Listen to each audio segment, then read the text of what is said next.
When most people hear the expression hacking, they see someone attacking their computer with a virus, crashing a network and stealing money, or enslaving a firm with ransomware. Most people are unaware that ethical hackers are paid to think like a hacker or bad actors. They methodically explore a company's system for flaws and bring them to the notice of the management before the bad actors use them. Ethical hacking is an investment that modern businesses cannot afford to ignore. Hackers will spend countless hours understanding every bit and byte to circumvent and breach systems. They become specialists in the business systems, gathering all the information they can discover and utilizing all they learn to construct a complex assault based on a series of activities. These activities then inflict significant harm to the company's systems and overall organizations. All of these acts cannot be replicated by automated technologies on their own. In contrast to humans who can watch, recognize, learn, and adjust, an automated forensics tool cannot discover a scenario that it has not been designed to locate. This makes the ethical hacking industry an absolute necessity. Today we're going to take you through the field of ethical hacking, teaching the inside-out mechanism of this profession. We start by learning about the basics of ethical hacking and the multiple applications of penetration testing in the IT sector. We take a look at the most infamous hacks and hackers that made headlines on a global scale due to their criminal activities in the cyber world.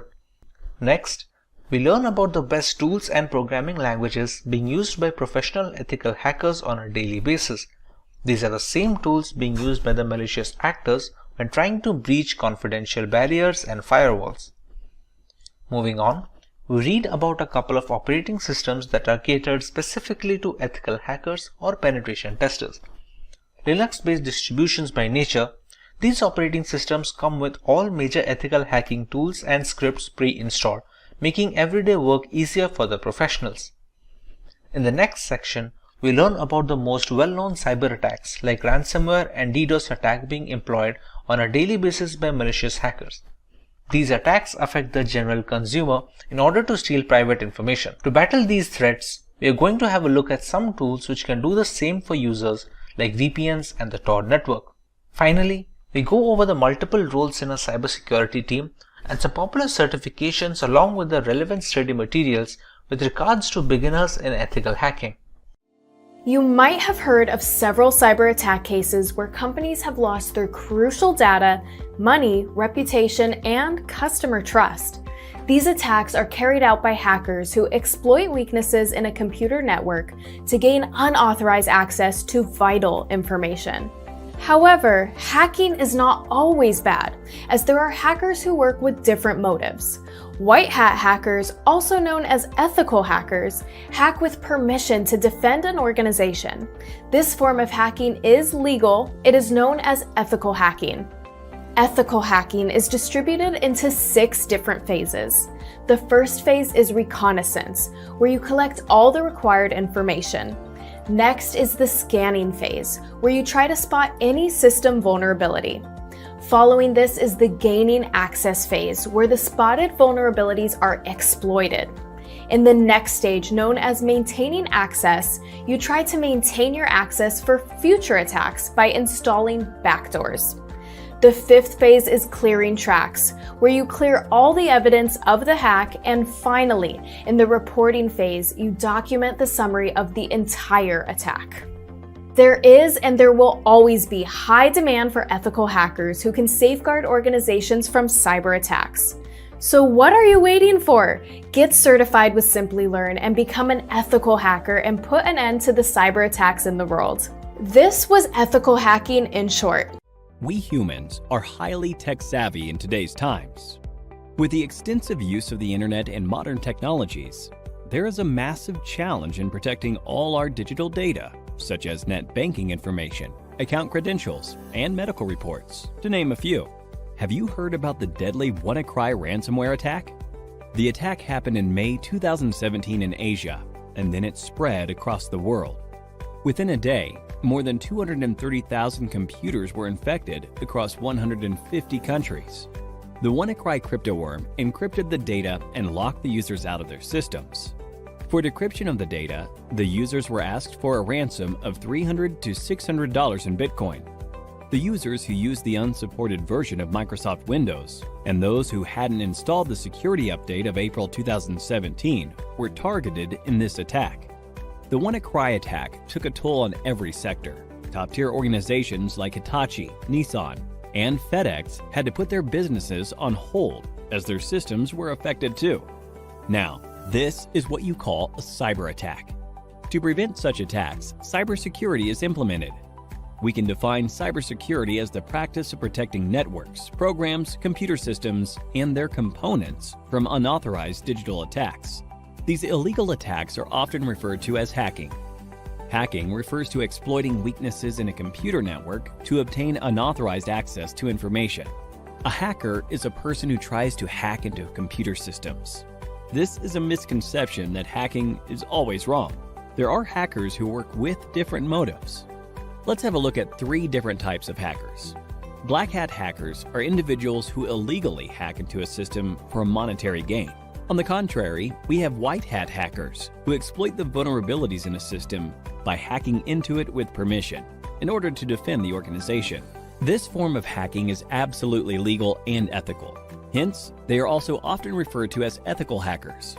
In addition to these hackers, we also have the gray hat hackers. As the name suggests, the color gray is a blend of both white and black. These hackers discover vulnerabilities in a system and report it to the system's owner, which is a good act. But they do this without seeking the owner's approval. Sometimes gray hat hackers also ask for money in return for the spotted vulnerabilities. Now that you have seen the different types of hackers, let's understand more about the hacking that is legal and valid, ethical hacking, through an interesting story. Dan runs a trading company. He does online training with the money his customers invest. Everything was going well, and Dan's business was booming, until a hacker decided to hack the company's servers. The hacker stole the credentials of various trading accounts. He asked for a lump sum ransom in exchange for the stolen credentials. Dan took the hacker's words lightly and didn't pay the hacker.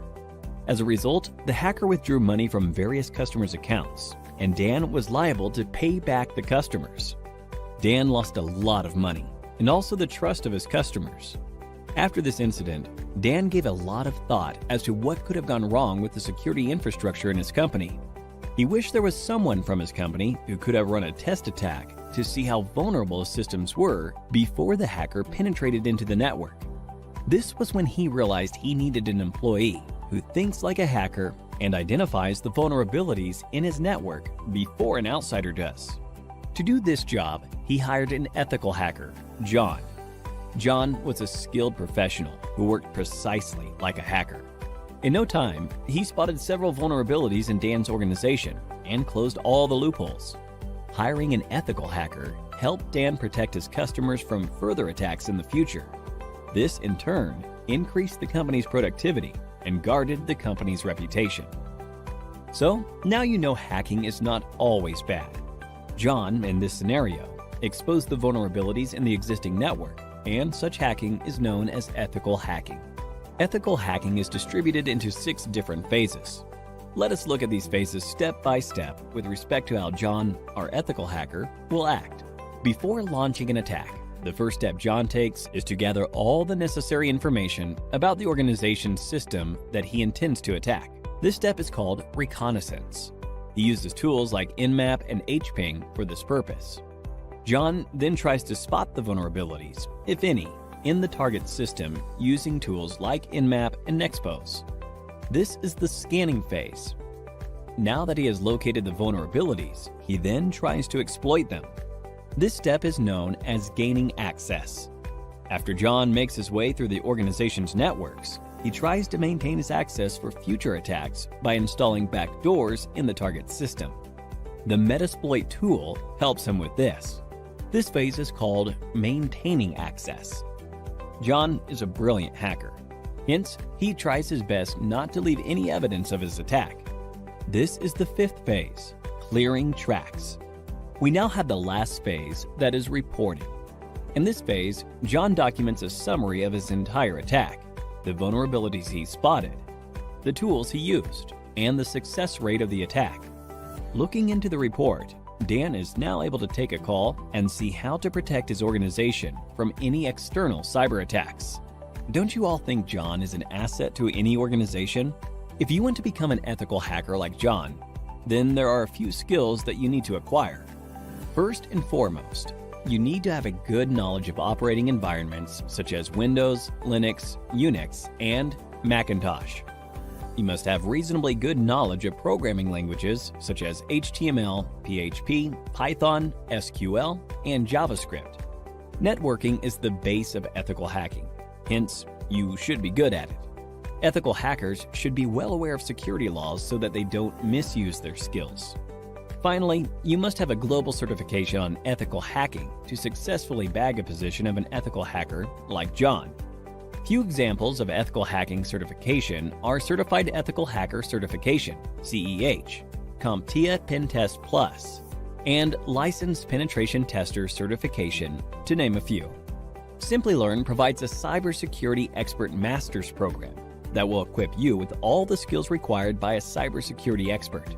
You could have a look at it by clicking the link in the description. So, here's a question for you. In which phase of ethical hacking will you install backdoors in the target system? A. Scanning. B. Maintaining access. C. Clearing tracks. D. Reconnaissance. Give it a thought and leave your answers in the comments section below. The endless growth of technologies in this area is directly proportional to the number of cybercrimes. Cybercrimes are estimated to cost $6 trillion in 2021. Hence, to tackle these cybercrimes, organizations are continuously on the lookout for cybersecurity professionals. The average annual salary of a certified ethical hacker is $91,000 in the US and approximately rupees 7 lakhs in India. So, what are you waiting for? Get certified and become an ethical hacker like John and put an end to the cyber attacks in the world. According to cybersecurity ventures, the global cybercrime cost is expected to grow and reach $10.5 trillion by 2025. That's the cost we have to pay for cybercrimes. In this video, we bring you the top 10 dangerous computer hackers of all the time. At number 10, we have Josson James Ancheta. In the year 2006, Josson James Ancheta of Downey, California, was charged for controlling a huge number of botnets. In other words, hijacked computers. This was the first time that a hacker was sent to prison for the use of botnet technology. Ancheta used botnets to compromise more than 400,000 computers. Advertising companies paid him to install adware or bots on specified systems. It is also noted that Ancheta advertised the sale of his botnets to those interested in sending spam or launching DDoS attacks without being identified. He was also pleaded guilty for infecting machines at 2 US military sites, which earned him more than $61,000. Josson James Ancheta was captured in a well-planned and elaborate sting operation when FBI agents coaxed him in their office on the pretext of collecting computer equipment. He was sentenced to nearly 60 months of imprisonment and was ordered to pay $15,000 to the US federal government for hacking their military computers.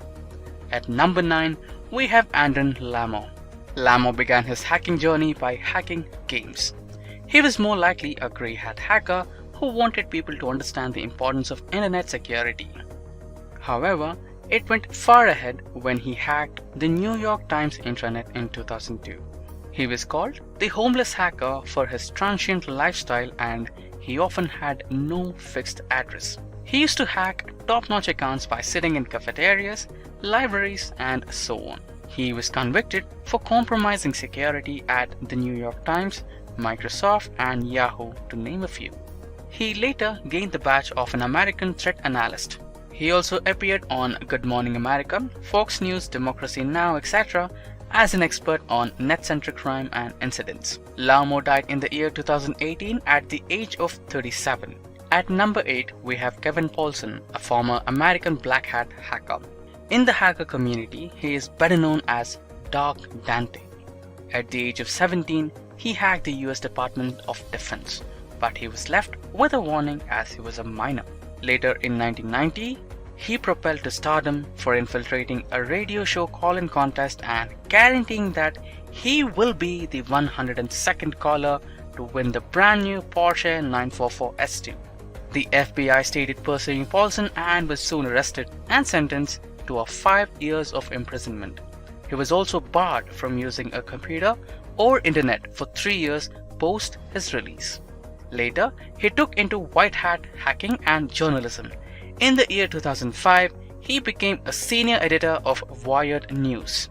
At number 7, we have the famous American hacker, Jonathan James, better known as Comrade.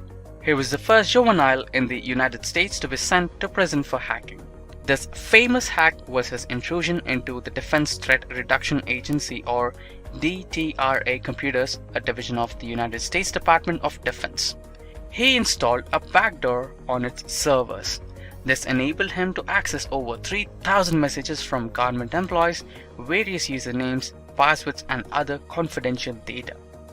This helped James steal a piece of NASA software, and this forced NASA to shut down computers for 3 weeks to fix the issue at an estimated cost of $41,000 American dollars.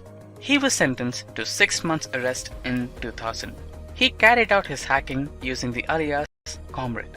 He specialized in hacking high-profile government systems. However, he had a bitter ending in 2008. Moving on to our hacker at number 6. At number 6, we have Anonymous. The Anonymous Group is an international decentralized hacktivist movement that is widely known for its cyber attacks against several governments, its agencies, and the Church of Scientology. This group is focused on the concept of social justice. The members of this group, known as Anons, are recognized in public by wearing Guy Fawkes masks. However, some members cover their face without using the well-known masks as well. They are known as being the digital Robin Hood amongst its supporters. One of the noted incidents was in the year 2008 when the group took up issue with the Church of Scientology and began to disable their websites. They are also known for hacking Vatican, the FBI, PayPal, Sony, the CIA, MasterCard, Visa, the Israeli, Chinese, Tunisian, and Ugandan governments. While the law enforcement agencies and FBI have tracked down a few of the group's members, the lack of any proper hierarchy makes it almost impossible to distinguish or eliminate the anonymous groups as a whole. At number 5, we have the British DO, Matthew Bevan and Richard Price. In 1994, the DO hacked into multiple US military systems including the Defense Information System Agency, Griffiths Air Force Base, and the Korean Atomic Research Institute.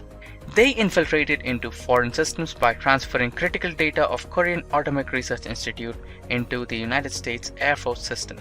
In 1996, Bevan was arrested for hacking incidents related to US Air Force defense manufacturer Lockheed, NASA, and NATO. The Pentagon described Bevan as the #1 threat to US security and possibly the single biggest threat to world peace since Adolf Hitler. However, Bevan claims he was looking to prove a UFO conspiracy theory. In 1997, Price was fined £1,200 after pleading guilty to 12 offenses of gaining unauthorized access to computer systems in March and April 1994.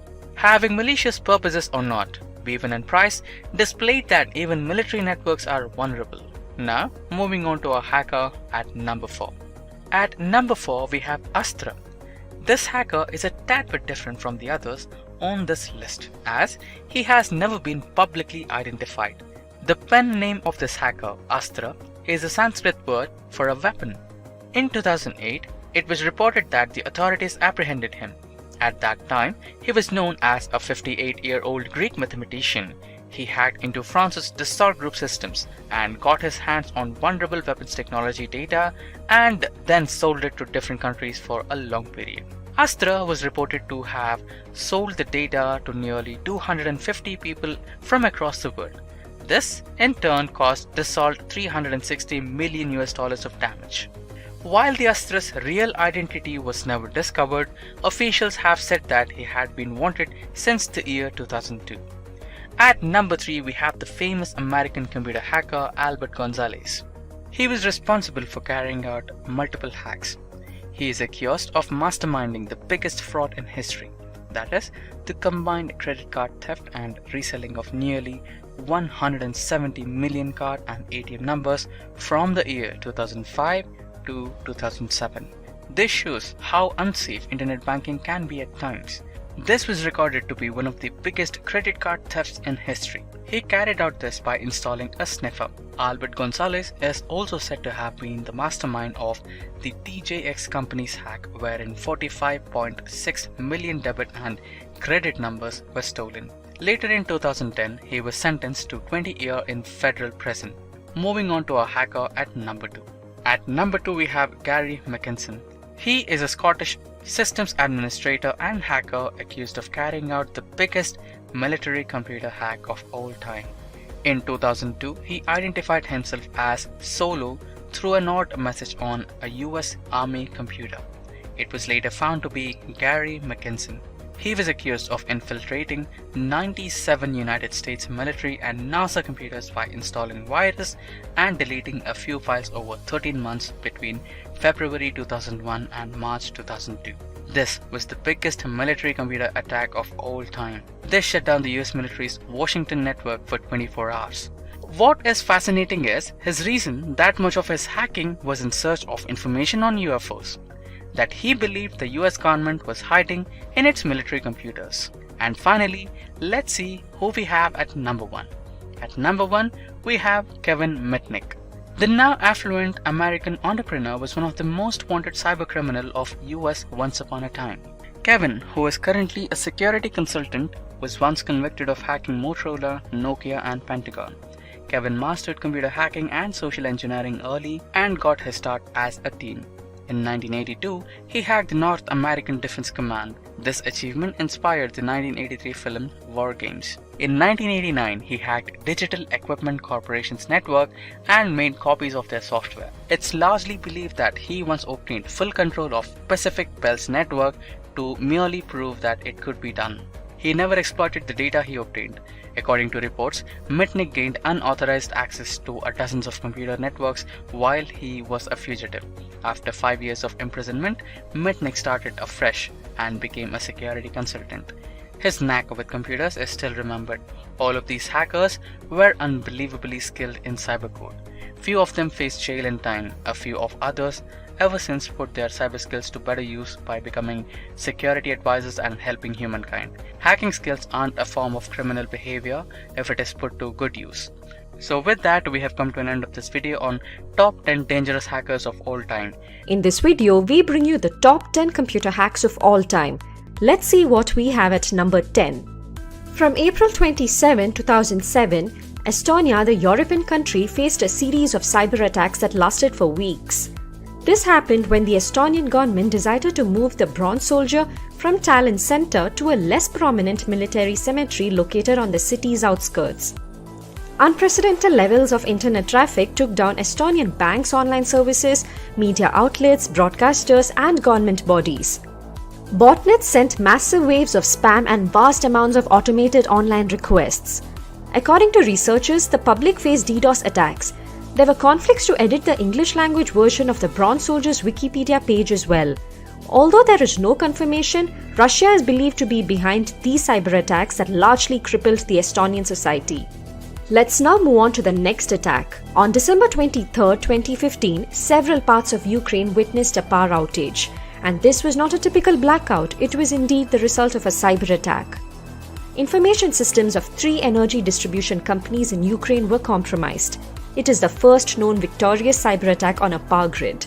It is said that here hackers sent out phishing emails to the power companies. 30 substations were switched off and about 230,000 people were left in the dark for about 1 to 6 hours. US investigators believed that Russia-based hackers were responsible for this. Experts have warned that other countries could also be vulnerable to such attacks. Let's see what we have at number 8.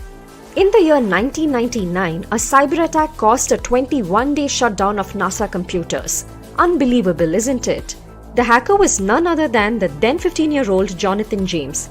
He first penetrated US Department of Defense Division's computers and installed a backdoor on its servers. This allowed him to intercept more than 1,000 government emails, including the ones containing usernames and passwords.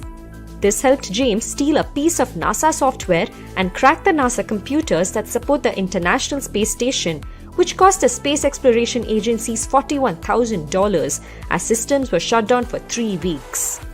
He was the first person to carry out a computer hack against the American Space Agency. Let's now move on to the next attack. In late November 2014, there was a leak of confidential data from the film studio of Sony Pictures. Information about Sony Pictures employees, their emails, copies of the then unreleased Sony films, future propositions, and other crucial data were leaked.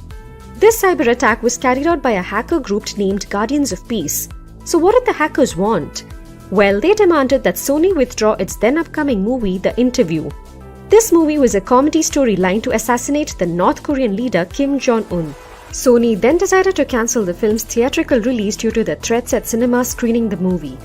It is indeed hard to trace the roots of a cyber attack. In this case, after evaluation, the US intelligence officials arrived at the theory that the attack was in a way related to the government of North Korea. However, North Korea had denied the same. Moving on to our number 6. In December 2006, TJX, the US retailer company, identified that 45.6 million debit and credit card details were stolen. This happened from one of its systems over 18 months by an unknown number of intruders. It was one of the first, largest ever cyber attacks involving the loss of personal data. As a result, banks in the affected regions had to reissue and block thousands of payment cards. A group of hackers did this, Albert Gonzalez being the mastermind. The group was from Miami, the place where the TJX heist was believed to have originated.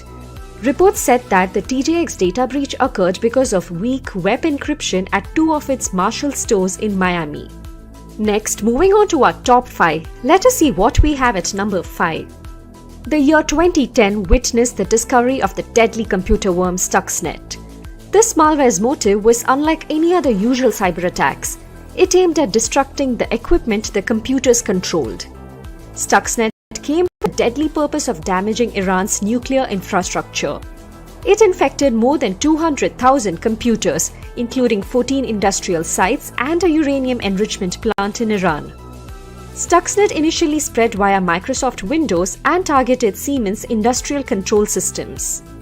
Although it was discovered only in 2010, it is believed to have been silently sabotaging Iran's nuclear facilities. It was one of the first discovered malware that was capable of hampering hardware systems. It largely damaged the centrifuges of the Iranian reactors.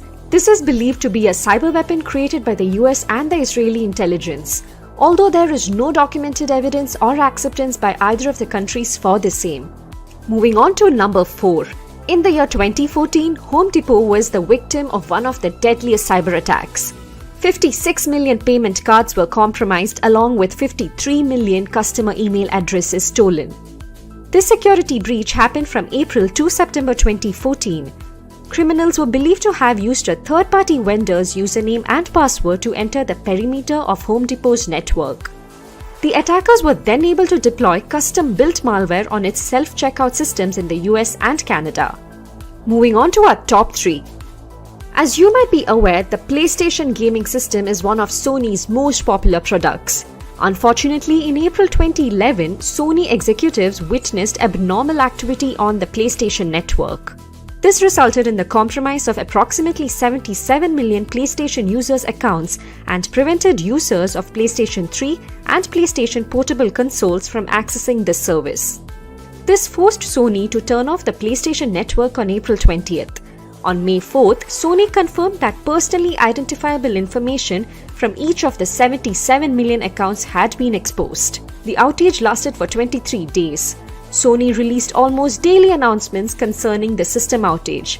In the end, Sony is believed to have invested approximately $170 million to improve the network's security, to investigate the attack, and to cover the expenses of caring for the consumers that had been affected. Let's now move on to the next attack at number 2. In May 2017, one of the most dangerous cyber attacks took place.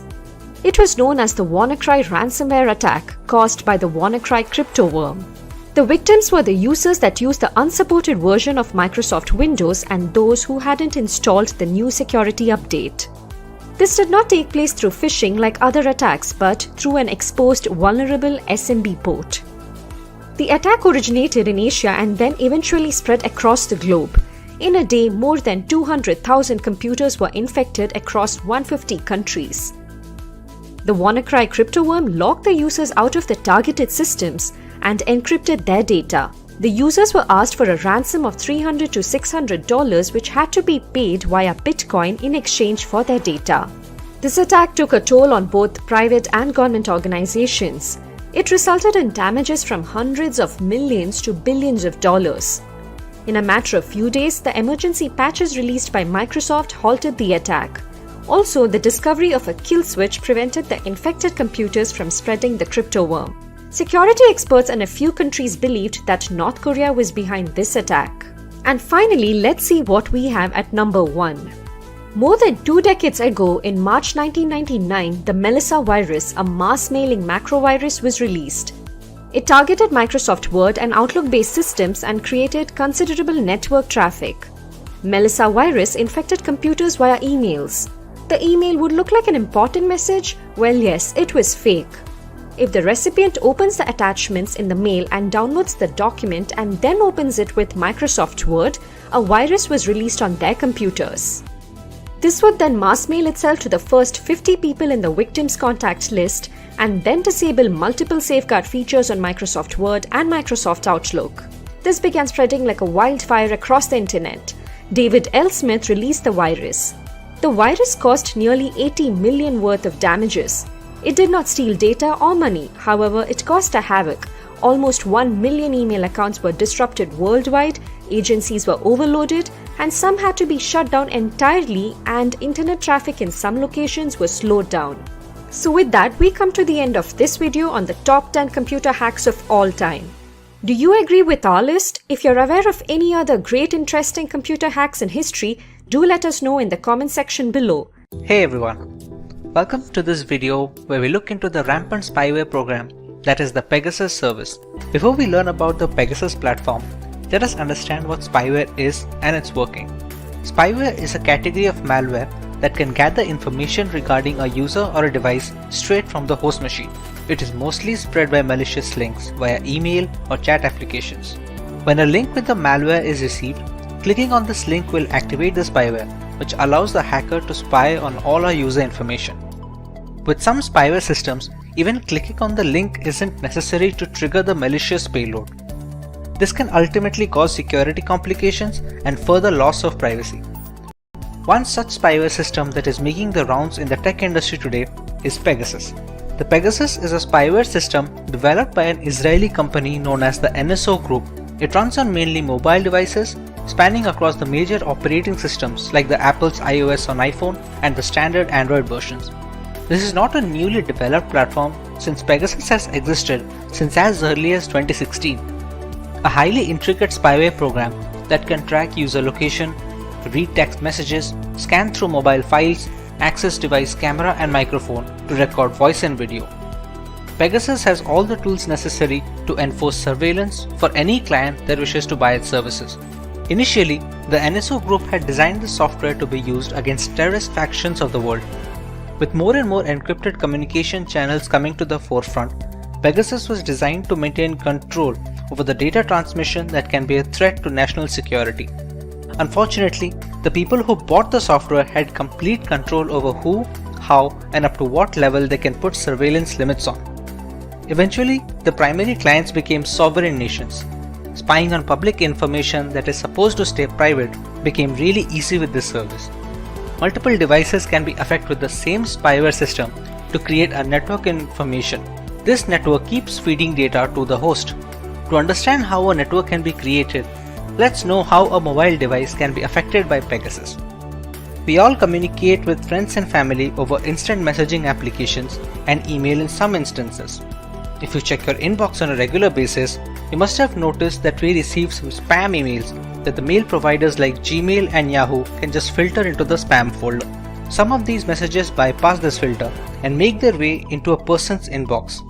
They look like generic emails which are supposed to be safe. The Pegasus spyware targets such occurrences, bypassing malicious messages and links which install the necessary spy software on the user's mobile device, be it Android or an iPhone. This isn't unique to the email ecosystem. since it's equally likely to be targeted via SMS text, WhatsApp, Instagram, or even the most secure messaging apps like Signal and Threema. Once the malicious links are clicked, a spyware package is downloaded and installed on the device.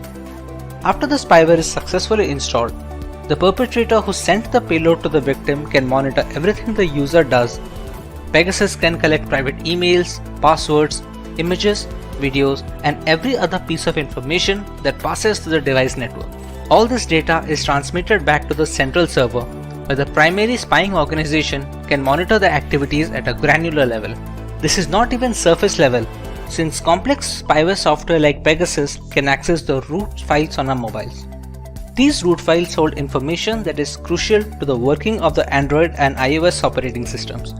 Leaking such private information is a massive blow to the security and the privacy of an individual. The information that may seem trivial, like the name of your Wi-Fi connection or the last time you ordered an item from Amazon, are indeed all valuable information. This exploitation is primarily possible due to the zero-day vulnerabilities known as bugs in the software development process. The zero-day bugs are the ones that have just been discovered by some independent security company or a researcher. Once they are found, reporting these vulnerabilities to the developer of the platform, which would be either Google for Android or Apple for iOS, is the right thing to do. However, many such critical bugs make their way onto the dark web, where hackers can use them to create exploits.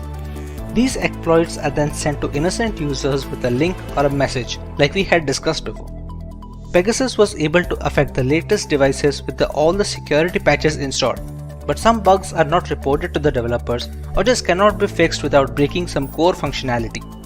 These become the gateway for spyware to enter into the system. You can never be 100% safe, but you sure can give it all in protecting yourself. The one thing where Pegasus stands out is its zero-click action feature. Usually in spam emails, the malicious code is activated when the user clicks the malware link. A user doesn't need to click the link in the new version of the Pegasus and a few other spyware programs. Once the message arrives in the inbox of WhatsApp, Gmail, or any other chat applications, the spyware gets activated and everything can be recorded and sent back to the central server. The primary issue with being affected by spyware as a victim is detection. Unlike crypto miners and trojans, spying services usually do not demand many system resources, which makes them tough to detect after they have been activated. Since many devices slow down after a couple of years, any kind of performance hit due to such spyware is often attributed to poor software longevity by the users. They do not check meticulously for any other causes that is causing this slowdown. When left unchecked, these devices can capture voice and video from the mobile sensors while keeping the owner in the dark. Let's take a moment to check if we are well aware of the causes of such attacks. How do users fall prey to such spyware programs? A. By installing untested software. B. By clicking on the third-party links from email and messages. C. By not keeping their apps and phones updated. Or D. All of the above. Let us know your answers in the comment section below and we will reveal the correct answer next week.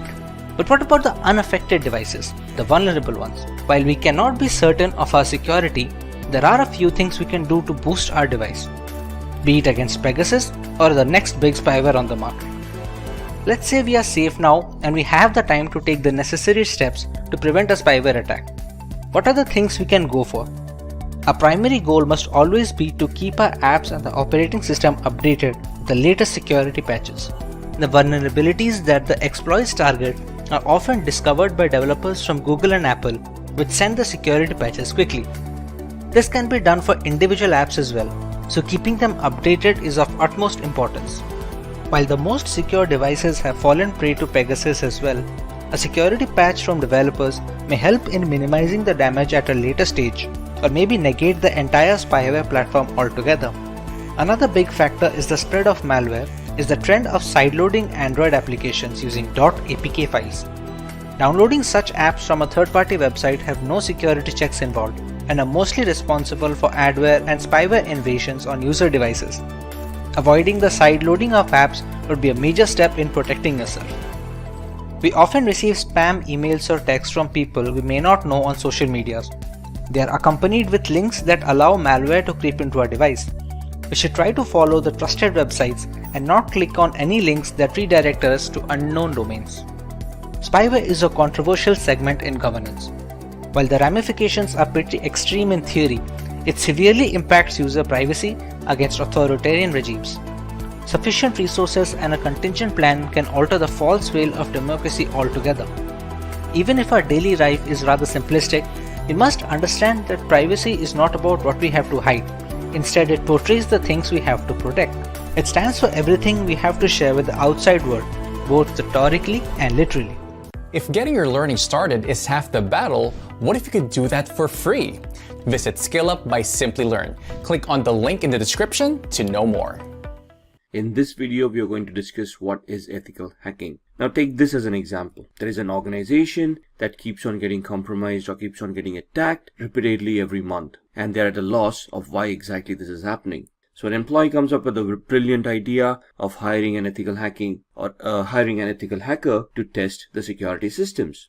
The bosses agree and the company ends up hiring an ethical hacker. Now, what this hacker does is they try to test all the security controls that the organization has implemented, all the applications, maybe even the databases, and then they start giving a report. So here you can see that they are trying to test the firewall, maybe fire viruses, malicious queries towards the firewall, hack the company's website, test the company's websites, any applications that the company is utilizing, and try to analyze the responses that they're going to get. So they're trying to emulate a hacker scenario where a hacker is trying to attack and trying to figure out the vulnerabilities and the areas for compromise to the organization's infrastructure. So once the report is ready, they would be submitting the report to the organization, and they would then give recommendations of how to enhance the security posture of the organization. Once the security posture is enhanced, the likelihood of the organization getting compromised reduces drastically. Thus, the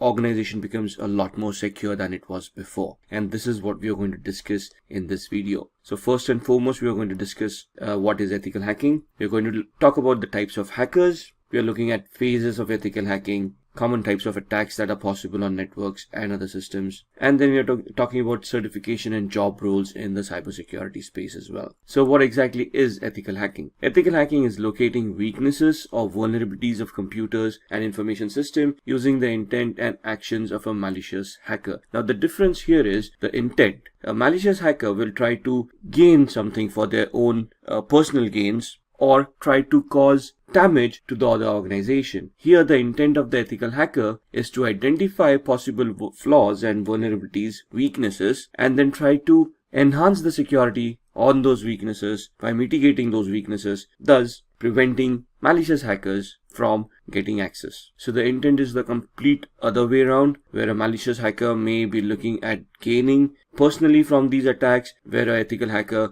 would prevent the vulnerability, thus prevent the hack from happening in the first place. An ethical hacker is an expert who penetrates a computer system or network on behalf of its owners to find security vulnerabilities that the hacker can exploit. So the difference between the hacker and ethical hacker here is that the hacker is not authorized by the organization, whereas in case of ethical hacker, it's the organization themselves who have hired the services of the ethical hacker to test the security controls, to test the network, to test applications, and find out flaws within them so that they can be fixed. Ethical hacker is also known as a penetration tester. So the job role here is to find vulnerabilities and to fix them so that malicious hackers may not be able to misuse them. What are the advantages of hiring an ethical hacker in an organization? First and foremost, ethical hackers can emulate or simulate the scenarios that a hacker would. They have the same knowledge, might use the same tools, except for the intent. So they will be able to identify the security threats for the organization.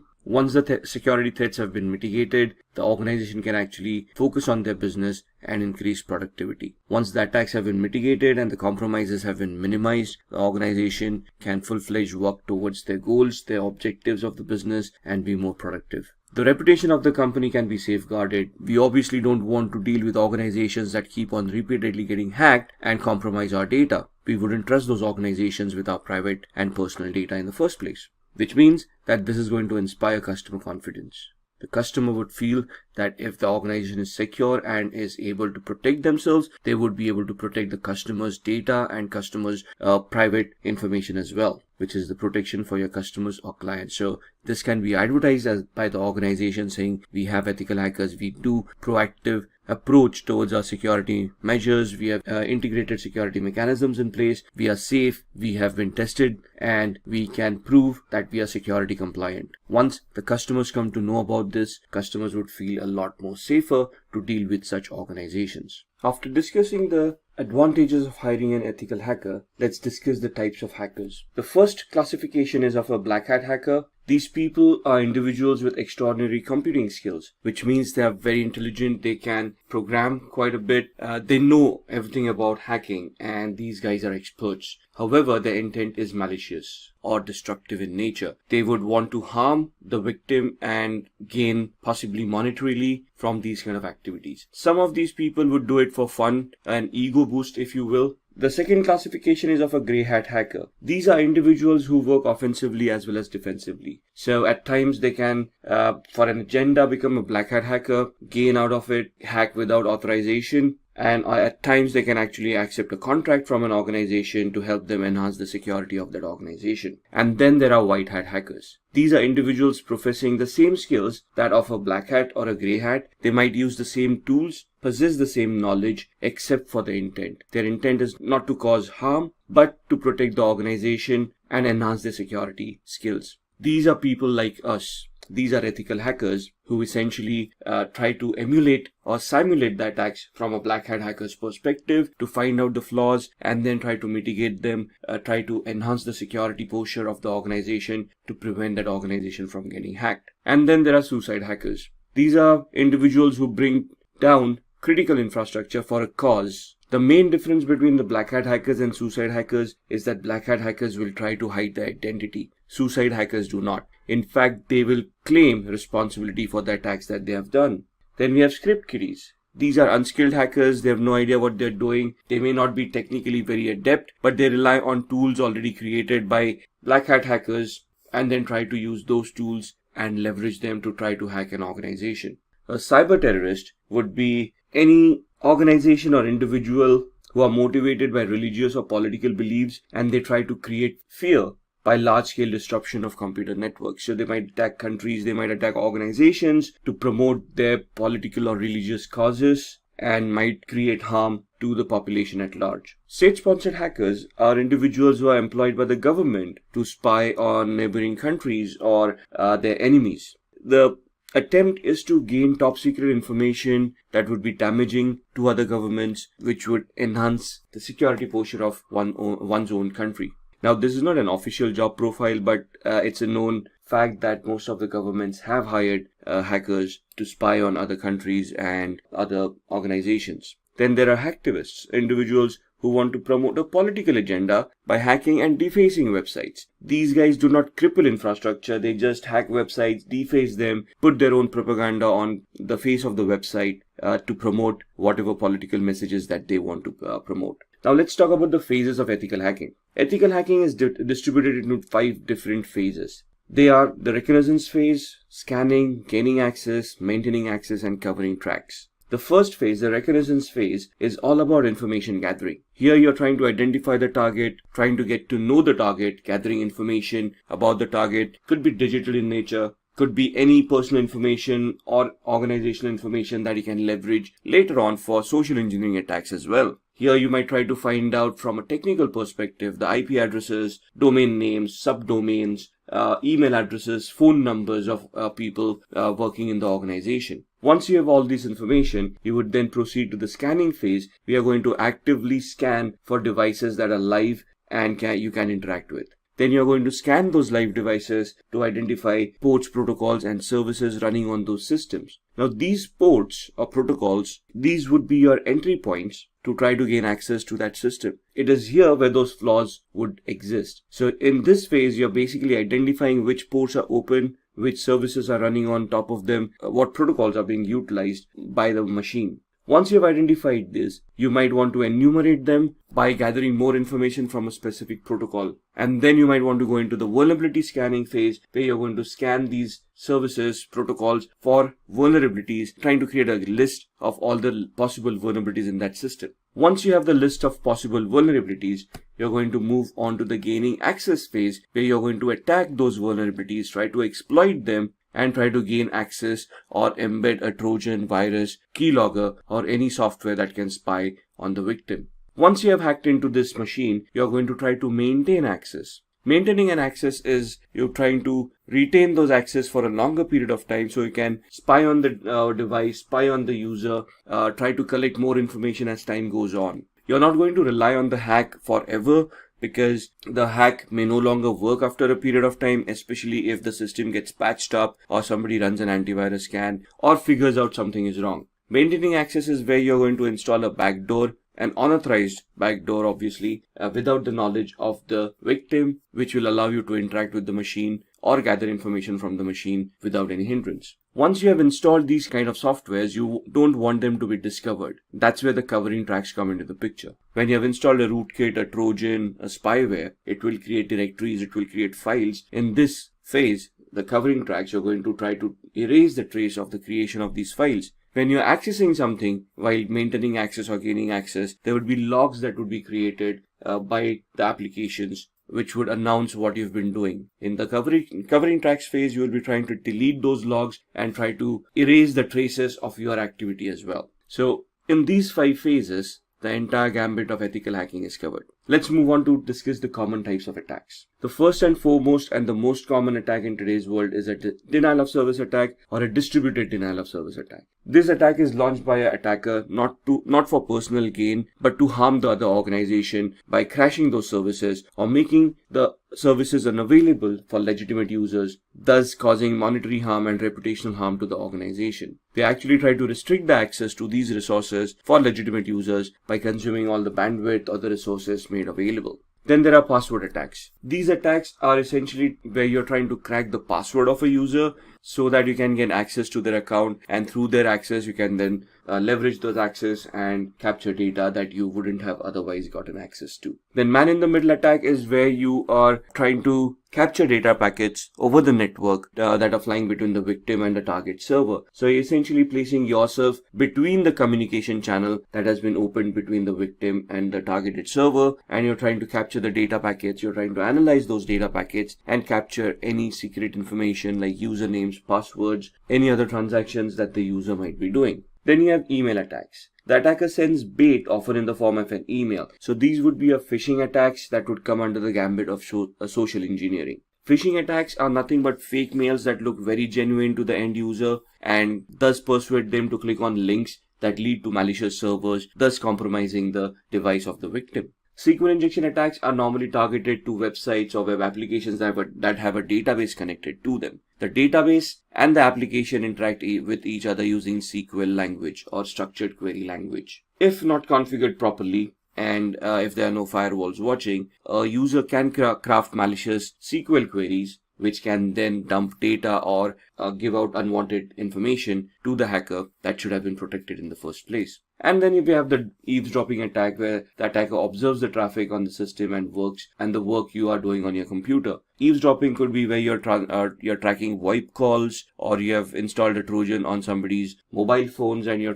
looking at all that information. Let's look at the certifications that are available in this field. The foundational knowledge that you would require is a graduate in computer science or any IT security related field. Most of the universities nowadays provide this kind of certifications. You should have solid grounds in IT fundamentals. That means you should be technically very adept. You should understand how protocols work, how networking works. You should be somewhat conversant with some scripting languages and should be able to understand programming. Knowing networking and mastering networking is a very fundamental requirement. Even if you later on decide to go into application security and you're looking at programming languages, applications still work over the network, and you need to know how these networks are going to be configured and how data is going to be transmitted over this network. Coding skills. Like I said, programming, not from a developer's perspective, but at least good enough to understand how the program functions, what the flaws may be in the programming code that has been given, and how you can break that particular code. That is what is required. A few scripting languages like PHP, Perl, Python, Ruby,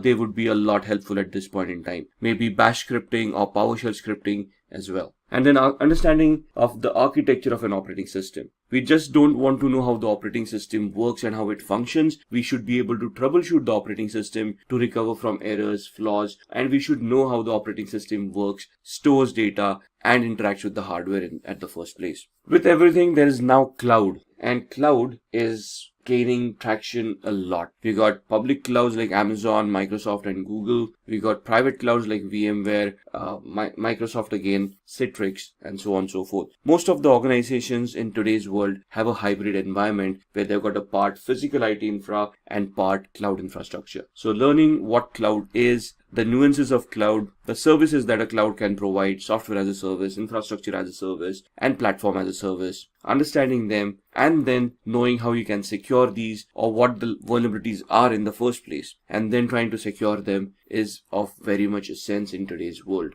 Over a period of time, you will have to learn cloud security to be relevant in today's world, especially with IoT, artificial intelligence, and machine learning picking up pace. And then malware analysis and reverse engineering. So let's say there's a new virus that has been released and there's an antivirus company who's working to figure out how the virus works, what are the signatures that are created by the virus, and this is where those malware analysis skills come into the picture. Even in real terms or in normal terms, if you're working in an organization and if a machine has been infected or is suspected of an infection, you need to investigate the machine to identify whether it was a worm, virus, or a trojan, and need to take effective action to prevent further compromise from happening. And that is why malware analysis is of importance as well. The certifications that you have, Certified Ethical Hacker, it will train you in reverse engineering. So this is where you basically look at offensive security. This is where you're looking at hacking and you're looking at how the methodologies, the 5 steps that we have talked about. And this course deals with each and every one of those 5 steps and helps you analyze and understand the tool sets and the skills that are required for each of that particular step. Salaries may range between $71,000 and above in the US market and around 5 lakh rupees and more in the Indian market. After CEH, we have got the ECSA/LPT course. ECSA is the EC Council Certified Security Analyst course. Once you get certified on that, you can then apply for the LPT, which is the License Penetration Tester. So it's for CEH, then ECSA, EC Council Certified Security Analyst, and then LPT, License Penetration Tester. This gives certified penetration testers the opportunity to practice their skills and gives you a license where you have and a certificate that proves that you have understood the methodology and are very adept at the skills of hacking. When we hear the term hacker, we may picture a dangerous cyber criminal. However, not all hackers are inherently bad. They are powerful individuals who use their technical skills to break into computer networks and bypass security measures. Hacking is not always bad, and it is to be noted that the world of computers is actually safer to an extent because of a particular type of hacker. A hacker is deemed to be good or bad depending on their motive and whether or not they are breaking the law. In this video, we will acquaint you with the differences between a white hat hacker, black hat hacker, and a grey hat hacker through a short story. Hackers are basically categorized by the type of metaphorical hat they don: white hat, grey hat, and black hat. Hackers can either be a black hat or a white hat or a grey hat. Hackers can be good or bad depending on which color hat they decide to wear, and by this we mean their hacking motives, and obviously not in the sense of creating a fashion statement here. Let's have a look at our story. Our story here revolves around Dan, who is the owner of a company that provides a platform for video conferencing. His platform enables online communication for video meetings, audio meetings, and webinars. Just like other video conferencing platforms, his platform too has built-in features like chat, recording, screen sharing, and so on. Everything went well and his business increased tremendously with the onset of the COVID-19 pandemic. COVID-19 accelerated the rise of the worldwide digital economy, and it made people rapidly adopt video conferencing tools and apps. In a contactless world, starting from employee interactions to family get-togethers to virtual workout classes, everything happened virtually. Dan's video conferencing platform enabled long-distance communication and enhanced collaboration. So now you might be wondering what could have gone wrong. Well, there are many risks involved when it comes to the safety of these online platforms. Online meeting rooms are susceptible to a number of digital threats. Dan received complaints from his customers that his platform wasn't secure and safe anymore. Little did Dan know that the popularity of his video conferencing platform made hackers eager to disrupt the virtual meetings and hijack the conferences. His platform witnessed complaints like the addition of an unknown participant in every meeting room, someone covering up information that is being presented, and also unknown screen recording of a meeting, to name a few. These intruders were sneaky hackers who tried to gain access to sensitive information and who tried to disrupt meetings. And how did these hackers manage to do all this? Well, this was done by exploiting weaknesses in Dan's computer network in order to obtain unauthorized access to crucial data and sensitive information. This is known as hacking, and the individuals who carry this out are known as hackers. In this form of hacking that Dan witnessed, hackers exploited Dan's company's security posture by identifying weaknesses in it in order to intrude into the meetings and gain access to business data or personal data. And this form of hacking is definitely bad and unethical. The hackers who carried this against Dan's company are known as black hat hackers. These hackers are cyber criminals who carry out cyber attacks with a negative intention. These attacks can be in the form of Trojan virus, malware attacks, phishing attacks, DDoS attacks, man-in-the-middle attacks, SQL injection attacks, and so on. So who exactly is a black hat hacker?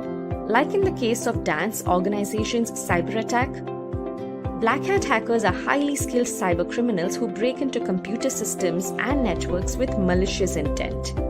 They illegally hack into a system, and this is obviously without the system owner's approval. Such hackers do not abide by the laws, they violate laws and disrupt networks. The motive behind these attacks vary from monetary gains to personal profit. Usually they are for monetary gains. Black hat hackers may violate the confidentiality, integrity, or availability of a company's systems and data.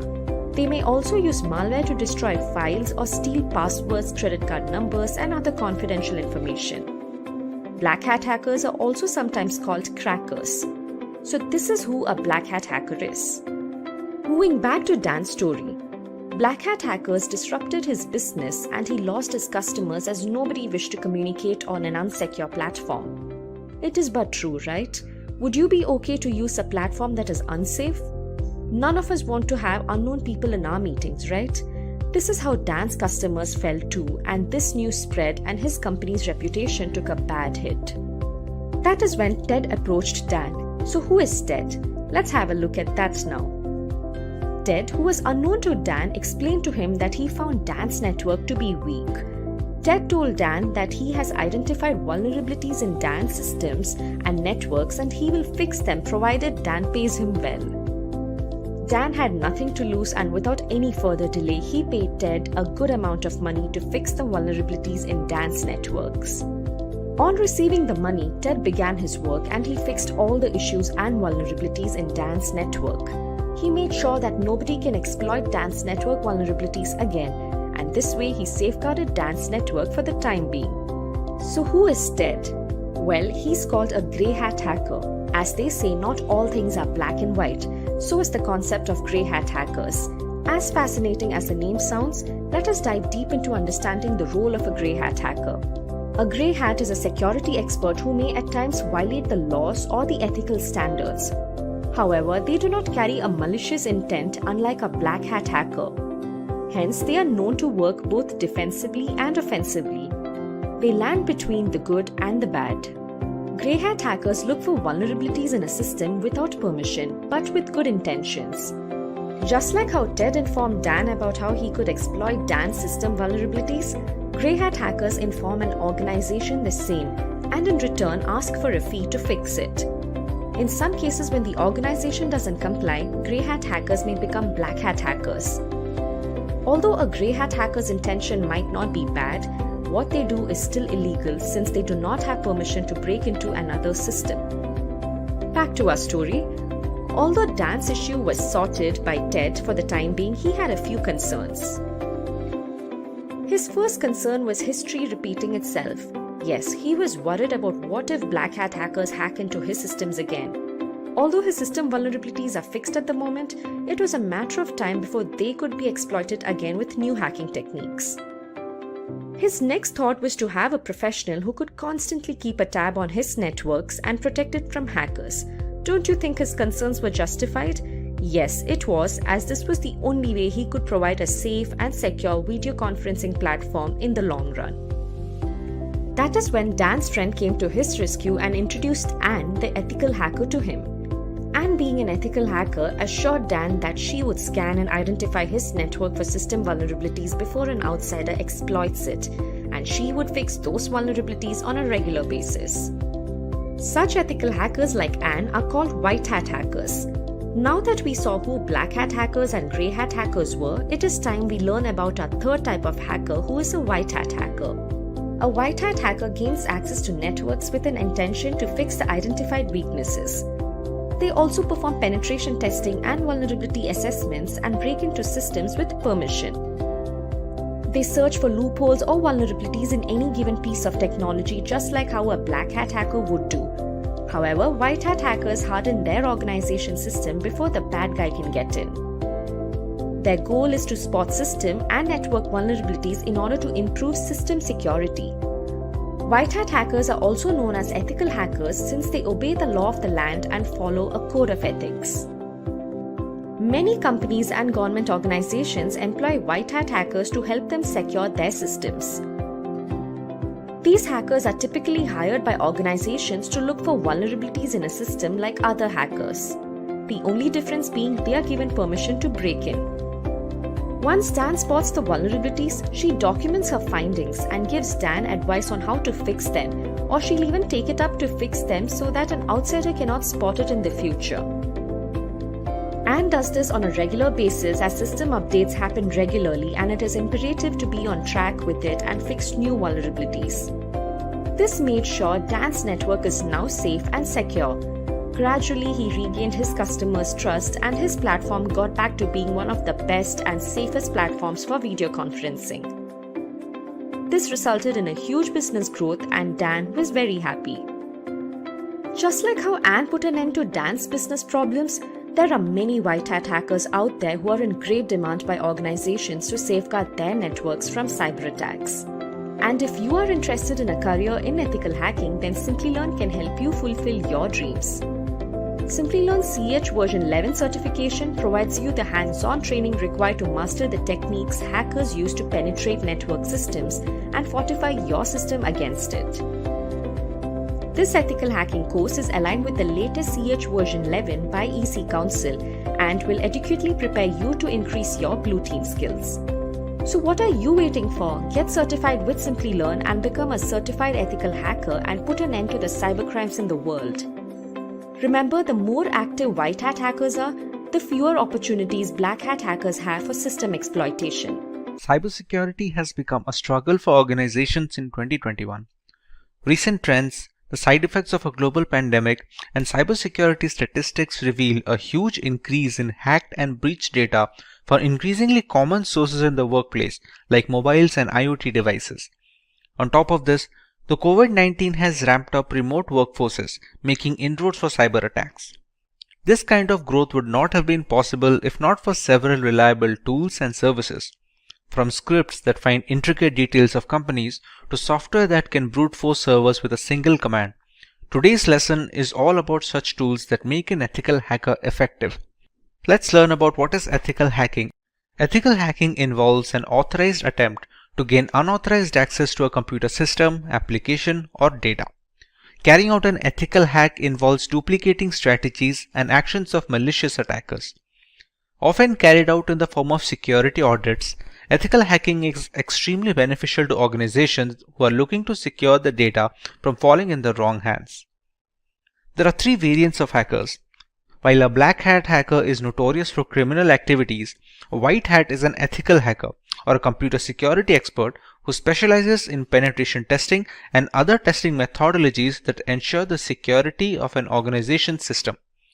There are a few that fall under the grey hat hacker umbrella, where the hacker occasionally have not authenticated themselves before attempting to hack an organization, while sometimes requiring a small fee to report the vulnerability to the developers directly. The purpose of ethical hacking is to improve the security of the network or the systems by fixing the vulnerabilities found during testing. Ethical hackers may use the same methods and tools used by the malicious hackers, but with the permission of the authorized person for the purpose of improving the security and defending the systems from attacks. Ethical hackers are expected to report all the vulnerabilities and weaknesses found during the process to the management directly. Ethical hacking has proven itself to be quite a productive career option for many ambitious individuals. The demand for its courses today is at an all-time high, and rightfully so. It provides you with an engaging job that never gets tedious. Some certifications like the CompTIA+, CEH, and Cisco CCNA are highly acclaimed and will teach a learner all there is to know before dipping their toes in the industry. When it comes to web app hacking, it generally refers to the exploitation of applications via HTTP, which can be done by manipulating the applications via its graphical user interface. This is done by tampering with the Uniform Resource Identifier, also known as a URI, or tampering with the HTTP elements directly, which are not a part of the URI. The hacker can send a link via an email or a chat and may trick the users of a web application into executing actions. In case the attack is on an administrator account, the entire web application can be compromised. Anyone who uses a computer connected to the internet is susceptible to the threats that computer hackers and online predators pose. These online villains typically use phishing scams, spam email, or instant messages and bogus websites to deliver dangerous malware to your computer and compromise your computer security. Computer hackers can also try to access your computer and private information directly if you are not protected by a firewall. They can monitor your conversations or peruse the back end of your personal website. Usually disguised with a bogus identity, predators can lure you into revealing sensitive personal and financial information. A web server, which can be referred to as the hardware, the computer, or the software which helps to deliver content that can be accessed through the internet. The primary function of a web server is to deliver these web pages on the request to clients using the Hypertext Transfer Protocol or HTTP.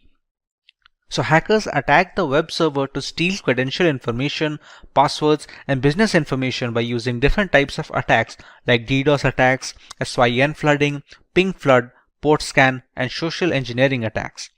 In the area of web security, despite strong encryption on the browser server channel, web users still have no assurance about what happens at the other end.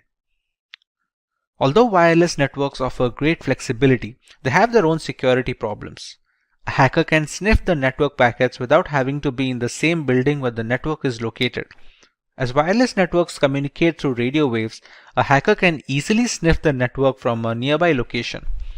Most attackers use network sniffing to find the SSID and hack a wireless network.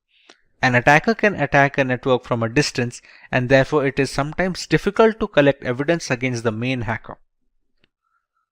Social engineering is the art of manipulating users of a computing system into revealing confidential information, which can be later used to gain unauthorized access to a computer system. The term can also include activities such as exploiting human kindness, greed, and curiosity to gain access to restricted access buildings or getting the users to installing backdoor software. Knowing the tricks used by hackers to trick users into releasing vital login information is fundamental in protecting computer systems. Coming to our main focus for today, let us have a look at the top 5 most essential ethical hacking tools to be used in 2021. At the top of the chain lies Nmap. Nmap, which stands for Network Mapper, is a free and open source utility for network discovery and security auditing. Many systems and network administrators also find it useful for tasks such as network inventory, managing service upgrade schedules, and monitoring host or service uptime. It is most beneficial in the early stages of ethical hacking, where a hacker must figure the possible entry point to a system before running the necessary exploits, thus allowing the hackers to leverage any insecure openings and thus breach the device. Nmap uses raw IP packets in novel ways to determine what hosts are available on the network, what service they are running, what operating systems are installed, what type of packet filters and firewalls are in use, and dozens other characteristics. It was designed to rapidly scan large networks, but works fine against single host as well. Since every application that connects to a network needs to do so via a port, the wrong port or a server configuration can open a can of worms which lead to a thorough breach of the system and ultimately a fully hacked device. Next on our list we have Metasploit. The Metasploit framework is a very powerful tool that can be used by cybercriminals as well as ethical hackers to probe systematic vulnerabilities on both networks and servers. Because it's an open source framework, it can be easily customized and used with most operating systems. With Metasploit, the ethical hacking team can use ready-made or custom code and introduce it into a network to probe for weak spots. As another flavor of threat hunting, once the flaws are identified and documented, the information can be used to address systemic weaknesses and prioritize solutions. Once a particular vulnerability is identified and the necessary exploit is fed into the system, there are a host of options for the hacker. Depending on the vulnerability, hackers can even run root commands from the terminal, allowing complete control over the activities of the compromised system as well as all the personal data stored on the device.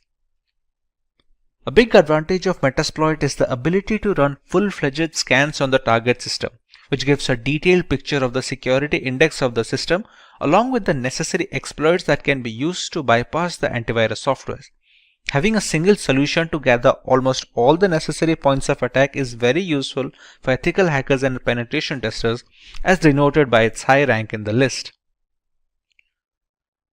Moving on, we have the Acquaint framework. Acquaint is an end-to-end web security scanner which offers a 360-degree view of an organization's security. It is an application security testing tool that helps the company address vulnerability across all their critical web assets. The need to be able to test applications in depth and further than traditional vulnerability management tools has created a market with several players in the application security space. Acquaint can detect over 7,000 vulnerabilities, including SQL injections, cross-site scripting, misconfigurations, weak passwords, exposed database, and other out-of-band vulnerabilities. It can scan all pages, web apps, and complex web applications running HTML5 and JavaScript as well. It also lets you scan complex multi-level forms and even password-protected areas of the site. Acquaint is a dynamic application security testing package, which has definite perks over status application security testing frameworks, which are also known as SAST scanners. SAST tools only work during development and only for specific languages and have a history of reporting a lot of false positives, whereas dynamic testing tools, also known as DAST, have the ability to streamline testing from development to deployment with minimal issues. Next on our list, we have AirGarden. This is a multi-use bash script used for Linux systems to hack and audit wireless networks like our everyday Wi-Fi router and its counterparts. Along with being able to launch denial of service attacks on compromised networks, this multi-purpose Wi-Fi hacking tool has very rich features which support multiple methods for Wi-Fi hacking, including WPS hacking modes, WP attacks, handshake captures, evil twin, and so much more. It usually needs an external network adapter that supports monitor mode, which is necessary to be able to capture wireless traffic that traverse the air channels. Thanks to its open source nature, AirGarden can be used with multiple community plugins and add-ons, thereby increasing its effectiveness against a wide variety of routers, both in the 2.4 GHz and the 5 GHz band. Finally, at number 5, we have John the Ripper. John the Ripper is an open source password security auditing and the password recovery tool which is available for many operating systems. John the Ripper Jumbo supports hundreds of hash and cipher types, including for user passwords of operating systems, web apps, database servers, encrypted keys, and document files. Some of the key features of the tool include offering multiple modes to speed up the password cracking, automatically deselecting the hashing algorithm used by the passwords, and the ease of running and configuring the tool to make it password cracking easier. It can use dictionary attacks along with regular brute forcing to speed up the process of cracking the correct password without wasting additional resources. The word list being used in these dictionary attacks can be used by the user's end, allowing for a completely customizable process. We also have a few honorary mentions in our list that just missed the cut. NetSparker, for instance, is an automated yet fully configurable web application security scanner that enables you to scan websites, web applications, and web services. The scanning technology is designed to help you secure web applications easily without any fuss, so you can focus on fixing the reported vulnerabilities. The Burp Suite Professional is one of the most popular penetration testing and vulnerability finder tools and is used for checking web application security. The term Burp, as it is commonly known, is a proxy-based tool which is used to evaluate the security of web-based application and to do hands-on testing. Moving away from websites and applications, Wireshark is a free and open source packet analyzer which was launched in 2006. It is used for network troubleshooting, analysis, software and communications protocol development, and education. It captures network traffic on the local network and stores data for offline analysis.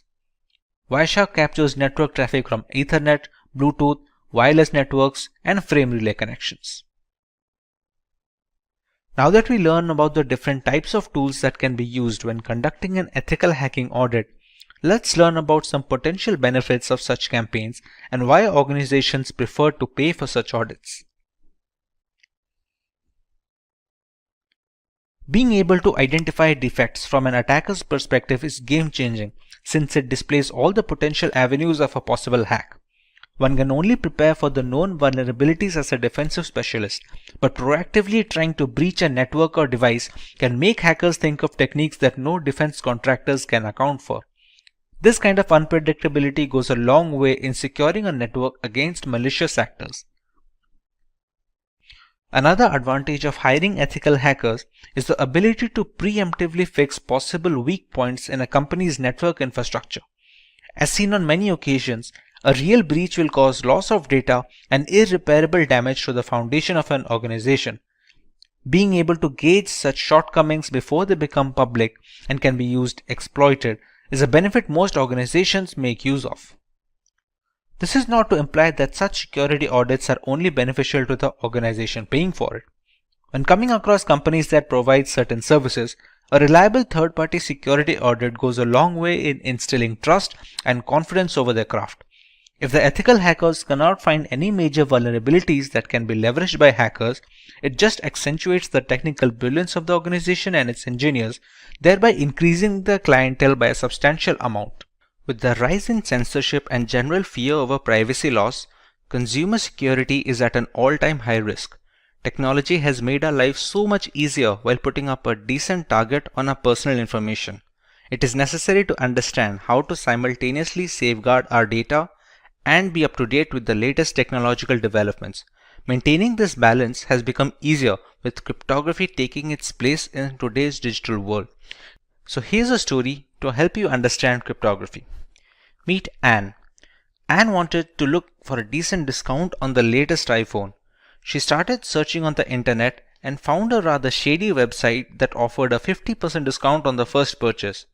Once Anne submitted her payment details, a huge chunk of money was withdrawn from a bank account just moments after. Devastated, Anne quickly realized she had failed to notice that the website was a HTTP web page instead of an HTTPS one. The payment information submitted was not encrypted and it was visible to anyone keeping an eye, including the website owner and hackers. Had she used a reputed website which has encrypted transactions and employs cryptography, our iPhone enthusiast could have avoided this particular incident. This is why it's never recommended to visit unknown websites or share any personal information on them. Now that we understand why cryptography is so important, let's take a look at the topics to be covered today. We take a look into what cryptography is and how it works. We learn where cryptography is being used in our daily lives and how we are benefiting from it. Then we will understand the different types of cryptography and their respective uses. Moving on, we will look at the usage of cryptography in ancient history and a live demonstration of cryptography and encryption in action. Let's now understand what cryptography is. Cryptography is the science of encrypting or decrypting information to prevent unauthorized access. We transform our data and personal information so that only the correct recipient can understand the message. As an essential aspect of modern data security, using cryptography allows the secure storage and transmission of data between willing parties. Encryption is the primary route for employing cryptography by adding certain algorithms to jumble up the data. Decryption is the process of reversing the work done by encrypting information so that the data becomes readable again. Both of these methods form the basis of cryptography. For example, when Simplilearn is jumbled up or changed in any format, not many people can guess the original word by looking at the encrypted text. The only ones who can are the people who know how to decrypt the coded word, thereby reversing the process of encryption.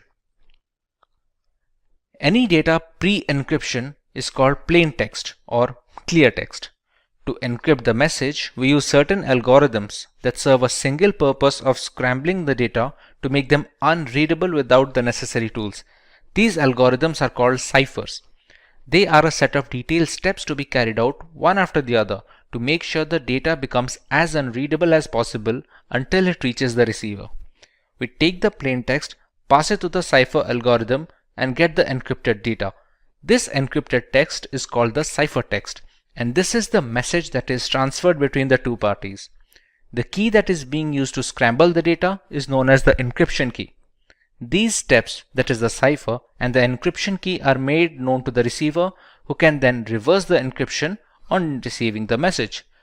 Unless any third party manages to find out both the algorithm and the secret key that is being used, they cannot decrypt the messages, since both of them are necessary to unlock the hidden content.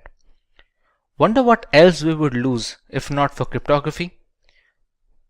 Any website where you have an account can read your passwords. Important emails can be intercepted and their contents can be read without encryption during their transit. More than 65 billion messages are sent on WhatsApp every day, all of which are secured thanks to end-to-end encryption. There is a huge market opening up for cryptocurrency, which is possible due to blockchain technology that uses encryption algorithms and hashing functions to ensure that the data is secure. If this is of particular interest to you, you can watch our video on blockchain, the link of which will be in the description. Of course, there is no single solution to a problem as diverse as explained.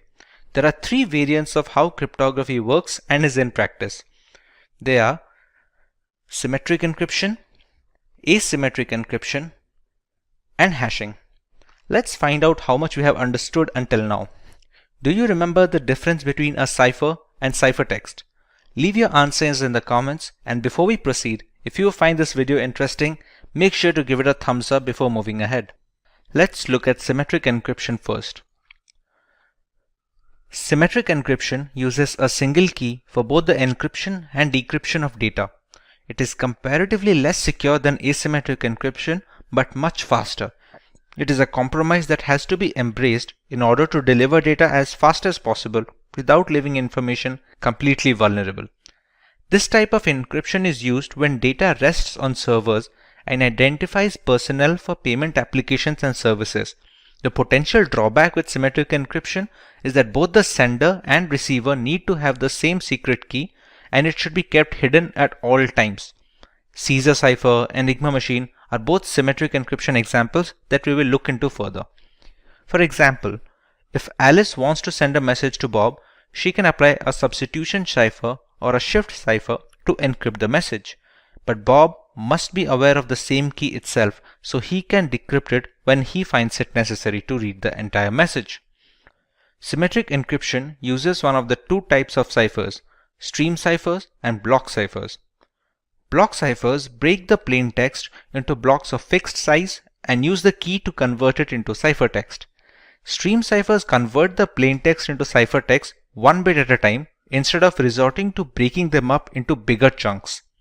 In today's world, the most widely used symmetric encryption algorithm is AES 256, that stands for Advanced Encryption Standard, which has a key size of 256-bit with 128-bit and 196-bit key sizes also being available.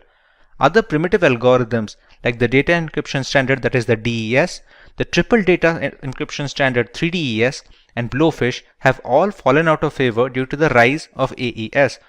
AES chops up the data into blocks and performs 10 plus rounds of obscuring and substituting the message to make it unreadable. Asymmetric encryption, on the other hand, has a double whammy at its disposal. There are two different keys at play here, a public key and a private key.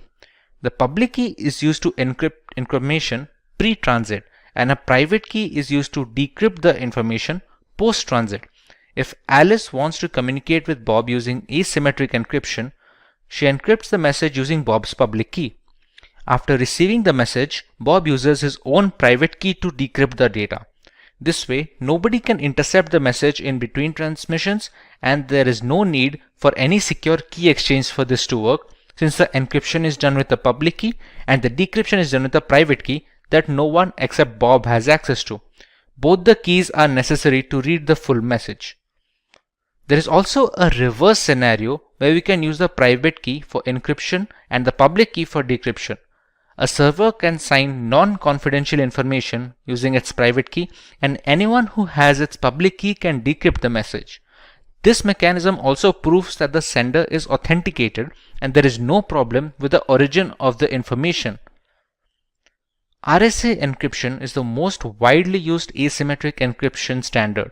It is named after its founders Rivest, Shamir, and Edelman, and it uses block ciphers that separate the data into blocks and obscure the information. Widely considered the most secure form of encryption, albeit relatively slower than AES, it is widely used in web browsing, secure identification, VPNs, emails, and chat applications. With so much hanging on the key's secrecy, there must be a way to transmit the keys without others reading our private data. Many systems use a combination of symmetric encryption and asymmetric encryption to bolster security and match speed at the same time. Since asymmetric encryption takes longer to decrypt large amounts of data, the full information is encrypted using a single key, that is, symmetric encryption. That single key is then transmitted to the receiver using asymmetric encryption, so you don't have to compromise either way. Another route is using the Diffie-Hellman key exchange, which relies on a one-way function and is much tougher to break into. The third variant of cryptography is termed as hashing. Hashing is the process of scrambling a piece of data beyond recognition.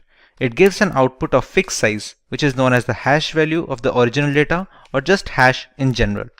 The calculations that do the job of messing up the data collection form the hash function. They are generally not reversible without resilient brute force mechanisms and are very helpful when storing data on website servers that need not be stored in plain text. For example, many websites store your account passwords in a hashed format so that not even the administrator can read your credentials. When a user tries to log in, they can compare the entered password's hash value with the hash value that is already stored on the servers for authentication, since the function will always return the same value for the same input. Cryptography has been in practice for centuries. Julius Caesar used a substitution shift to move alphabets a certain number of spaces beyond their place in the alphabet table. A spy can't decipher the original message at first glance. For example, if he wanted to pass confidential information to his armies and decides to use the substitution shift of +2, A becomes C, B becomes D, and so on. The word attack, when passed through a substitution shift of +3, becomes DWWDEFN. This cipher has been appropriately named the Caesar cipher, which is one of the most widely used algorithms. The Enigma is probably the most famous cryptographic cipher device used in ancient history. It was used by the Nazi German armies in the World Wars. They were used to protect confidential political, military, and administrative information, and it consisted of 3 or more rotors that scrambled the original message depending on the machine's state at that time. The decryption is similar, but it needs both machines to stay in the same state before passing the ciphertext so that we receive the same plain text message. Let's take a look at how our data is protected while we browse the internet thanks to cryptography. Here we have a web-based tool that will help us understand the process of RSA encryption. We see the entire workflow from selecting the key size to be used until the decryption of the ciphertext in order to get the plain text back. As we already know, RSA encryption algorithm falls under the umbrella of asymmetric key cryptography. That basically implies that we have two keys at play here, a public key and a private key. Typically, the public key is used by the sender to encrypt the message and the private key is used by the receiver to decrypt the message. There are some occasions when this allocation is reversed and we will have a look at them as well. In RSA, we have the choice of key size. We can select any key from a 512-bit to 1024-bit all the way up to a 4096-bit key. The longer the key length, the more complex the encryption process becomes and thereby strengthening the ciphertext. Although with added security, more complex functions take longer to perform the same operations on similar size of data. We have to keep a balance between both speed and strength because the strongest encryption algorithms are of no use if they cannot be practically deployed on systems around the world. Let's take a 1024-bit key over here. Now we need to generate the keys. This generation is done by functions that operate on passphrases. The tool we are using right now generates these pseudo-random keys to be used in this explanation. Once we generate the keys, you can see the public key is rather smaller than the private key, which is almost always the case. These two keys are mathematically linked with each other. They cannot be substituted with any other key, and in order to encrypt the original message or decrypt the ciphertext, this pair must be kept together. The public key is then sent to the sender and the receiver keeps the private key with himself. In this scenario, let's try and encrypt the word Simplilearn. We have to select if the key being used for encryption is either private or public, since that affects the process of scrambling the information. Since we are using the public key over here, let's select the same and copy it and paste over here. The cipher we are using right now is plain RSA. There are some modified ciphers with their own pros and cons that can also be used, provided we use it on a regular basis and depending on the use case as well. Once we click on encrypt, we can see the ciphertext being generated over here. The pseudorandom generating functions are created in such a way that a single character change in the plaintext will trigger a completely different ciphertext. This is a security feature to strengthen the process from brute force methods. Now that we are done with the encryption process, let's take a look at the decryption part.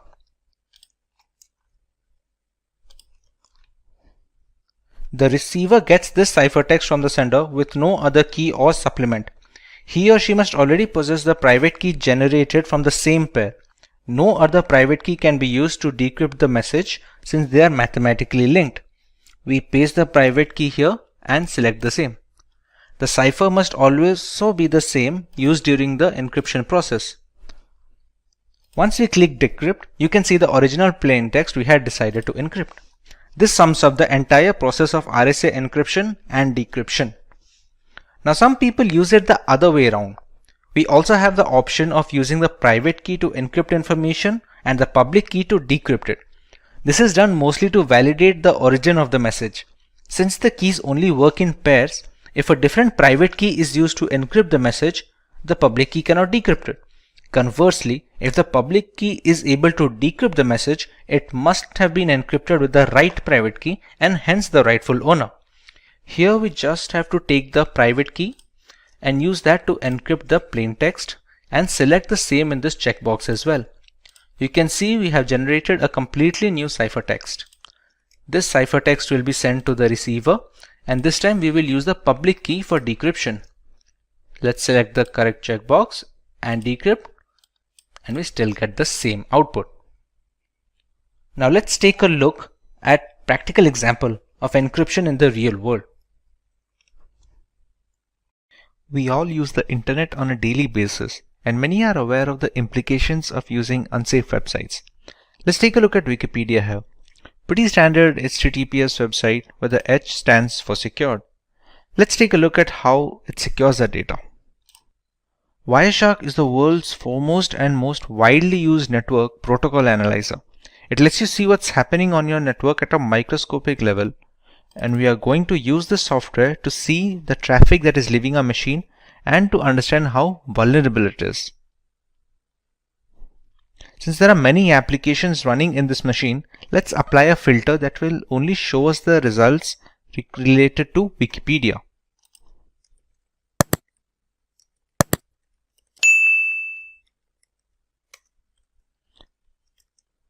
Let's search for something that we can navigate the website with.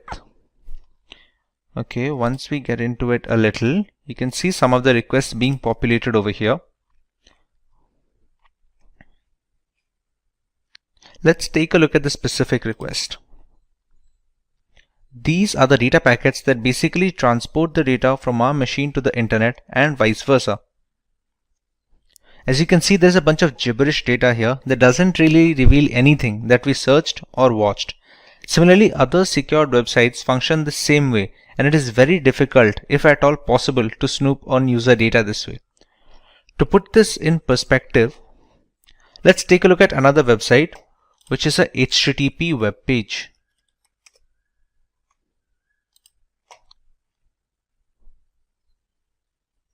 This has no encryption enabled from the server end, which makes it vulnerable to attacks. There is a login form here, which needs legitimate user credentials in order to grant access. Let's enter a random pair of credentials.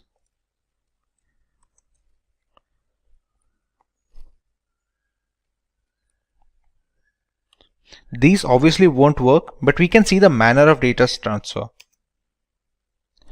Unsurprisingly, we weren't able to get into the platform. Instead, we can see the data packets. Let's apply a similar filter that will help us understand what request this website is sending.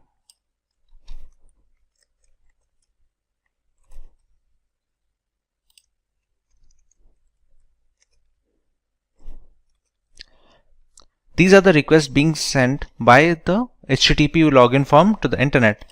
If we check here, see, whatever username and password that we are entering, we can easily see it with the Wireshark. Now, we used a dummy pair of credentials. If we select the right data packet, we can find our correct credentials.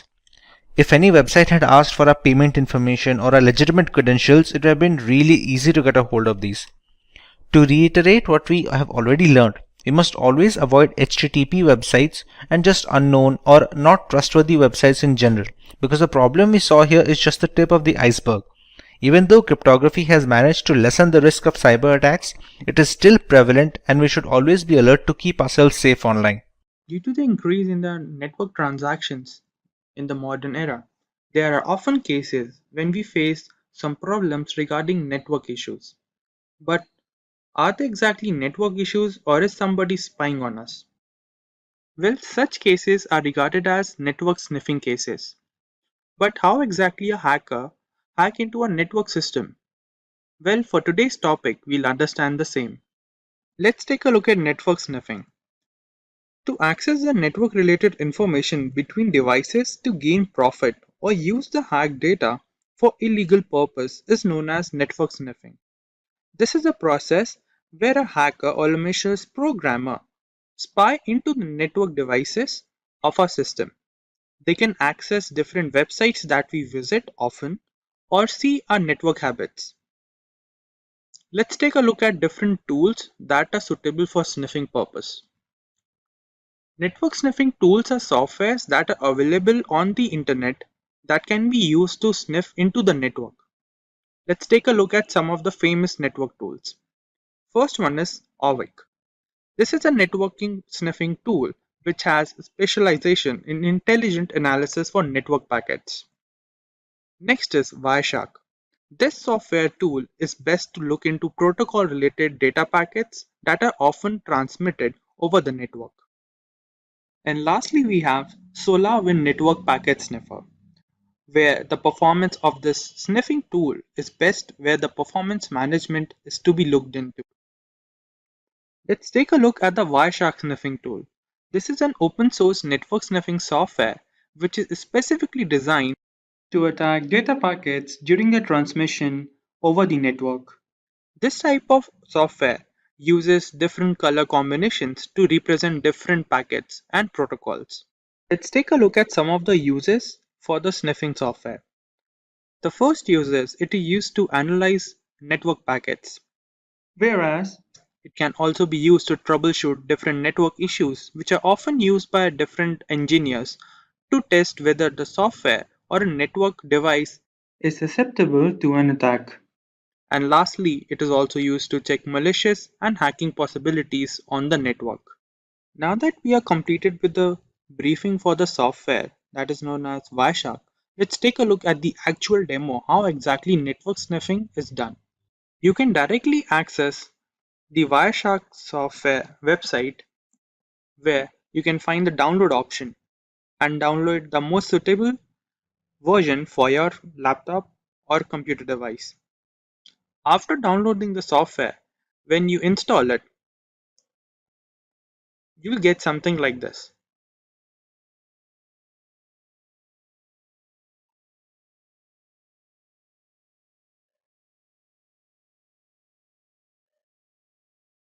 As we can see, these connections are the connections that are connected to my laptop right now. And the difference in the graph that we can see over here represent the traffic on the network that is present.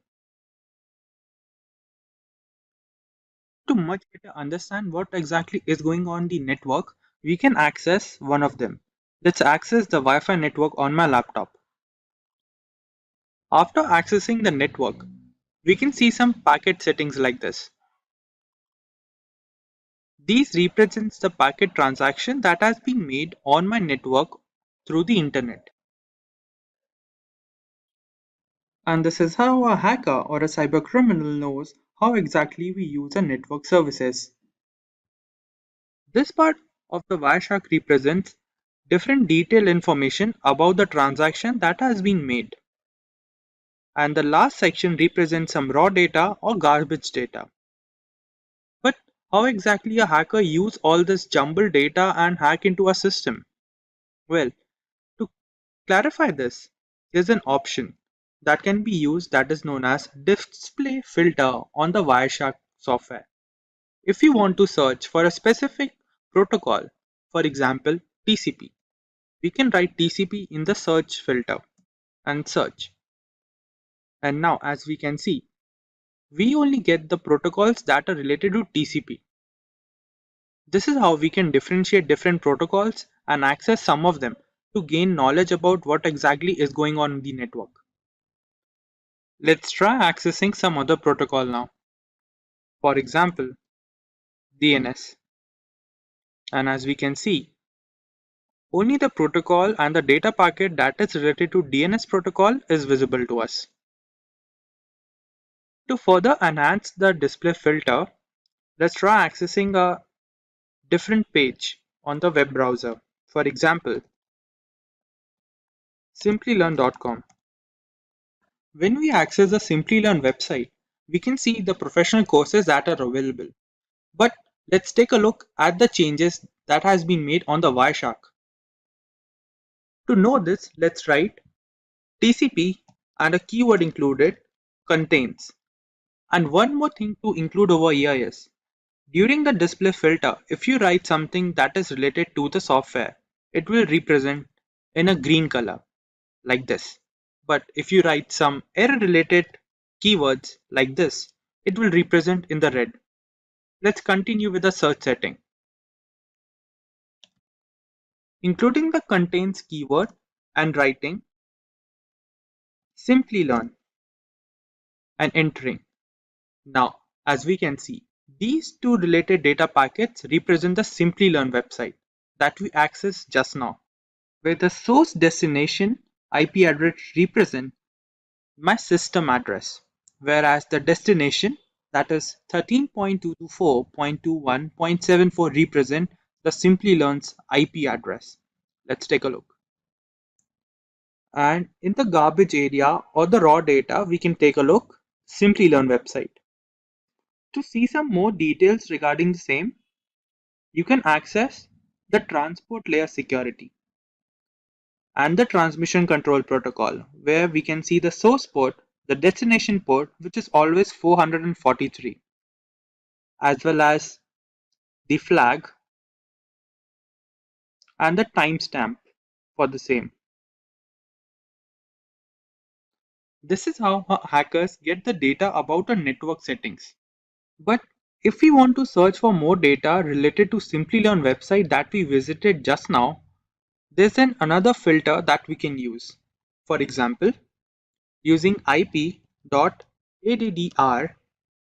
space equal equal and writing the IP address for the website Simplilearn, that is 13.224.21.74.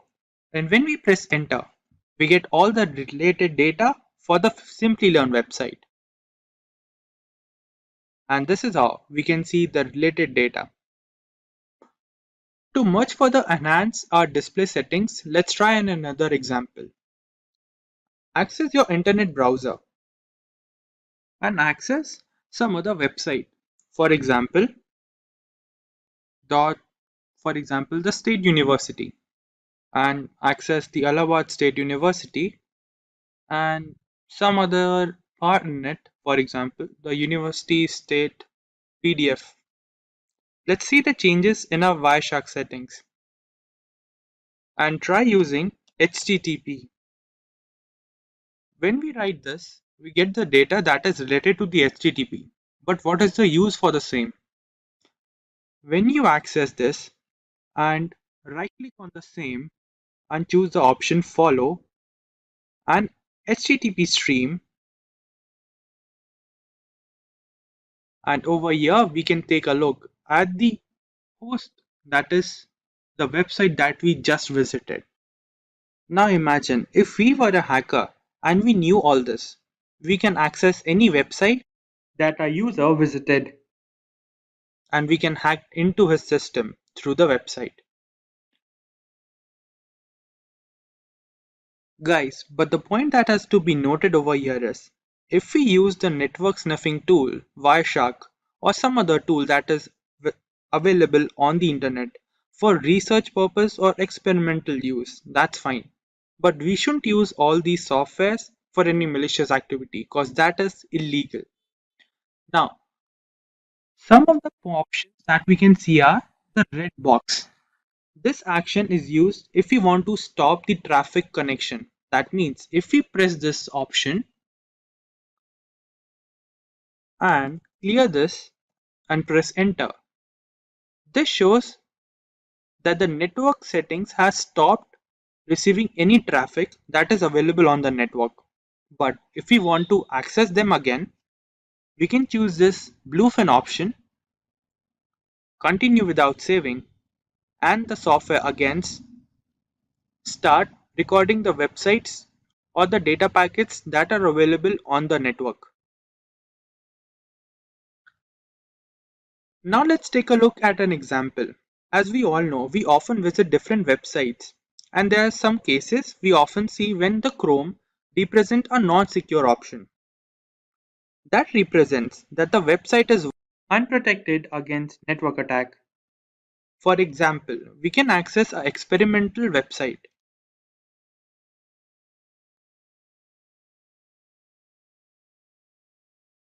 This is a website that allows us to access the non-secure part of a website.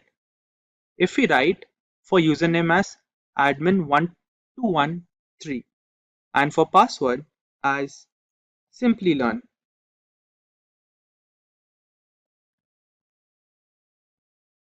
and login.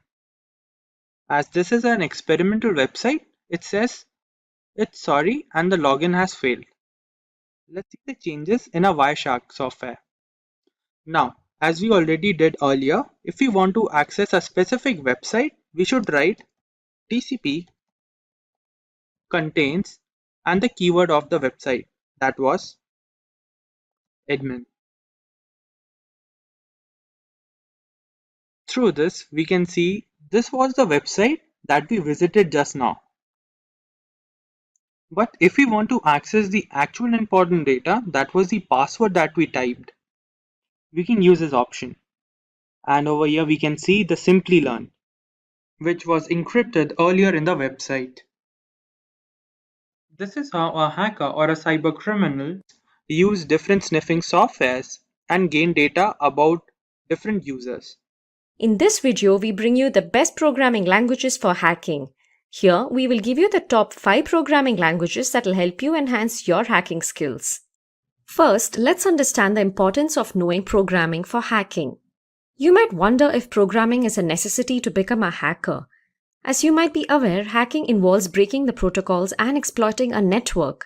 Thus, being a hacker requires you to understand the languages of the software that you are focusing on. Hence, it is required that a hacker knows coding. Having zero coding knowledge will definitely limit your opportunities in the future. Knowing different programming languages is undoubtedly an asset for hackers. Everyone wants to become a hacker today, however, it is not as easy as it is shown in numerous movies. It takes plenty of practice and programming knowledge to become an ethical hacking expert. If you want to become a hacker, it is imperative that you have a knack for programming languages. It is a known fact that some of the world's best hackers started off as programmers. If you know how to program, you will be able to dissect a code and analyze it. You can write your scripts or malware that can be used on the victim. Yes, there are several ready-made scripts available today. However, you might need to apply your skills in case the available scripts don't work well for you. Sometimes when script modification is required, you should be in a position to do that. In such a scenario, zero knowledge of the respective programming language will definitely be a hindrance. Programs can also help you automate multiple tasks which would normally take a lot of time. Codes allow you to penetrate different fields you want to hack. It will help you identify the plan behind an attack and defend against deadly hacking techniques and make your cybersecurity career worthwhile. It will help you understand the working of the target system or application before carrying out an exploit. Now that we have an idea as to why programming is important for hackers, let us understand which programming languages should a hacker learn. There are several programming languages for hacking and it might be overwhelming to choose from the endless list. Here we are to help you with that. Do keep in mind that your choice of programming language will also depend on the type of system you are targeting and your strategy. Let us now move on to the list of the top programming languages that are extensively used by hackers around the world. As you see on your screens, here we have the top 5 programming languages for hackers. Let us go through them one by one. Number 1 on our list is one of the most popular programming languages today, that is Python. Python is a general-purpose programming language and in the field of hacking it is mainly used for exploit writing. It is referred to as the de facto hacking programming language. It plays a crucial role in writing hacking scripts, exploits, and malicious programs. One great feature that makes hacking easy with Python is the availability of ready-made modules. For example, OS modules are available if the target is a native operating system. For networking, there is a socket module and a lot more. Python socket programming can be used for discovering vulnerabilities in a system since Python code helps in checking the security integrity of systems and it can also be used to exploit them. Python has a massive community that helps with third-party plugins every day. It is also an easy-to-read language with a simple syntax. This will be helpful for beginners. You can easily write automation scripts using Python and it also makes prototyping much faster. Moving on to our second programming language, we have JavaScript. Currently, JavaScript is one of the best programming languages for hacking web applications. A good understanding of JavaScript allows a hacker to discover vulnerabilities and carry web exploitations since most of the web apps use JavaScript or one of its libraries. Knowing JavaScript will help you discover flaws in web applications. JavaScript can be used to read saved cookies and security experts also use JavaScript to develop cross-site scripting programs for hacking. JavaScript is known for carrying out attacks like cross-site scripting. JavaScript can also be used to spread and reproduce malware and viruses easily. Initially, JavaScript was a client-side scripting language. However, with the release of Node.js, it now supports back-end development. This implies a larger field for exploitation.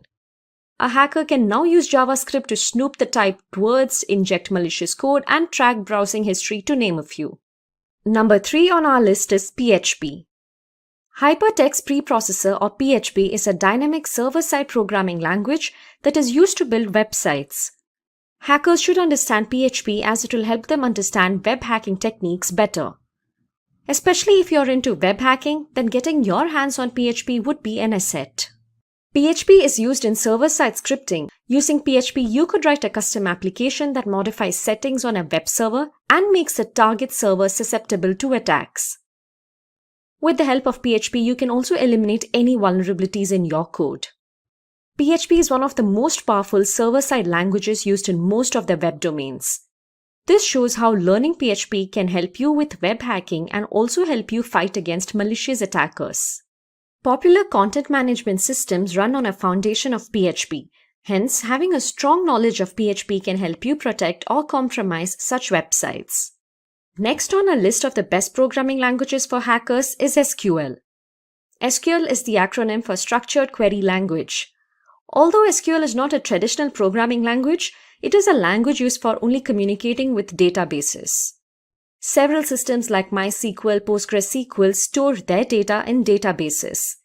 SQL is used to interact with such databases in order to organize, add, retrieve, delete, or edit data from a database. Having an in-depth knowledge of SQL lets you comprehend the structure of a database, thereby helping you decide which scripts or tools to deploy. SQL is used for the purpose of web hacking. SQL is undoubtedly the best programming language when it comes to hacking into large databases. It will be impossible to counteract database attacks without a good understanding of SQL. Using SQL, hackers can perform an attack known as SQL injection attack. Such an attack enables hackers to access confidential information from databases. SQL is used by hackers to develop various hacking programs based on SQL injection. SQL injection is used to bypass web application login algorithms that are weak. Such an attack can also help a hacker view and modify confidential information from databases. Finally, at number 5, we have the C programming language. It is no surprise that we have C, the mother of all programming languages, on our list. It is used massively in the security field. It helps with exploit writing and development. The low-level nature of C provides an edge over other programming languages used for hacking. A hacker can use the C programming language to his or her advantage when it comes to accessing low-level hardware components such as the RAM.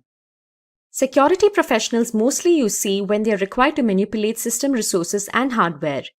C also helps penetration testers write programming scripts. Most operating systems and computer programs are coded in C language. Hence, learning C, you will help hackers get an overview of the structure of operating systems. C is also used to create shellcodes, rootkits, exploits, build undetectable malware, keyloggers, and much more. Sometimes it is also advisable to learn both C and C++ as they both come in handy for hackers. So those were our top 5 programming languages for hackers. Do keep in mind that the most important step of becoming a hacker is to learn various programming languages. It will be great if you can master a variety of programming languages as your target will not be the same always. On that note, in addition to previously mentioned programming languages, we have an additional list of languages that are also well recognized for hacking. Let's have a look at our honorary mention. First, we have Ruby. The Ruby programming language has been used for exploitation for quite some time now. There can be a close comparison drawn between Ruby and Python based on its syntax. However, Ruby is more web-focused. Ruby can be used to write either small or large scripts and can be used interchangeably with bash scripting. It offers good flexibility while writing exploits. Ruby has been used by several hackers to exploit corporate systems. It is not that easy to master Ruby, and that is one reason why MNCs look for professionals who know Ruby. Second, we have Perl. Although Perl has lost its old fame, it still holds value in the hacker community for exploit writing. There are systems that still run on Perl as it was the go-to solution once. It is a great language that can help you manipulate Linux text files and help you create tools and exploits. Perl code bases still do occupy a considerable portion of corporate tools. Third on our list is HTML. Many of you might have wondered why we didn't mention HTML yet. Yes, no programming list is complete without mentioning HTML. The hypertext markup language, HTML, is a standard markup language used for creating web pages. It glues the whole internet together, and it is the language of the web. This shows the importance HTML has. An understanding of HTML is vital to play with web applications.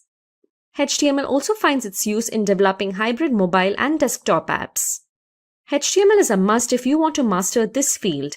Having said that, HTML is not that tough a language to learn.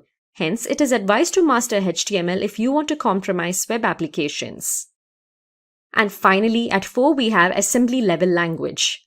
It is undoubtedly one of the most powerful yet hardest programming languages to learn.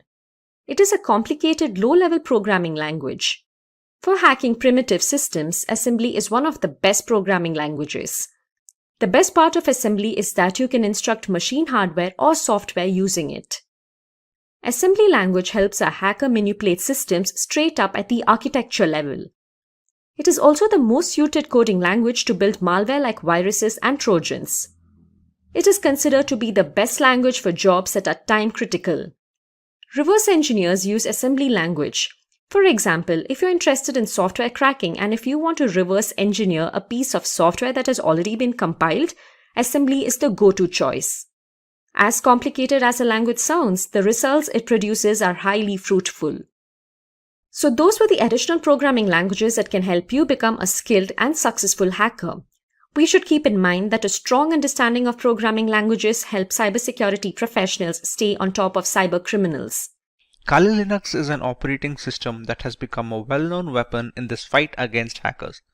A Linux distribution that is made specifically for penetration testers. Let's start by learning about Kali Linux in general. Kali Linux, which is formerly known as Backtrack Linux, is an open source Linux distribution aimed at advanced penetration testing and security auditing. It contains several hundred tools that are targeted towards various information security tasks such as penetration testing, security research, computer forensics, and reverse engineering. Kali Linux is a multiple platform solution, accessible and freely available to information security professionals and hobbyists. Among all the Linux distributions, Kali Linux takes its roots from the Debian operating system. Debian has been a highly dependable and stable distribution for many years, providing a similarly strong foundation to the Kali desktop. While the operating system is capable of practically modifying every single part of our installation, the networking components of Kali become disabled by default. This is done to prevent any external factors from affecting the installation procedure, which may pose a risk in critical environments. Apart from boosting security, it allows a deeper element of control to the most enthusiastic of users. We did not get Kali Linux since the first day. How did it come into existence? Let's take a look at some of its history. Kali Linux is based on years of knowledge and experience in building penetration testing and operating systems. During all these project lifelines, there have been only a few different developers as the team has always been small. The first project was called WOPEX, which stands for White Hat Knopex. As can be inferred from the name, it was based on the Knopex operating system as its underlying OS. WOPEX had releases ranging from version 2.0 to 2.7. This made way for the next project, which was known as WAX, or the longhand being White Hat Slacks. The name change was because the base OS was changed from Knopex to Slacks. WAX started at version 3 as a nod, it carrying on from WOPEX. There was a similar OS being produced at the same time, Auditor Security Collection, often being shortened to just Auditor, which was once again using Knopex. Its efforts were combined with WAX to produce Backtrack. Backtrack was based on Slackware from version 1 to version 3, but switched to Ubuntu later on with version 4 to version 5. Using the experience gained from all of this, Kali Linux came after Backtrack in 2013. Kali started off using Debian stable as the engine under the hood before moving to Debian testing when Kali Linux became a rolling operating system. Now that we understand the history and the purpose of Kali Linux, let us learn a little more about its distinct features. The latest version of Kali comes with more than 600 penetration tools pre-installed. After reviewing every tool that was included in Backtrack, developers have eliminated a great number of tools that either simply did not work or which duplicated other tools that provided the same or similar functionality. The Kali Linux team is made up of a small group of individuals who are the only ones trusted to commit packages and interact with the repositories, all of which is done using multiple secure protocols. Restricting access of critical code bases to external assets greatly reduces the risk of source contamination, which can cause Kali Linux users worldwide a great deal of damage as a direct victim of cybercrime. Although penetration tools tend to be written in English, the developers have ensured that Kali includes true multilingual support, allowing more users to operate in their native language and locate the tools they need for the job. The more comfortable a user feels with the intricacies of the operating system, the easier it is to maintain a stronghold over the configuration and the device in general. Since ARM-based single-board systems like the Raspberry Pi are becoming more and more prevalent and inexpensive, the development team knew that Kali's ARM support would need to be as robust as they could manage with fully working installations. Kali Linux is available on a wide range of ARM devices and has ARM repositories integrated with the mainline distributions, so the tools for ARM are updated in conjunction with the rest of the distribution. All this information is necessary for users to determine if Kali Linux is the correct choice for them. If it is, what are the ways that they can go forward with this installation and start their penetration testing journey? The first way to use Kali Linux is by launching the distribution in the live USB mode. This can be achieved by downloading the installer image file or the ISO file from the Kali Linux website and flashing it to a USB drive with a capacity of at least 8 GB. Some people don't need to save their data permanently, and a live USB is the perfect solution for such cases. After the ISO image is flashed, the thumb drive can be used to boot a fully working installation of the operating system, with the caveat that any changes made to the OS in this mode are not written permanently. Some cases allow persistent usage in live USBs, but those require further configuration than normal situations. But what if the user wants to store data permanently in the installed OS? The best and the most reliable way to ensure this is the full-fledged hard disk installation. This will ensure the complete usage of the system's hardware capabilities and will take into account the updates and the configurations being made to the OS. This method is supposed to override any pre-existing operating system installed on the computer, be it Windows or any other variant of Linux. The next alternative route for installing Kali Linux would be to use virtualization software such as VMware or VirtualBox.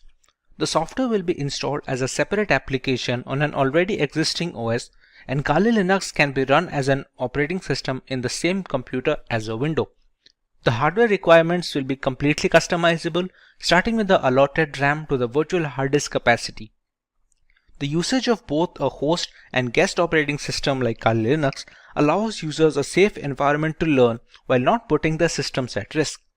If you want to learn more about how one can go forward with this method, we have a dedicated video where Kali Linux is being installed on VMware while running on a Windows 10 operating system. You can find the link in the description box to get started with your very own virtual machine. The final way to install Kali Linux is by using a dual boot system. To put it in simple words, the Kali Linux OS will not be overwriting any pre-installed operating system on a machine, but will be installed alongside it. When a computer boots up, the user will get a choice to boot into either of these operating systems. Many people prefer to keep both the Windows and Kali Linux installed, so the distribution of work and recreational activities is also allotted effectively. It gives users a safety valve should their custom Linux installation run into any bugs that cannot be fixed from within the operating system. There are multiple ways to install Kali Linux. We can either install it on a normal hard drive in a virtual machine software such as VMware or VirtualBox, or we can do that in hard bare metal machines. Now, for the convenience of explanation, we're going to install Kali Linux today on a virtual machine software known as VMware. VMware is able to run multiple operating systems on a single host machine, which in our case is a Windows 10 system. To get started with Kali Linux installation, we have to go to the website to download an image file.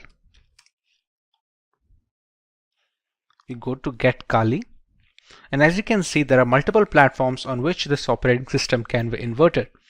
As per our requirement, we're going to go with the virtual machine section. As you can see, it is already recommended by the developers. This is the download button, which will download a 64-bit ISO file. We can download 32-bit, but that is more necessary for hard metal machines, or if you're going to use it for older devices which do not support 64-bit operating systems yet. After clicking on the download button, we can see we have a WinRAR archive which will have the ISO files.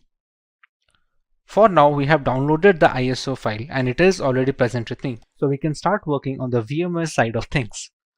Once the ISO file is downloaded, we open up VMware Workstation. We go to File and we create a new virtual machine. In these two options, it is highly recommended to go with the typical setup rather than the custom one. The custom is much more advanced and requires much more information from the user, which is beneficial for developers and people who are well versed with virtualization software, but for 90% of the cases, typical setup will be enough. Here, we can select the third option, which will be I will install the operating system later. In some operating systems, we can use the ISO file here directly and VMware will install it for us. But for right now, in the case of Kali Linux, the third option is always the safest. Kali Linux is a Linux distribution. So we can select Linux over here and the version, as you can see here, have multiple versions such as the multiple kernels. Every distribution has a parent distribution. For example, Kali Linux has Debian, and there are other distributions which are based or forked from some parent distribution. Kali Linux is based off Debian, so we can go with the highest version of Debian, which is the Debian 10.x 64-bit. Go on next. We can write any such name. We can write Kali Linux so that it will be easier to recognize the virtual machine among this list of virtual machine instances. The location can be any location you decide to put. By default, it should be the documents folder, but anywhere you put, it will hold up all the information of the operating system, all the files you download, all the configurations you store, everything will be stored in this particular location that you provide. When we go next, we are asked about the disk capacity. This disk capacity will be all the storage that will be provided to your virtual machine of Kali Linux. Think of your Windows device. If you have a 1 terabyte of hard drive, you have the entirety of the hard disk to store data on. How much data you give here, you can only store up to that amount of data. Not to mention some amount of capacity will be taken up by the operating system itself to store its programs and applications. For now, we can give around, let's say, 15 GB of information. Or if the recommended size for Debian is 20, we can just go ahead at 20. It depends all on the user case. If you are going to use it extensively, you can even go as high as 50 or 60 GB if you have plans to download many more applications and perform multiple different tests. Another option we get over here is storing virtual disks as a single file or storing them into multiple files.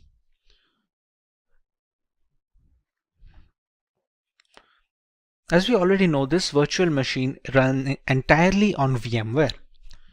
Sometimes when transferring these virtual machine instances, let's say from a personal computer to a work computer, we're going to need to copy up the entire folder that we had mentioned before over here.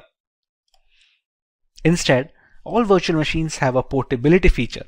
Now this portability feature is possible for all scenarios, except it is much easier if they split the virtual disk into multiple files. Now even if this makes porting virtual machines easier from either system to system or software to software, let's say if you want to switch from VMware to VirtualBox or vice versa, the performance takes a small hit. It's not huge, but it's recommended to go with storing the virtual disk as a single file if you have no purposes of ever moving the virtual machine. Even if you do, it's not a complete stop that it cannot be ported. It's just easier when using multiple files. But in order to get the best performance out of the virtual machine, we can store it as a single file over here. This is a summary of all the changes that we made and all the configurations that have been settled until now. Now at this point of time, we have not provided the .iso file yet, which is the installation file for the Kali Linux that we downloaded from this website. As of right now, we have only configured the settings of the virtual machine. So we can press on Finish. And we have Kali Linux in the list. Now, to make the changes further, we press on Edit Virtual Machine Settings. The memory is supposed to give the RAM of the virtual machine. The devices with RAM of 8 GB or below that Giving high amount of RAM will cause performance issues on the host system. If the memory has some amount of free storage left, let's say on idle storage, my Windows machine takes about 2 GB. So I have 6 GB of memory to provide. Although if you provide all of the 6 GB, it will be much more difficult for the host system to run everything properly.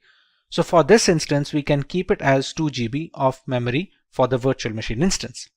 Similarly, we can use the number of processors and we can customize it according to our liking.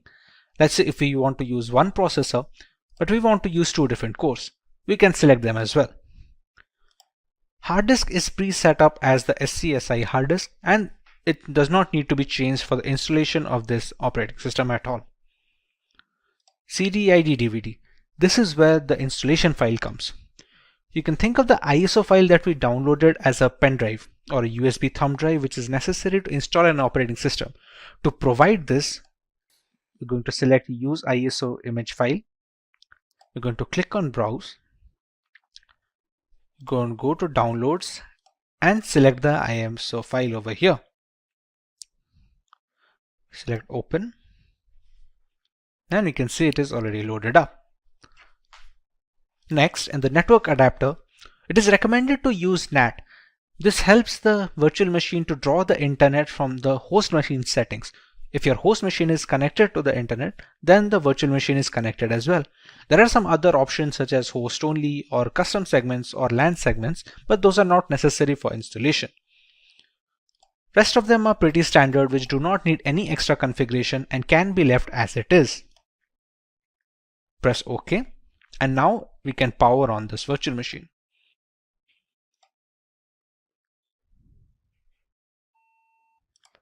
In this screen, we can choose how we want to proceed with the installation. We have a Start Installer option over here. So we're going to press Enter on that.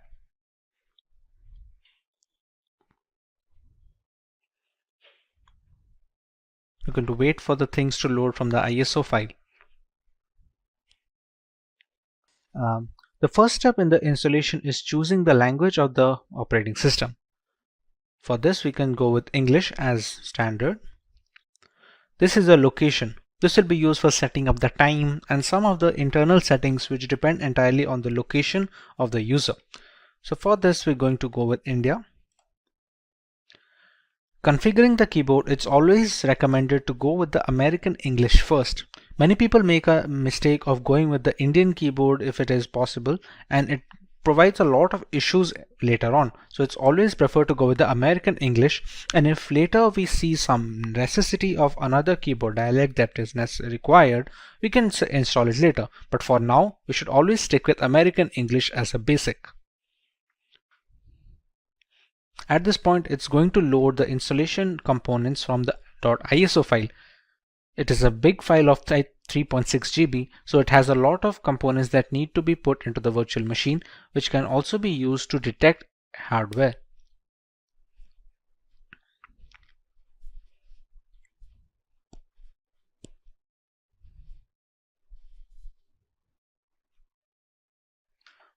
Once the hardware and the network configuration is done by the ISO file, we want to write a host name for the system. This host name can be anything which is used to recognize this device on a local network or a LAN cable. Let's say if we use the name Kali. Domain name, we can skip it for now. It's not necessary as such for the installation. This is the full name for the user. Let's say we can provide the name as Simplilearn as a full name. Next, we're going to set up a username. This username is going to be necessary to identify the user from its root accounts and the subsequent below accounts. For now, we can give it as something as simply123. Now we have to choose a password for the user. Now remember, since this is the first user that is being added onto this newly installed operating system, it needs to be a password for the administrator. We can use whichever password we like over here and use the same password below and press on continue. At this point, it's going to detect on the components on which the operating system can be installed. Like here, there are multiple options like the use entire disk, use entire disk and set up LVM, use entire disk and set up encrypted LVM. For newcomers, it is recommended to just use the first one, since LVM encryption is something that you can learn afterwards when you're much more hands-on with the Linux operating system. For now, we're going to use the use entire disk guided installation and press on continue. When we set up the virtual machine on VMware, we had set up a disk capacity. There we gave a purpose 20 GB. That is the hard disk which is being discovered here. Even though it is a virtual disk, on VMware it acts as a normal hard disk on which an operating system can be installed. So we select this one and press on continue. Here there is a multiple partition system. All the operating systems that are installed have different components. One is used for the keeping of the applications, one for the files, other for the RAM management and other things. For newcomers, it is always recommended to keep it in one partition. And we're going to select that and press on continue. This is just an overview of the partition it's going to make. As you can see, it has a primary partition of 20.4 GB and a logical partition of 1 GB used for swap memory. Now these kind of naming can be confusing for people who are not well versed with Linux operating systems or in general virtualization, but for now you can go ahead and press on continue, as this will be fine. We can press on finish partitioning and write changes to disk and continue. It's just a confirmation page. As you can see, it's wrote that SCSI3 is our virtual hard disk of 20 GB disk capacity. We write the changes to the disk, we press yes and click on continue. At this point, the installation has started. Now this installation will take a while depending on the amount of RAM provided, the processors provided, and how quickly the performance of the system is being hampered by the host machine. On quicker systems this will be rather quick, while on the smaller ones this will take a while. Since this is going to take some time to install, as it is being run on a virtual machine with only 2 GB of RAM, we're going to speed up this part of the video so we don't have to waste any more time just watching the progress bar.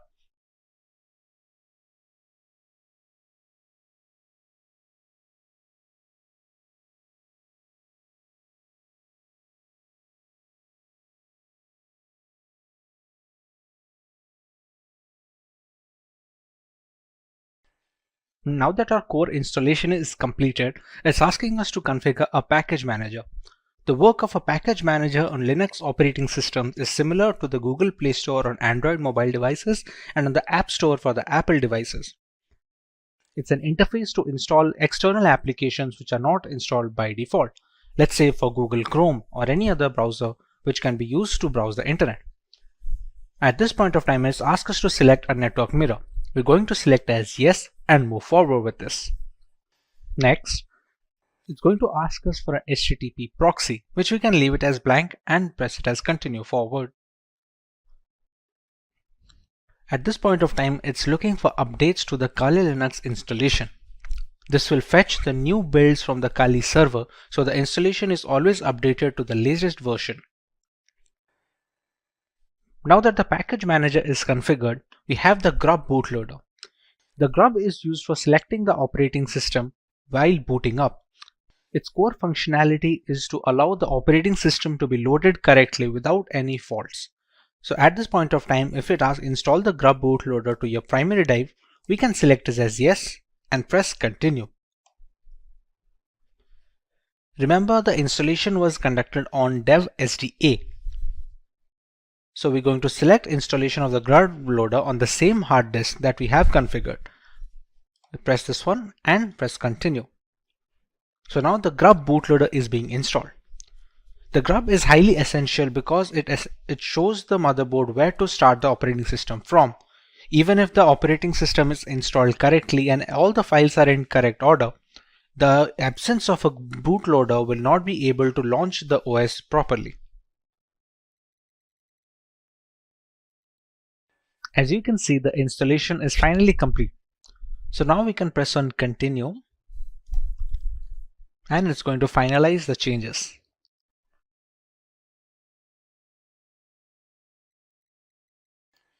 Now you can see Kali Linux being booted up straight away. It doesn't check for the ISO file anymore since the operating system is now installed onto the virtual hard disk storage that we had configured before.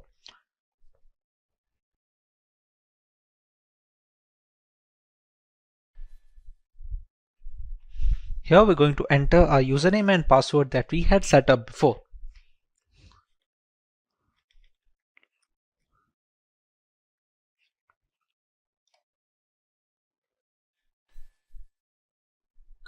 And we have the Kali Linux system booted up.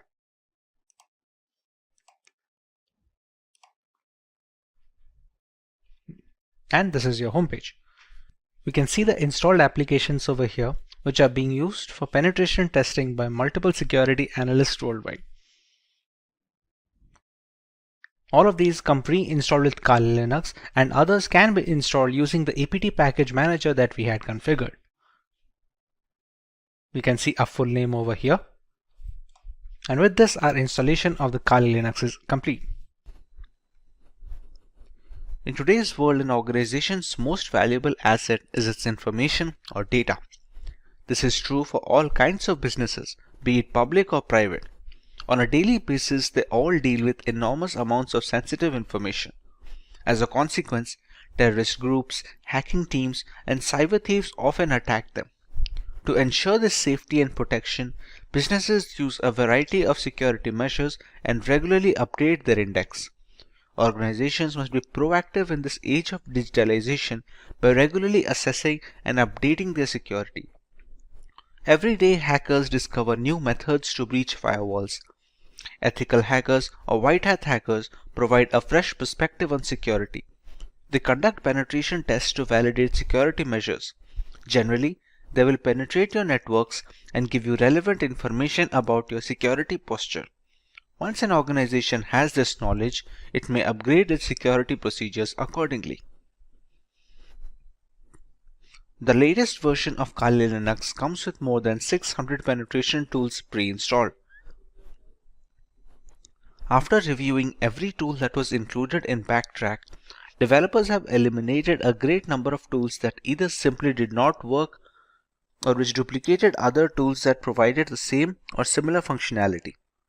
Occasionally, when conducting penetration testing or hacking, we must automate our activities since there may be hundreds of conditions and payloads to test, and manually examining everything is time-consuming. To improve our productivity, we utilize tools that come pre-packaged with Kali Linux. These tools not only save us time, but also accurately capture and process the data. The Kali Linux team is made up of a small group of individuals who are the only ones trusted to commit packages and interact with the repositories, all of which is done using multiple secure protocols. Restricting access of critical code bases to external assets greatly reduces the risk of source contamination. Although penetration tools tend to be written in English, the developers have ensured that Kali includes true multilingual support, allowing more users to operate in their native language and locate the tools they need to do for the job. Since ARM-based single board systems like the Raspberry Pi are becoming more and more prevalent and inexpensive, the development team knew that Kali's ARM support would need to be as robust as they could manage with fully working installations. Kali Linux is available on a wide range of ARM devices and has ARM repositories integrated with the mainline distribution, so tools for ARM are updated in conjunction with the rest of the distribution tools. Let's begin with some terminal basics on Kali Linux. When most people hear the term Linux, they envision a complex operating system used only by programmers. However, the experience is not as frightening as it appears. Linux is an umbrella term for a collection of free and open source Unix operating systems. There are many variants like Ubuntu, Fedora, Debian. These are distributions, which will be a more precise term. When using a Linux operating system, you will most likely utilize a shell, which is a command line interface that provides access to the operating system services. The majority of Linux distributions ship with a graphical user interface, also known as GUI, as their primary shell. This is done to facilitate user interaction in the first place. Having said that, a command line interface is suggested due to its increased power and effectiveness. By entering the commands into the CLI, tasks that require a multi-step GUI procedure may be completed in a matter of seconds. We can start the terminal by clicking on the prompt icon here on top. Once the terminal is opened, we can put up a command. Use another command known as mkdir, which is supposed to stand for make directory, and I write nf2, shortage for new folder 2. If I open up the nf, you can see the new folder is created. This is how the pwd command works. Another important command to change directories, it's called the cd command. Let's say right now if I am in nf, I want to create a new file in nf2 folder or something else in the nf2 folder. I have to shift to cd nf2. Now if I write pwd, it will show the present working directory of home, Simplilearn, desktop, nf, and inside that I am in nf2 right now. It is done to navigate through the Linux files and directories. It requires either the full path or just the name of the directory. If we have to move a completely different folder on a completely different file, then we can use the entire path like this. For now, cd works. Another few commands is we can write cd ... and it will come back one folder. Now the pwd will be just nf and not nf2. Let's say we are in this folder and we want to go a different file. Let's say if we just go for cd home, Simplilearn. That's it. Right now, these are the folders in our current present working directory. We have the desktop, the documents, downloads, etc. From here, we can again go to the desktop using the same cd command, cross-check the changing of directories, and check the files again. And yes, there we go, nf. How do we know this? What are the commands that are used to show the files and folders? That folder is known as the ls command. ls can be used to view the contents of a directory. By default, this command will display the contents of your current working directory. If we add some other parameters, we can find the contents of other directories as well. There are some hidden files as well in Linux which cannot be showed just with ls. For example, if we just go to cd etc, which is a configuration folder for Linux, if we write ls now, these are the files that can be seen. If we want to see the hidden files, we'll have to add one more parameter here like ls-a, and as you can see, the number of files have increased this time around. There are other things as well that we can see with Linux. ls-al will show the hidden files along with some of the parameters and some of the permissions that has been provided for each file. As you can see, many of these files have root access. Some of them can write, some of them can read. It differs file to file, and the ls-al command is used to check each of these files' permission and change them accordingly if needed. The next command that we can look for is the cat command or concatenate. It is one of the most frequently used commands, and it is used to list the contents of a file on the output. For example, let's say if I have a file at the desktop. In this nf2 folder, I will create a document, create an empty file, e-file. I'll open up the document and I'll write it as hello Kali. I will save this up. Now, to change the directories from etc to nf2, we have already discussed how to use the cd command using just the folder name. Now, if we want to go to the entire directory, we can write cd home.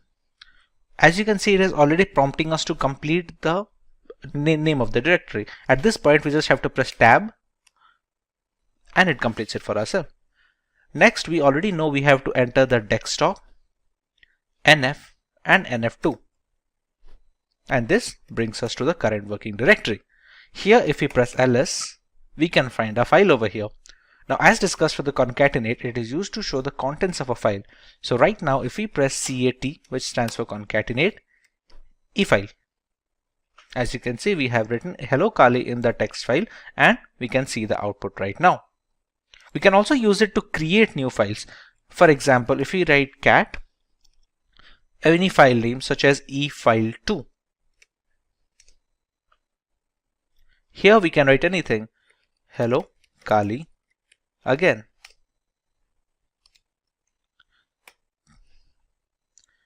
Once we press Ctrl C here, we can check efile2 and we have hello Kali again printed over here.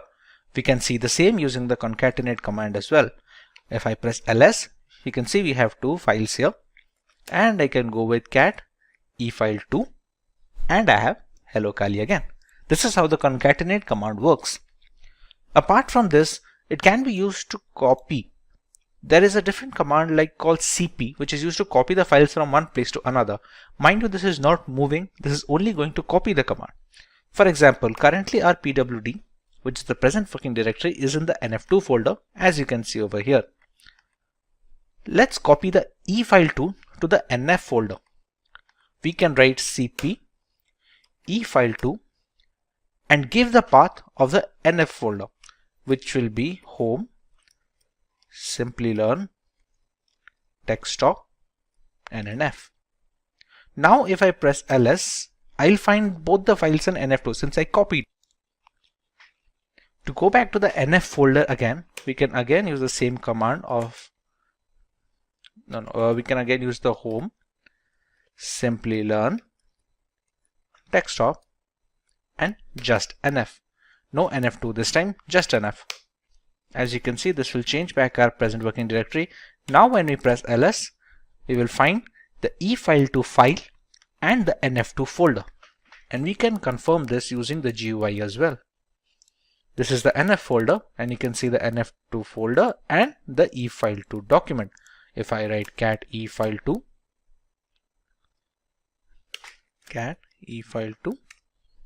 we can see the contents of the file. Now this can be done using moving as well. For example, if I go to cd nf2, which is the inside folder, it has both the document files like efile and efile2. Let's say I want to move the efile completely from nf2 to nf1. Instead of writing cp, the command I'm going to use is mv efile, and again give the path of the folder into which I have to copy, which will be again home, Simplilearn, desktop, and nf. As you can see, the contents of the nf2 have appeared here, and efile has been moved from nf2 to nf. This is the nf2, and we don't find efile here anymore. If we press cd ... and we go back to nf ls right now, and we can find both the files, efile that we moved and efile2 that we copied from the nf2 folder. So this is how copying and moving will work using the terminal. Now this is just a simple one-line statement that might take a couple of clicks when using GUI. This is why the command line interface is considered to be much more streamlined for Linux operating systems. Another very important command for Linux operating system is the sudo command. Sudo is short for super user do. The command enables you to perform tasks that require administrative or root permissions. You can think of it as how we run programs as administrator on Windows systems. It is not advisable to use this command for daily use because it might be easy for an error to occur, and the permissions of root are very intricate, so new beginners are advised to use the sudo command only when absolutely necessary. For example, sudo su. With this command, I am giving this terminal a root permission. This su stands for this user. At this point, it's going to ask for my admin password. Once I enter my password, and I now have root access. Note how the password that I entered did not show up here. This is a security measure to prevent people from snooping on your root password, which is the end game of all this operating system. As you also can see, the symbol changed. If the dollar symbol is showing, it shows as a standard user. When you switch to root, you can easily see a hash symbol.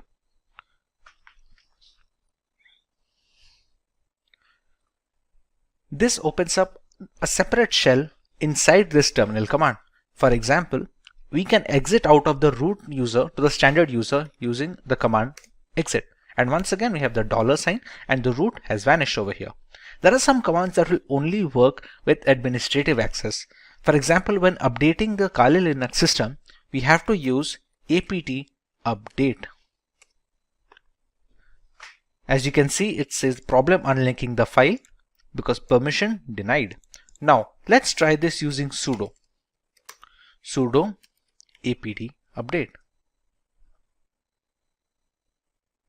As you can see, it is updating the package repositories which work as the software installed on the system. This can be done using either writing the sudo command every time we want to perform a root access, or we can just write sudo su once and write apt update alone. The fetching is complete over here. For the second example, let's say I just write sudo su, and this time it's not going to ask me the password because at this current terminal process I've already provided the root password once and it is in memory right now. Now when we used to update the system, we had to write sudo apt update. That was because we were running it as a standard user. Now we are running it as a root user, so all we have to write is apt update and it's going to continue its work. There you go.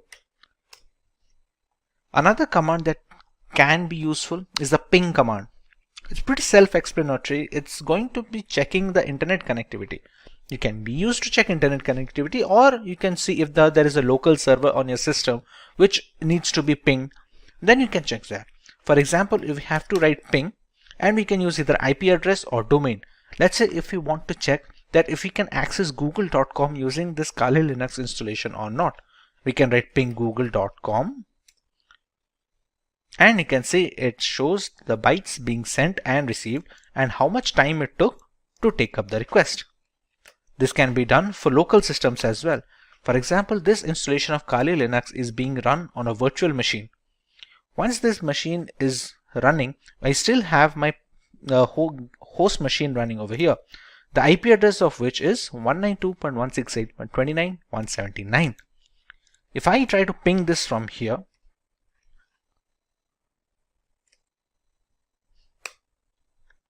as you can see, the time to complete the request is drastically low compared to a website on the internet, considering this is on the local network. This is how the ping command is worked, and it can show you what kind of packages are transmitted, how many are received, if there was any kind of packet loss between the connection window, and other details. A very important command when working with the terminal for a long duration is the history command. Pretty self-explanatory. There are so many commands that are being run. Sometimes people forget what was the change they did or what was the directory name they put. A history command helps to recover some of the commands that you have written. It doesn't go all the way back, but it takes up many commands that were inputted in the last few processes. This is how the history command works. These are some of the most commonly used terminal commands. If you want to learn more about this terminal and every other feature of this, please let us know in the comment section and we'll try to make an in-depth tutorial, especially if you could repeat. If you want to learn more about the terminal, please let us know in the comment section and we will try to make an in-depth tutorial specifically for terminal commands on Linux. Moving on, we learn how to configure proxy chains on our system. Proxying refers to the technique of bouncing your internet traffic through multiple machines to hide the identity of the original machine. It is a good tool that hackers use to accomplish this goal is proxy chains. Essentially, you can use proxy chains to run any program through a proxy server. This will allow you to access internet from behind a restrictive firewall which hides your IP address. Proxy chains even allows you to use multiple proxies at once by chaining them together. One of the most important reasons that proxy chains is used in a security context is that it's easy to evade detection. Attackers often use proxies to hide their true identities while executing an attack. And when multiple proxies are chained together, it becomes harder and harder for a forensic professional to trace the traffic back to the original machine. When these proxies are located across countries, investigators would have to obtain warranties in the local jurisdictions where every proxy is located. To see how proxy chain works, let's open Firefox first and check our current IP address. Write Firefox and there we go.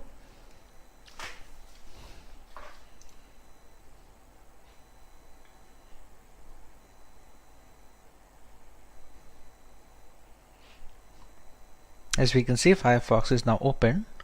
Let's check our current IP address right now. If we go to an address called myip.com, and you can see it easily detects our country is in India and this is a public IP address. Now, if we move to the terminal again, here we can now write proxy chains -h. What this -h does is it finds a help. It stands for the help file. This is for help file.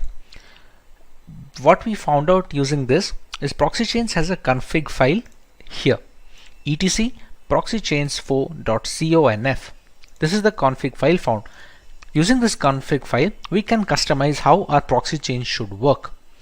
If we want to open that, we have to use it in a text editor. On Windows, we have Notepad and other things like that, Microsoft Word to edit documents. On Linux, we have a tool called Nano.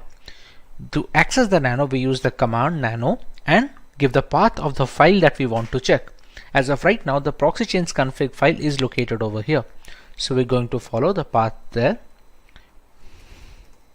chains4.conf. And here we go. We see the config file. There are three basic types of proxy chaining here. We have a strict chain where all the proxy in the list will be used and they will be chained in order.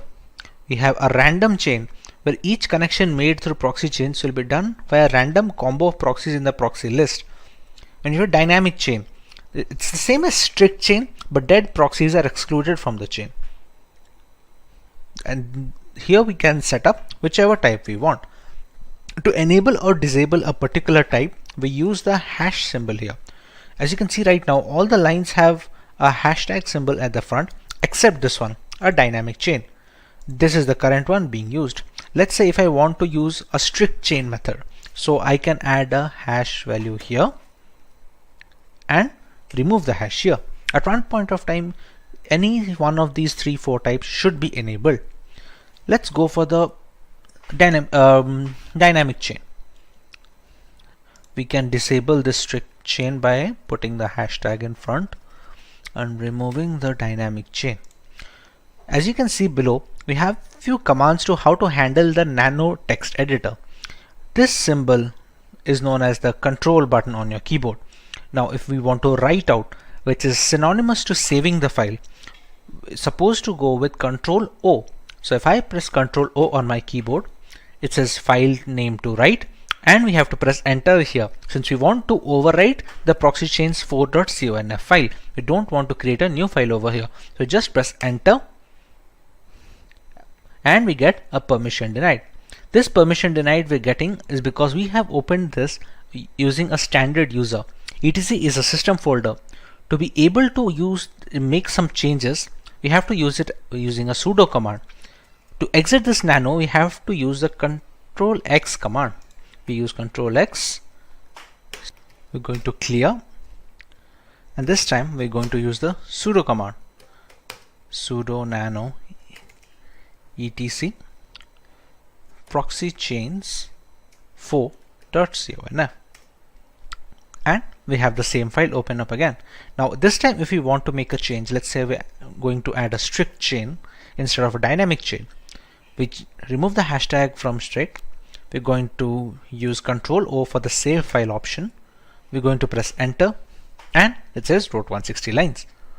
Again, if we want to reverse this change, we put the hashtag over here, enable dynamic chain, we press Control O, press enter, and it says wrote 160 lines. Now we can exit straight away using the Control X format. Right now we have not provided any file or a proxy chain. We can have proxy IP addresses from the internet, but we have to make sure that they are safe and they don't snoop on our data. When there is no proxy chains being provided personally, it's going to use the Tor network, but for that we have to start Tor. Tor is a service in Linux. To know more about this Tor, we can write sudo systemctl, which is used to know the status of services on the Linux operating system, and status of Tor. System CTL, sorry, instead of STL, it should be system CTL status Tor. As you can see, it is a Tor service anonymizing overlay network for TCP connections, and it's currently inactive. Now to start this up, we have to write sudo systemctl start Tor. Now if we repeat the same sudo systemctl status Tor, as you can see, it's active now. You can see the green logo over here. Okay. To integrate the Firefox and the browser, we can use the proxy chains command directly over here. We can write proxy chains. We can use Firefox to launch our web browser, and let's say if we want to visit google.com. We press enter and the Firefox window is launched, and it should open up google.com next. And there we go. If we go to myip.com once again, as you can see, we have a different IP address and the country is unknown as well. So this is how we can use proxy chains to anonymize internet usage when using Kali Linux. Next on our agenda is the ability to scan networks using Nmap. At its core, Nmap is a network scanning tool that uses IP packets to identify all the devices connected to a network. You can learn more about Nmap using their help file.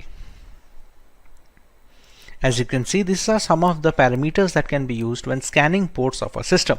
You can see the version and the URL of the service over here. The primary uses of Nmap can be broken into 3 core processes. First, the program gives you detailed information on every IP active on your network, and then each IP can then be scanned. Secondly, it can also be used to providing a lot of live hosts and open ports, as well as identifying the OS of every connected device. Thirdly, Nmap has also become a valuable tool for users looking to protect personal and business websites. Using Nmap to scan your own web server, particularly if you're hosting your website from home, is essentially simulating the process that a hacker would use to attack your site. Attacking your own site in this way is a powerful way of identifying security vulnerabilities. As we already discussed, the host Windows 10 machine on this system has an IP address of 192.168.29.179. If you want to test the OS scan of this system, we're going to first get the root permission over here. We use the sudo command, and now we are a root user. We're going to launch the command nmap -o, which is supposed to be an OS detection scan. The IP address we can use of the host system 192.168.29.179. In a legitimate penetration testing scenario, we can use the IP address of the vulnerabilities device over here. We are going to let it scan for a while, and it's going to give us some guesses on what can the OS be. As you can see, the scan is done, and it has shown some of the ports that are open. You can see the MSRPC port open, the HTTPS 443 port open, which is used to connect to the internet, and it has some aggressive OS guesses as well. For example, it thinks there's a 94% chance that it's going to be a Microsoft Windows XP Service Pack 3. That's partly because a lot of the Windows XP update packages are still prevalent on Windows. Now that the OS detection is confirmed, there are multiple more details that we can gather from Nmap. Let's go with the nmap -a command, which is supposed to capture as much data as possible. There is also a speed setting. You can call it a speed setting or a control setting of the -t. -t ranges from T0 to T1 to T2 all the way up to T5. This basically determines how aggressively the victim is being scanned. If you scan slowly, it will take more time to provide the results, but it will also give a less chance for the intrusion detection system on the vulnerable machine firewall to detect that someone is trying to penetrate the network. For now, if we want to go with somewhat of a high speed, we can go with the T4 and provide the same IP address of the local machine I am trying to attack. It's going to take a little bit of time since it's trying to capture a lot of information.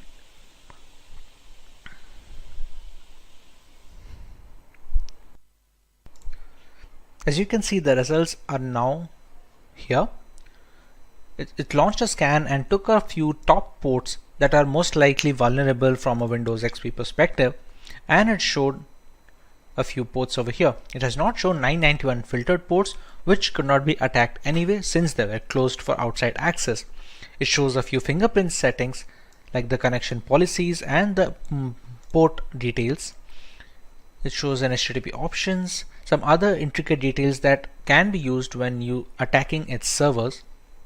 It shows a VMware version that it's running and some few other ports over here. Apart from that, we also have the aggressive OS guesses over here, just like we did with the -O, and you can see this time it is showing Windows 7 as 98%. No exact OS matches, since if there was any exact OS matches, we could have seen 100% chances over here. This is a trace route. A trace route will be the time and the path a connection request takes from the source to the destination. For example, this request went from 192.168.72.2 to a destination address. Since this is a local machine, it took only a single step. On multiple occasions, if you're trying to access a remote system, it's going to be a number of trace routes when it jumps from firewall to firewall and router to router. This is how we can use Nmap to find information about a system and find some vulnerable ports we can access. Moving on, we have a tutorial on how to use Wireshark to sniff network traffic. To start using Wireshark, we're going to have to open the application first. Now, during installation of Wireshark, there is an option to enable if non-root users can be able to capture traffic or not. In my installation, I have disabled that, so I will be launching Wireshark when using the root user itself. Also, to capture data, we need an external Wi-Fi adapter. You can see it over here in the VM tab, removable devices, RE-Link 802.1 and WLAN. This is an external Wi-Fi adapter which is inserted into my USB system. You can see it over here. If I write iwconfig, this is the one, WLAN 0. This is absolutely necessary because we need to have a monitor mode required. We won't need it for sniffing data on Wireshark right now, but it's going to be necessary later on in this tutorial as well, as we will see. For now, we can just start up Wireshark by writing its name on the command line, and it should start the program. Here we go. Here it's going to check which of the adapters we want to use. For example, right now the ETH0, which is supposed to stand for Ethernet 0 port, you can see data is being transmitted up and down. We're going to select ETH0.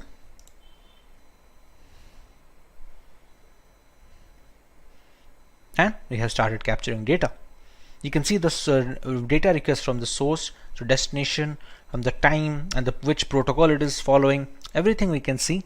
And we can see the IPv4 flags here as well, as you can see over here. To capture internet traffic, we can try running Firefox.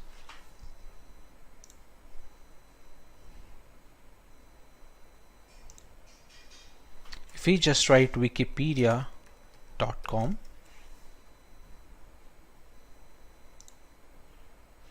and you can see the number of requests increasing.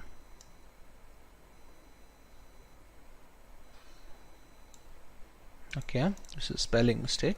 Wikipedia. Here, you can see the application data of all these requests going up, and they're connected to a destination server of 102.166.224. Now, even if we check the transmission control protocol flags over here and so many more things, we cannot find anything beneficial. As you can see, the information over here is gibberish, which is supposed to be, since it's supposed to be encrypted. Now, this is possible due to this being an HTTPS website. Hence, you can see the lock symbol over here, and connection is supposed to be secure. Now, what about HTTP ports? We have seen many people recommend to not visit HTTP ports. Repeat. we have seen many people recommend to not visit HTTP websites, and even if we have to visit, to not provide any critical information. For example, let's go to a random HTTP page over here. As you can see, this is saying connection is not secure, and this is an HTTP page and not HTTPS. Now let's check for some of the information that is passing through this. This is a login form. Let's say I have a legitimate account over here. If I write my account name, and my password is supposed to be password 1234. I press login, and the password does not match because I do not have an account over here. But let's say I did, and I was logged in as expected. We can go to Wireshark. We can use filters over here. Now all the requests that I am sending, it's a TCP request, so I can write a filter containing TCP contains whatever string if it is being passed. Let's say for the end username I write my account name, so I can just write my account name over here and press enter to find a request over here. Now as you can see, there are many flags over here. If we go to the HTML form URL encoded and open up some of its flags, as you can see, I can see my account name and Simplilearn password over here. This is the same details that I input on the website. Let's say I did have a legitimate account on this website. I would have logged in with no problems, but anyone who would be using Wireshark to sniff on the data can easily get my credentials from here.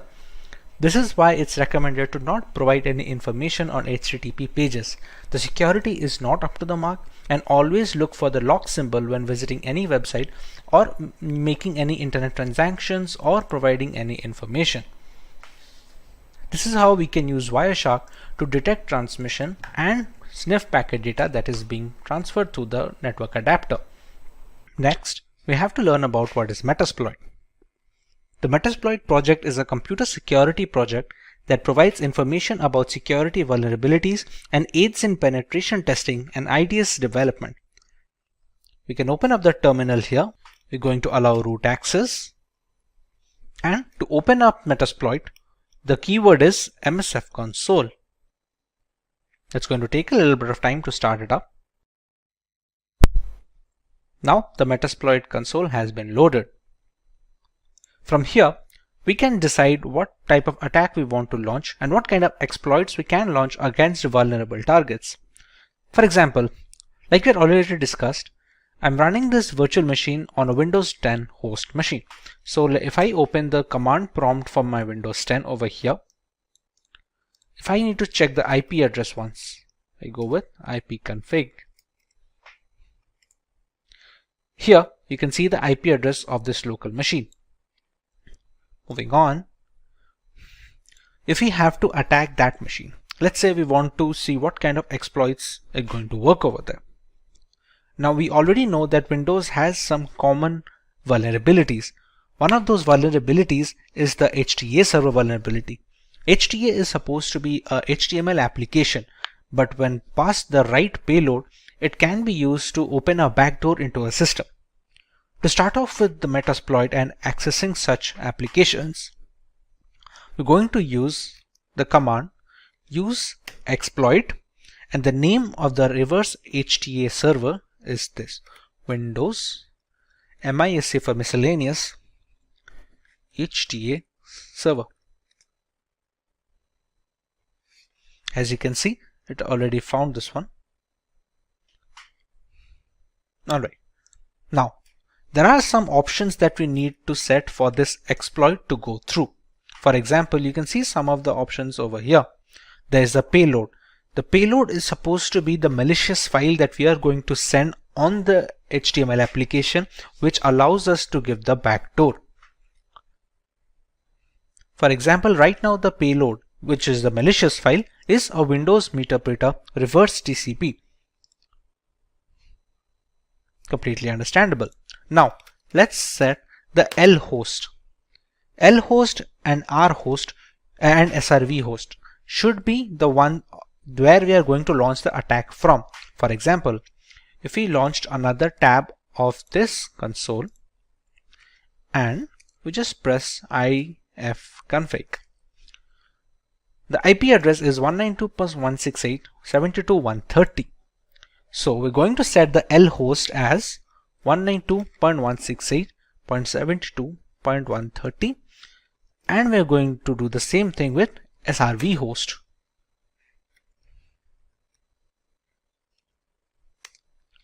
We're going to set a port where we need to capture the backdoor access. Next, the payload has already been set. This payload will launch a backdoor and give us meterpreter access to the system. Meterpreter can be considered as an upgrade of a normal command prompt shell. We will look into it once we get the access in the first place. Now that we have set the commands, we can press on exploit and press enter. Now, you can see we have a URL over here. We're going to copy this URL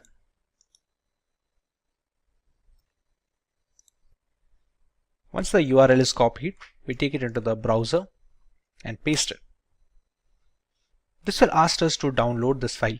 Now, as per browser security settings, this file should be blocked by default. We can decide to keep it, and with the correct formulation of this malicious package, even the website browser antivirus softwares will not be able to detect good payloads. We're going to save this file and we're going to open it. Publisher could not be verified. If we press run and we go back to our meterpreter access over here, you can see it has already captured a URL of an HT server and it is writing delivering payload. Just have to wait for a few seconds till the payload is delivered. It has sent this much amount of data. Meterpreter session 1 is opened and we should get the access soon. There we go. Now, to understand where is the session set, we can write sessions -i. As you can see, it has a meterpreter over here. We're going to write sessions -i. The session ID is 1, so we're going to write 1. And we have the meterpreter access.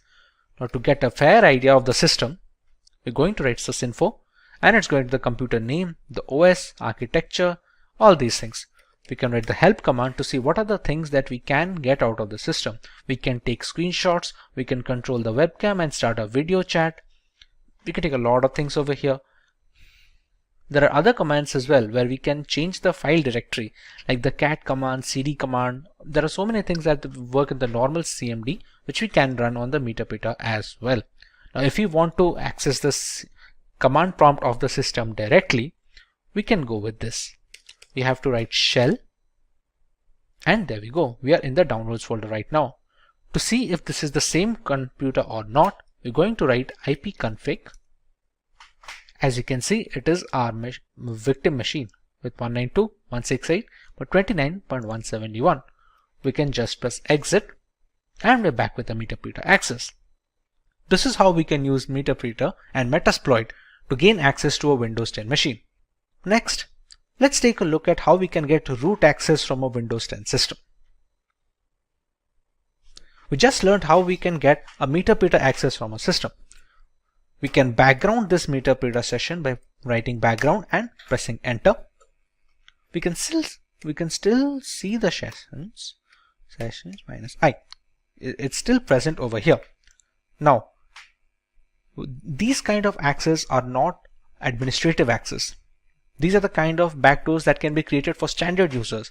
But to get a complete access of a system, including the program files, the Windows documents, we need to have root access or administrative access.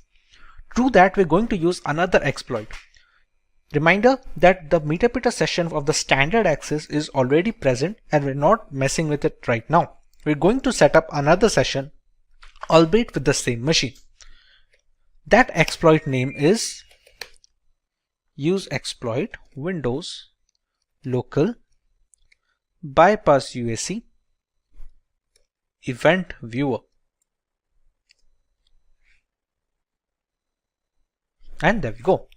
Now, if we check the options that we can put in this system, we have to choose an exploit target. We need to put a session as well. Let's say we're going to use the session 1. This is the session that has the metadata access with the standard user. It doesn't have the system user. We're going to write set session 1 and we're going to run exploit. Run a few commands and it opened a second metadata session. As you can see, it is the session 2. If I write sysinfo, you can still see I'm not the system user right now. I'm still just a normal user. How can we check that? If you go to shell, I can still see user Shinabi downloads, all these things. If I press exit, go back to the metadata. There is a command on metadata, get system. It attempts to elevate your privilege to that of the local system, which basically means you get promoted into root access. So if we write get system, and due to pipe impersonation, we now have the system root access. As you can see, now it has become x64 and we are the admin users. Now if I go to shell, I can easily go back, Windows, and I can easily access these things. This kind of control over the Windows folders and the program files folders, these kind of things are not possible if you are not an admin access or the command prompt has not been run with admin permissions. This is how we can use privilege escalation to get into an admin access system. We use the second exploit, which was the bypass UAC event viewer exploit, and essentially used it with the first session. As you can read here, Windows escalation UAC protection bypass. It was first disclosed on 2016, but it still works on some systems. So let's start out by learning what Parrot security is. Parrot OS is a Debian-based Linux distribution with an emphasis on security, privacy, and development. It is built on Debian's testing branch and uses a custom hardened Linux kernel while being founded in 2013. Parrot Security contains several hundred tools targeted towards various information security tasks such as penetration testing, security research, computer forensics, and reverse engineering. It has become a multi-platform solution, accessible and freely available to information security professionals and hobbyists. It features a distinct forensics mode that does not mount any of the system hard disks or partitions and has no influence on the host system, making it more stealthy than regular mode. This mode is used on the host system when there is a need for executing forensic procedures. In software development, a rolling release is a paradigm in which software upgrades are rolled out constantly rather than in batches of versions. This ensures that the software is constantly up to date. A rolling release distribution such as Parrot Security OS follows the same concept, providing the most recent Linux kernel and software versions as they become available on the market. With the basic introduction to the operating system out of the way, let us have a look at the bare minimum system requirements necessary to be able to run this operating system. First up, we got a CPU requirement which states that a 1 GHz dual-core CPU is the absolute minimum in order to use Parrot OS. While multiple core systems will provide more optimum performance, a small beginner has been included. A very distinct thing to be noted is that the operating system can be installed on all variants of chipsets, be it 32-bit, 64-bit, and the newly popular ARM portfolio of devices. Unlike Kali Linux, which requires some amount of graphical acceleration needed to display the operating system correctly, Parrot OS has no such requirements and can be used with the leanest of machines. Taking into account the RAM issue, a minimum of 256 MB to 512 MB free RAM provides the optimum usage scenarios. Even when the OS is installed on a hard drive storage media, it should theoretically occupy around 8 GB of information, which may extend up to 16 GB depending on the tools being installed out of the box. When it comes to booting options, we have the option of going with the legacy BIOS settings or with the more modern UEFI settings. These are just some of the requirements for the installation of Parrot Security OS. To understand this process more vividly and to learn how visualization can help install an OS in our existing computer, please follow the link to our Parrot security installation video linked right above. Let's understand what some of the things that make Parrot security unique among all the other penetration testing operating systems. Along with all the giant catalog of scripts, Parrot security has its own custom hardened Linux kernel, which has been modified explicitly to provide as much security and resistance to hackers as possible as a first line of defense. The configurations in the operating system act as a second gateway, taking care of malicious requests and dropping them off. This is particularly beneficial since should there be a scenario where the latest Linux kernel is causing some particular issue, the Parrot OS development team will most likely iron it out first before passing it on as an update. If the custom hardened kernel wasn't reasoning enough, Parrot security developers managed to install more hacking tools and scripts to ensure a smooth transition for the Kali Linux users. All the tools you found in Kali are present in Parrot OS and then a few extra ones for good measure. This has been achieved while keeping roughly the same size of the installation file between both operating systems. However, it's not all productivity points for Parrot OS. They provide a choice between two different desktop environments, the Made desktop, which comes pre-installed by default, and KDE. For those unfamiliar with Linux terminology, you can think of desktop environments as the main UI for a Linux system. Being highly modular in nature, one can use Kali Linux or Parrot OS while adding another desktop environment which they find appealing. While Kali has only a single option, Parrot OS has managed to provide two optimized builds with Made desktop and KDE desktop ready-made on their website. One of the primary advantages of Parrot OS over Kali is that it's relatively lightweight. This implies that it takes significantly less disk space and computing power to function properly, with as little as 320 MB of RAM required. In reality, Parrot OS is also designed to operate successfully off a USB stick, but Kali Linux does not work well from a USB stick and is generally installed in a virtual machine. Parrot OS can be seen as more of a niche distribution if you are searching for something lighter than Kali Linux. There are multiple ways to go about with this installation. Many people prefer to install it directly onto a hard disk where the Parrot Security OS will overwrite whichever data the hard disk already has. Now this is beneficial if you want to preserve your data for the long term, but this might pose some trouble to people who do not have a spare hard disk or do not want to lose their current installation of Windows operating system. Another way to use Parrot Security is by using the live boot. But whatever changes you make to the live boot operating system, those changes are removed the moment we restart or shut down the system. A very good common ground between both these installations is virtualization. Using virtualization software like VMware or VirtualBox, we can install Parrot Security on our systems while simultaneously saving our data and having the convenience of a host machine such as a Windows operating system in case things go wrong. To start the installation, we first need to get an ISO file for the Parrot Security operating system. This can be found on the current website parrotsec.org. Once we enter the website, move into the download section and select the Get Security edition over here. Parrot Security OS has multiple desktop environments to choose from. These desktop environments serves as a different user interface for the user. For example, right now we have the Made desktop and the KDE desktop. As you can see from the screenshots, both of these look quite different while having a similar look and feel to them. For our example, let's go with the Made desktop.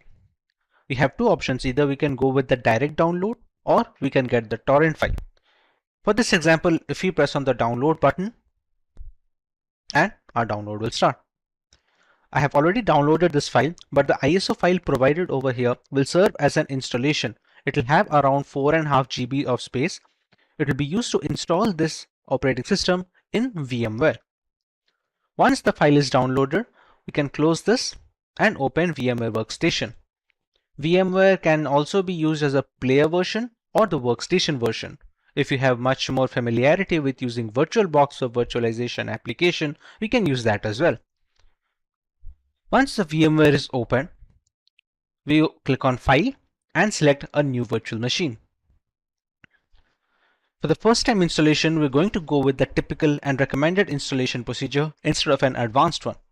If you have already installed multiple virtual machine OSs, going with the advanced option will give you much more control over the hardware customization. But for now, we're going to stick with the typical option. Moving on, it will ask us for a source to where to install the operating system from. Since we're going to use a live ISO first, we're going to select the third option, which will be I will install the operating system later, and press next. As we already know, Parrot Security is a Debian derivative. So when selecting the guest operating system type, we're going to go with Linux. And in the selection, we're going to choose whichever the highest version of Debian is, along with a 64-bit OS. We're going to click on next. We're going to name our virtual machine, let's say Parrot Security OS. We're going to select the location where we want to save the virtual machine. This will have all the hard disks of the operating system installation. We're going to click on next. For the disk size, we're going to specify how much of the current memory are we going to allocate. This is the hard disk memory of the operating system installation. Whatever changes we make in the operating system, whatever applications we install on the virtual instance will all be stored in this amount of memory. While it is recommended to go with at least 15 GB of storage, we can go as high as possible, and we're going to select the recommended 20 GB as written. When given the choice of storing the virtual disk as a single or multiple files, many people want to keep their virtual instance in a way so that it helps them stay portable. People change systems, and sometimes they want to swap their instances between the work and their personal computer. If there is no portability in mind, storing the virtual disk as a single file gives the best performance and should be the recommended go-to when installing for the first time. We click on next here, and it's going to give us a summary of the settings we have already settled till now. We're going to press on finish, and there we go. We have our installation first step completed. Here on out, we're going to click on Edit Virtual Machine Settings. Here we're going to have a look at some of the requirements that the Parrot Security OS will need. It is known to be a memory lightweight operating system, but just to have the almost optimum performance, we're going to provide around 2 GB of RAM from our host system, which is a Windows 10 machine. When it comes to the processors, I'm going to increase it to 2 and the number of cores to 2 as well. So giving out a total 4 processor cores to the operating system. Now this depends on what are your computer rig and how much resources you can justify. So these need to be customized according to the system at hand.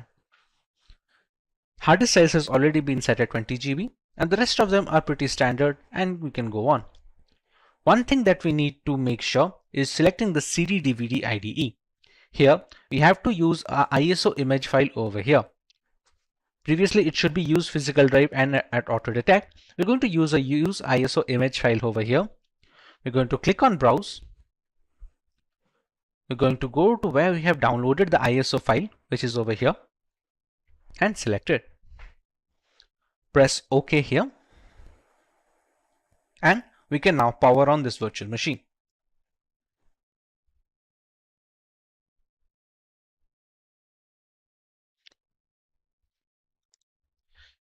At this point of time, there are two options. We can go with the try install option using the graphical user interface, or we can go using the terminal mode. To get a better user experience, we're going to go with the try install mode specifically. Press enter, and it's going to start the live boot ISO.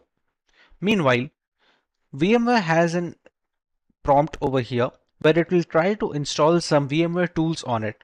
While this is not mandatory, it is much more recommended to install these tools so that we can get some additional features like drag and drop with the host system and many more things. For now, we're going to close this prompt.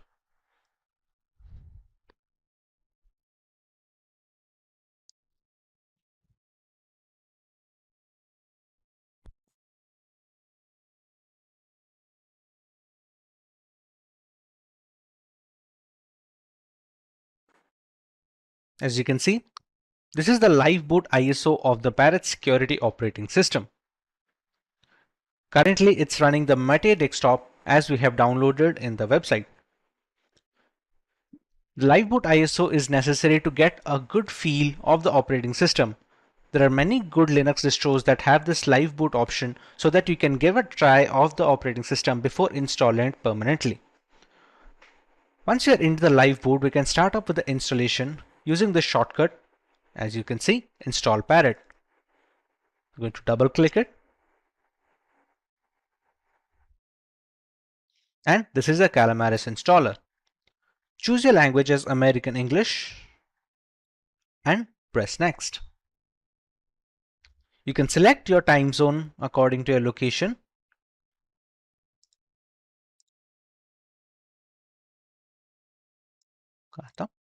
And we can go next. At this point of time, you have to choose the correct keyboard. Now, what many people get confused is choosing their own language keyboard. What people must keep in mind is what keyboard the laptop provides.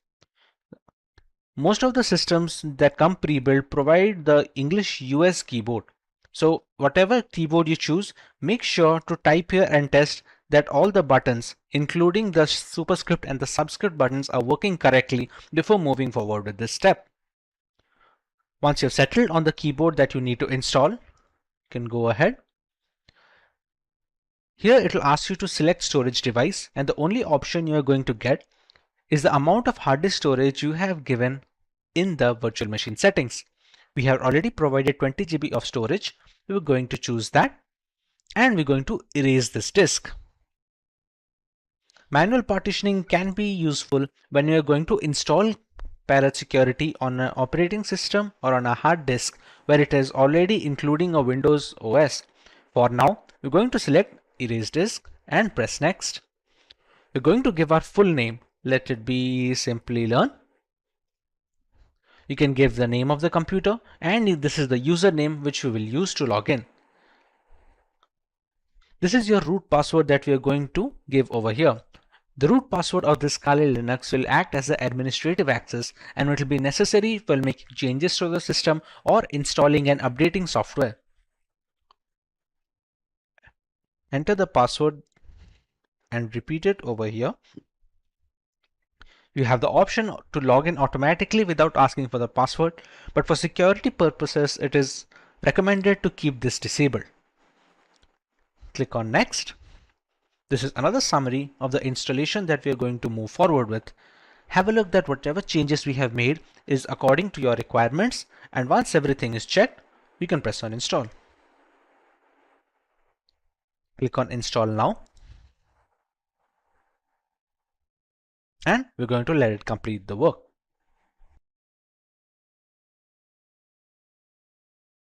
As you can see, the installation of Parrot security is now completed.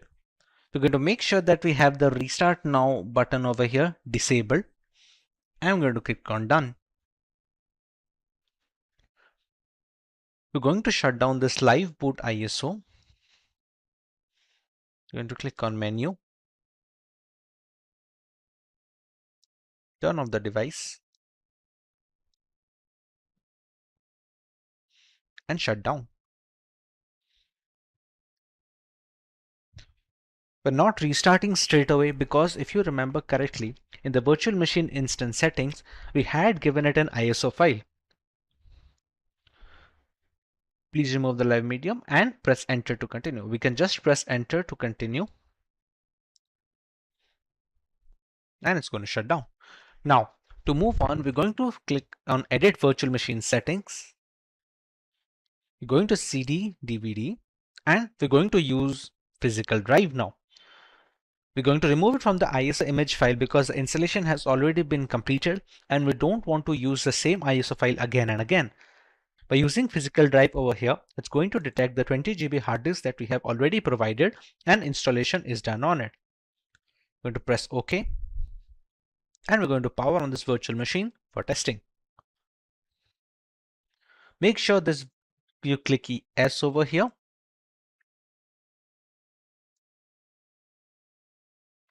This is the grub menu. At this we get different choices, for example, which NVIDIA drivers off or with some other advanced options. More often than not, we're going to choose the first option and press enter. If you remember clearly, We did not get the option of try install or a terminal run just like we did in the live boot ISO. Since this is running straight from the 20 GB hard drive storage, it's going to start the OS directly. Now with the login screen, you can see our username over here as we provided in the installation. We're going to enter our root password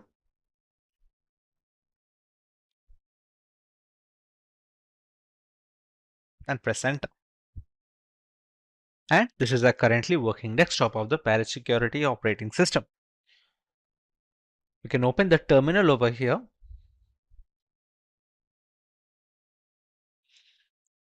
And we're going to try our root password and installation. To install any software, we're going to use the keyword sudo apt install and neofetch. We're going to use the root password that we used to log in. We're going to press Y for yes. This is just an additional step that we're doing to check that the installation is done correctly with the correct amount of hardware requirements that we had provided.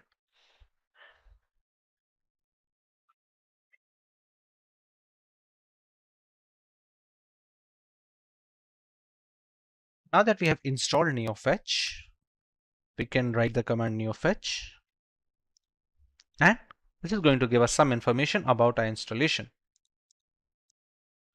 You can see the OS name as Parrot OS 4.11 is running on a VMware host, the kernel versions, and some of the other information like the number of packages installed, the current shell version, resolution of the VMware instance that we are running, the desktop environment which is made as we had downloaded once, and some other things. You can see the memory is supposed to be 1951 megabytes, which is supposed to equal around 2 GB of RAM usage that we had provided. Let us compare both these operating systems directly with respect to their hardware specifications and usability. In the end, we can decide on what distribution is fit for each type of user.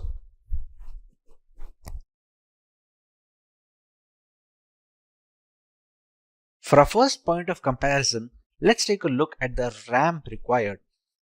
For optimum performance of the operating system, which is highly essential when trying to crack hashes or something of similar nature, RAM usage is a very important facet. While Kali Linux demands at least 1 GB of RAM, Parrot Security can operate optimally with a minimum of 320 MB of RAM.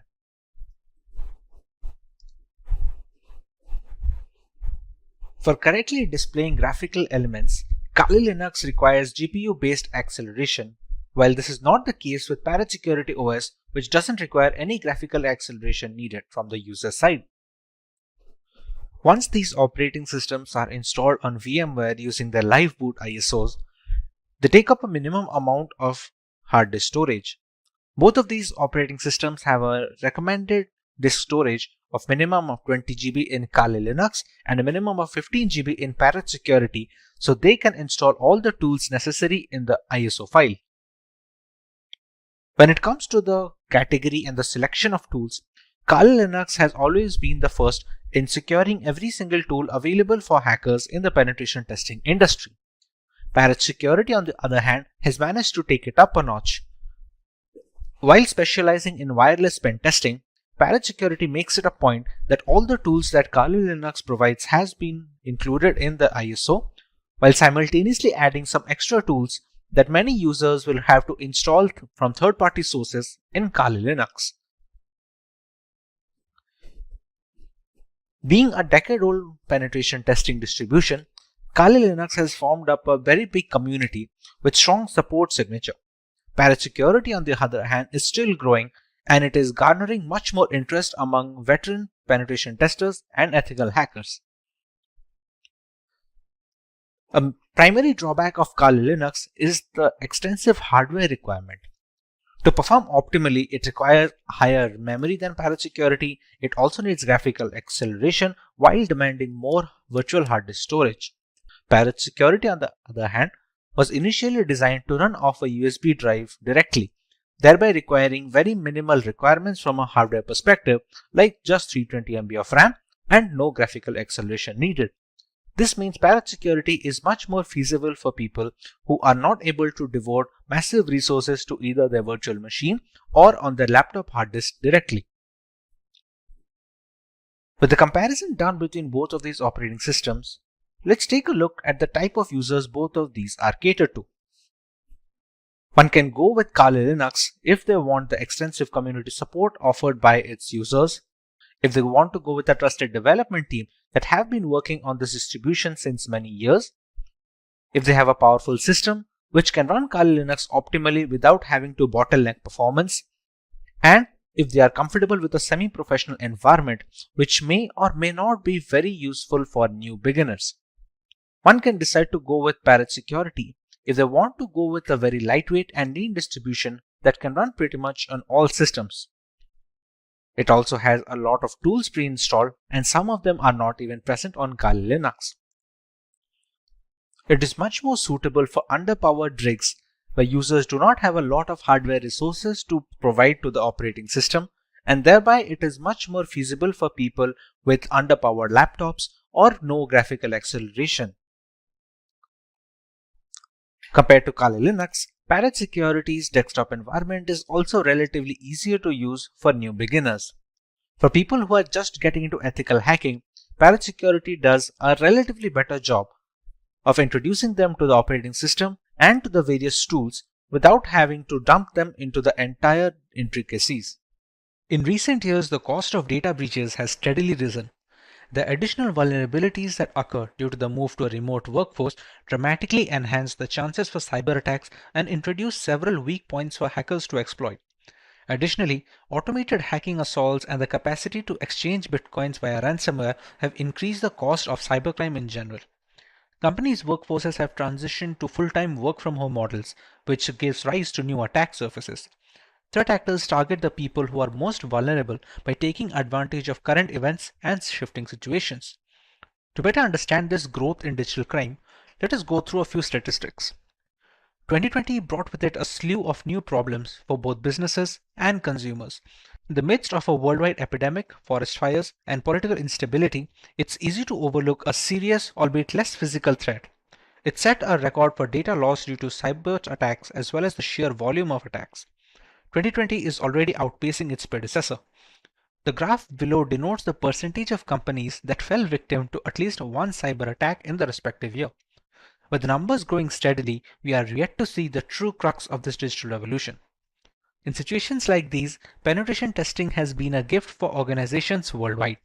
While security testing cannot guarantee a 100% solution, it can go a long way in securing those critical data from falling into the wrong hands. Hey everyone, this is Vaibhav from Simplilearn. Welcome to this tutorial on penetration testing. Let's go through some of the topics we will be covering today. We start by learning about penetration testing and ethical hacking and the different use cases in the IT industry. Next, we know about the benefits of penetration testing and how they help organizations save money in the long run. Moving on, we familiarize ourselves with the different types of penetration testing or ethical hacking, with each serving a different category of personnel. In the next section, we read about the 5 distinct phases in every ethical hacking campaign and how they help clear up the extensive report at the end of every penetration testing session. Finally, we have a live demonstration on how we can check for vulnerabilities and the ways hackers can break into devices without adequate security measures in place. Let's start by learning about penetration testing in general. Organizations can define penetration testing based on the objectives of the test. All networks, applications, devices, and physical security components are included. It imitates the behavior of harmful individuals or the hackers. Experienced cybersecurity specialists use penetration testing to strengthen a company's security posture and eliminate any weaknesses that leave it vulnerable to attacks. Penetration testing, when done correctly, goes beyond simply preventing thieves from gaining unauthorized access to a company's systems. It generates realistic scenarios that demonstrate how well a company's present defenses might perform in the face of a full-scale cyber assault. The simulation aids in the discovery of the sites of exploitation and the testing of IT breach security. Businesses may acquire professional, unbiased, third-party input on the security procedures by conducting frequent penetration testing. Pen testing, while relatively time consuming and costly, can aid in the prevention of highly destructive and expensive breaches. A white hat hacker employs hacking talents to find security flaws in hardware, software, or networks. On the other hand, white hat hackers follow the rule of law when it comes to hacking instead of black hat hackers. They assist firms in conducting penetration tests to analyze their security index and make the necessary improvements. Ethical hacking provides a full audit of your security policies and, in the case of bug bounties, can assist you in identifying holes in existing operational systems. It takes a far broader approach to cybersecurity than penetration testing. Whereas penetration testing focuses on system flaws, ethical hacking allows actors to utilize any attack tactics available to them. They can take advantage of system misconfigurations, send phishing emails, launch brute force password assaults, breach physical boundaries, or do whatever else they feel will get them access to critical information. Because thieves are progressively changing up the approaches and launching multi-layered complex attacks, this is incredibly useful for determining just how exposed the organization is to cyber threats. Considering the vast domain that is ethical hacking, we have multiple categories of penetration testing methodologies. Let's cover them in the next section. When configuring a security system, testing is critical to preventing hackers from penetrating the perimeter. There are three sorts of tests: black box, gray box, and white box. In the black box testing, the tester receives no information during the penetration test. In this case, the pen tester takes the method of an unprivileged attacker from initial access and execution until exploitation. This scenario is the most realistic, showcasing how an attacker with no inside knowledge may target and compromise an organization. However, because of this, it is also the most expensive alternative. White box penetration testing, which is also known as crystal box testing, entails sharing all network and system information with the tester, which includes network maps and passwords. This saves time and lowers the overall cost of a project. A white box penetration test effectively simulates a focused assault on a given system using as many attack paths as feasible. In a gray box penetration test, also known as a transparent box test, very restricted information is present with the tester. Gray box testing is beneficial for understanding the extent of access a privileged person may get and the possible damage they could wreak. Gray box tests achieve a mix between depth and efficiency and may be used to mimic either an insider danger or an assault that has infiltrated the network perimeter. Now that we covered the basics of penetration testing and their relative categories, one must know how these testing campaigns benefit the organizations conducting them. Let us go through a few perks of penetration testing. Regular penetration testing helps your business assess the security of online applications, internal networks, and external networks. It also assists you in understanding what security measures are required to achieve the degree of protection your company needs to protect its people and assets. Prioritizing these risks offer firms an advantage in anticipating hazards and preventing harmful assaults. Penetration testing is similar to a real-life hacker rehearsing for a real-life hack. Regular penetration testing helps you be proactive in your real-world approach to reviewing the security of your IT infrastructure. The process identifies gaps in your security, allowing you to correct any flaws before an actual attack happens. It is undeniably expensive to recover from the effects of a data breach. Legal fees, IT cleanup, consumer protection programs, lost revenue, and dissatisfied customers may cost businesses millions. Penetration testing regularly is a proactive strategy to remain on top of your security and may assist in preventing financial damage from a breach while safeguarding your brand and image. Penetration testing aids in meeting the compliance and security duties imposed by industry standards and regulations such as PCI, HIPAA, FISMA, and ISO 27001. Having these tests done regularly help demonstrate due care and your commitment to information security, all while avoiding the significant fines associated with the non-compliance. With the entire process seeming to be a lengthy ordeal, what are the multiple phases in the process? Theoretically, we have to follow a 5-stage process. Reconnaissance is the first phase of the penetration test. In this phase, the security researcher collects information about the target. It can be done actively, meaning you are collecting information by sending a request directly to the target and interpreting it. Passively, where you're collecting data without contacting the target, or both. It helps security firms gather information about the target system, network components, active machines, etc. This activity can be performed by using information available in the public domain and using different tools. The scanning phase is more tool-oriented rather than performed manually. The penetration tester runs one or more scanner tools to gather more information about the target. By using scanners such as war dialers, port scanners, network mappers, and vulnerability scanners, the penetration tester collects as many vulnerabilities which help in turning to attack a target in a more sophisticated way. The third phase is gaining access of the system. In this phase, the penetration tester tries to connect with the target and exploit the vulnerabilities found in the previous stage. The exploitation may be buffer overflow attacks, denial of service DDoS attacks, session hijacking, and many more. Pen tester extracts information and sensitive data from the servers by gaining access using different tools. In the fourth stage, the hacker has to maintain access. The penetration tester tries to create a backdoor for himself. It helps the penetration tester to identify hidden vulnerabilities in the system and can later access the machine should the need arise. In the final phase of clearing and covering tracks, the penetration tester removes all logs and footprints which help the administrator identify his presence. This allows the penetration tester to think like a hacker and perform corrective actions to mitigate those activities. With the cost of cybersecurity platforms going up, trained penetration testers receive an excellent level of remuneration for their efforts. As per reports, the average yearly salary for a penetration tester is 6 lakh Indian rupees or $110,000 in the American counterpart. Finally, let's go over some of the ways hackers can identify vulnerable positions on a system to gather information in a live demonstration.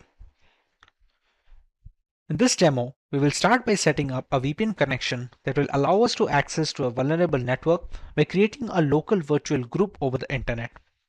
We then try to scan the victim machine for breachable entry points, find the username and password of the user in question, and eventually grab the root password from the device. To start our demonstration, we're going to need a vulnerable machine to work on. Now, this vulnerable machine can be found on the website known as TryHackMe, which is a service catered towards penetration testers. Before we connect to the machine, we need to join the network where the machine is located. We can do that using an OVPN file, which is short for OpenVPN protocol. To connect to this OVPN file, we're going to go into a new workspace on Parrot Security. We're going to activate the root access and we're going to connect to it. hacktest.ovpn. Once we see the message initialization sequence completed, we can be sure that we have connected to the network which has the vulnerable machine.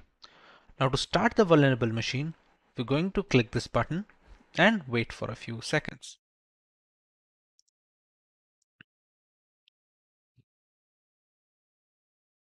As you can see, it gives a 1-minute countdown before it shows you the IP address. Now remember, whatever the IP address we receive here, it is a machine being launched on the TryHackMe servers, but we can access that machine because of the OVPN connection that we have just set up using this file. This OVPN file can be found on the TryHackMe servers profile section, which I downloaded beforehand. As you can see, we now have the IP address of our victim machine. Let's try if we can reach this machine or not. We're going to copy the IP address and we're going to try and ping to the machine.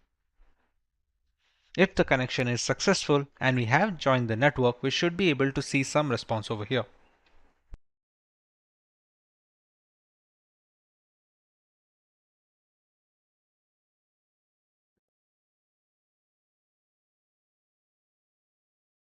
As you can see, we're receiving request pings from the victim machine, which means that we have already joined the victim network.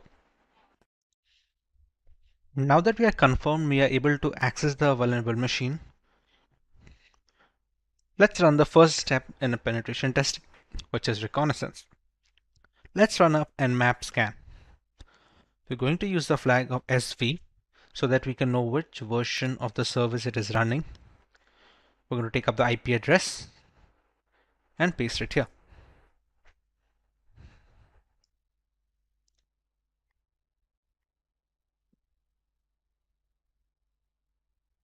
This scan will only be possible if the OpenVPN connection is up and running. As we can see, it is still running. And we have our results over here. We're running this scan so that we can find the services running on the host machine that we will run nmap against.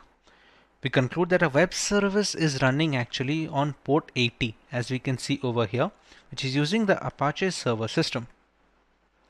In addition to this, there is a SMB Samba service as well, running on ports 139.445. Now that we know we have an Apache server, we can use this IP address to open it on the browser. Okay. Since the current homepage is not accessible, we can use some other URLs as well. As far as Apache servers are concerned, there are a certain set of URLs that can be used to open.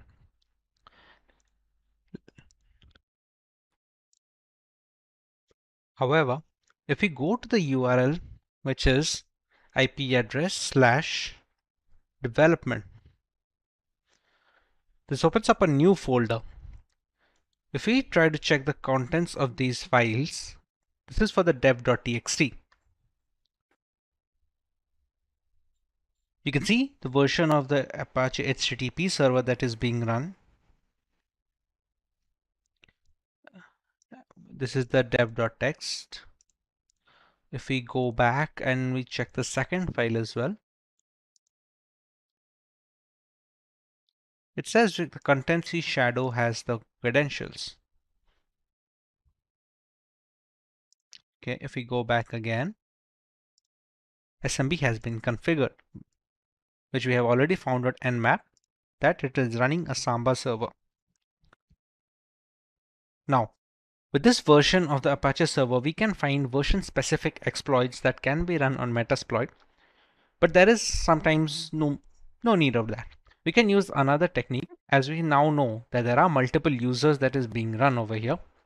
We can use a tool known as enum for Linux. What it does is acts and enumerates the Windows and Samba systems. To run that command, we're going to use enum for Linux -a, and we're going to take IP address of the machine. I'm going to paste it here. What this will essentially do is provide us usernames that are being stored in the victim machine. It's going to take some time to find out the usernames.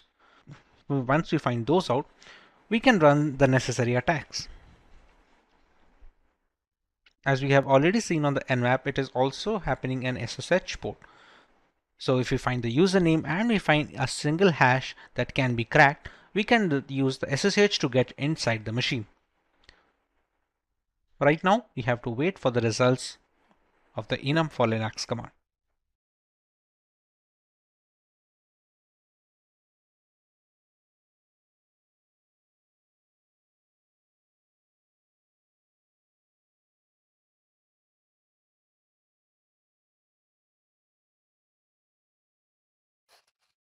As you can see, we have found two users of the machine known as K and Jan. I think we can stop the enumeration right now since we have the two users of this machine. Next step, what we can do is we can try to SSH into the machine.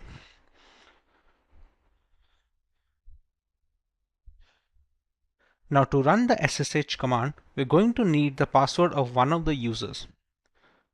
For this example, let's say we go with the user of Jan. To brute force, we're going to use the Hydra tool. This is like an example command. This is how we can use. Let me just copy this and paste it over here. All right. Hydra -l. User, as we have already decided, we're going to use the user Jan. and we're going to use SSH. For the IP address, we're going to copy it from here and paste it here. Now for the password list, we're going to use a word list which has a few passwords already present in it.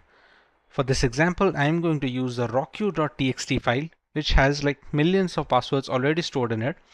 What the Hydra will do is it will try to bypass the SSH console on the machine using the passwords present in the rockyou.txt file.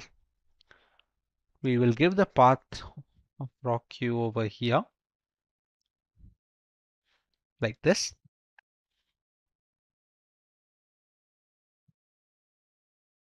And we're going to run it.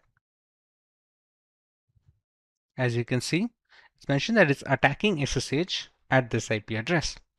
Now this attack is going to take a while, and after this attack is done, we are going to get the SSH password, which is basically the credentials of the Jan user in the victim machine. For now, I'm going to stop this attack. What I would recommend is for you to run this attack and write down the password that you received in the comment section below. The password that we receive from here can be used to log in into the machine. Let's try that once. To SSH into the machine, we're going to write SSH user @ IP address. We're going to write yes and press enter. Now we're going to enter the password that we have found after running the Hydra command. I'm going to type the password and press enter. And we have logged in, as you can see. Now, if we try to look around, there are no directories over here. Okay, so let's go one step back.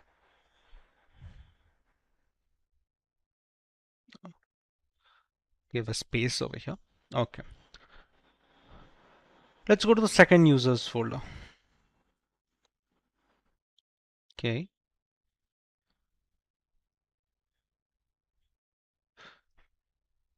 These are the contents of the K folder, and you can see there's a .ssh folder over here.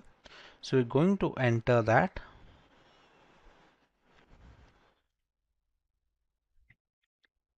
Let's have a look the files in this folder, and we can file an RSA ID over here, which, if I'm not wrong, should be an RSA private key, which can be used to SSH into the machine. Here we go. You can see it's a begin RSA private key, and it should end here as well.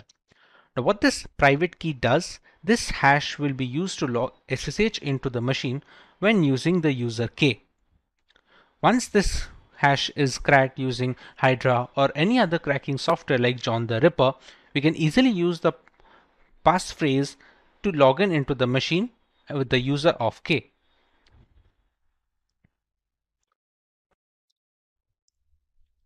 What I am going to do is copy this private key .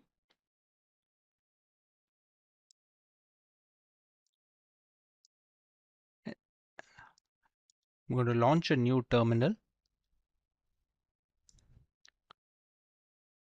I'm going to create a new file known as nano ID, paste the private key over here, and save it. As you can see, we have saved the file over here. Now this hash can later be used to crack into the machine using the user of K. This hash can be cracked using either John the Ripper, Hydra, or there are other cloud mechanisms that can be used to crack this machine. After it is cracked, we can use the passphrase derived from it to SSH into the machine. To perform the SSH entry, we're going to use this command, ssh-i. We're going to use the same file which we received. We're going to write the username, which is k 10.10. We can just copy it from the here. Right. Minimize this and paste the IP address over here. Or we can do one more thing. We're going to use a sudo command together as well. It's better. Sudo ssh, enter the system password. This passphrase is the one that we received after cracking the hash in this ID file. Whichever password you received after cracking this using Hydra or John the Ripper, please write the password in the comment section so that we can know that we have successfully cracked the password. We're going to write the passphrase over here, press enter, and as you can see, we have entered the system of K. Here we're going to press ls and we find the backup file of the password. We're going to write cat pass.back and here is the final root password. So as you can see, we have now received the final root password of the primary user, and we have already cracked the password of the other user, that is Jan. So this is the entire process of how you can use Nmap to find out the vulnerable points. You can see which are the softwares that are running, which versions they are running, and which of those versions have a legitimate claim as an insecure exploit. Malware is a malicious software that is programmed to cause damage to a computer system, network, and hardware devices. Many malicious programs like Trojan, viruses, worms, and bots which cause damage to the system are known as malware. Most of the malware programs are designed to steal information from the targeted user, or to steal money from the target by stealing sensitive data. Let's take a look at the introduction for two different types of malware, virus and Trojan. Firstly, let's take a look what exactly is a virus program. A computer virus is a type of malicious program that on execution replicates itself. They get attached to different files and programs which are termed as host programs by inserting their code. If the attachment succeeds, the targeted program is termed as infected with a computer virus. Now let's take a look at the Trojan horse. Trojan horse program is a program that disguises itself as a legitimate program but harms the system on installation. They hide within the attachments and emails, then transfer from one system to another. They create backdoors into a system to allow the cybercriminal to steal our information. Let's take a look how they function after getting installed into our system. Firstly, we have virus programs. The computer virus must contain two parts to infect the system. First is a search routine, which locates new files and data that is to be infected by the virus program. And the second part is known as the copy routine, which is necessary for the program to copy itself into the targeted file, which is located by the search routine. Now let's take a look at the Trojan horse functioning. For Trojan horses, entryway into our system is through emails that may look legitimate but may have unknown attachments. And when such files are downloaded into the device, the Trojan program gets installed and infects the system. They also infect the system on the execution of infected application or the executable file and attacks the system. Now that we understand what virus and Trojans are, let's understand different types of virus and Trojans. Let's take a look at different types of viruses. The first one is known as the boot sector virus. This type of virus damages the booting section of the system by infecting the master bot record, which is also known as MBR. This damages the boot sector section by targeting the hard disk of the system. Then we have the macrovirus. Macrovirus is a type of virus that gets embedded into the document-related data and is executed when the file is opened. They also are designed to replicate themselves and infect the system on a larger scale. And lastly, we have the direct action virus. This type of virus gets attached to executable files, which on execution activates the virus program and infects the system. Once the infection of the file is completed, they exit the system, which is also the reason it is known as a non-resident virus. Let's take a look at different types of Trojans. The first type of Trojan is the backdoor Trojan. They are designed to create a backdoor in the system on execution of an infected program. They provide remote access of a system to the hacker. This way, the cybercriminal can steal our system data and may use it for illegal activities. Next, we have Cryptographic Trojan. They enter the system by clicking the random pop-ups which we come across on the internet. They tempt the user to give their personal details for different transactions or schemes, which may provide remote access of a system to the cybercriminal. And the last Trojan type is ransom Trojan. This type of Trojan program, after entering the system, blocks the user from accessing its own system and also affects the system functioning. The cybercriminal demands a ransom from the targeted user for the removal of the Trojan program from the device. Now that we understand some details regarding viruses and Trojan, let's solve a question. The question is, Jake was denied access to his system and he wasn't able to control the data and information in his system. Now, the actual question is, what could be the reason behind his system's problem? Option A, macrovirus. Option B, ransom Trojan. Option C, backdoor Trojan. Give your answers in the comment section. Now let's understand how to detect the activity of viruses and Trojan in our system. To detect virus or Trojan activity in our system, we can refer to the following points. For viruses, we have slowing down of the system and frequent application freeze shows that the infection of the virus is present in the system. Then we have the viruses can also steal sensitive data, including passwords, account details, which may lead to unexpected logout from the accounts or corruption of the sensitive data.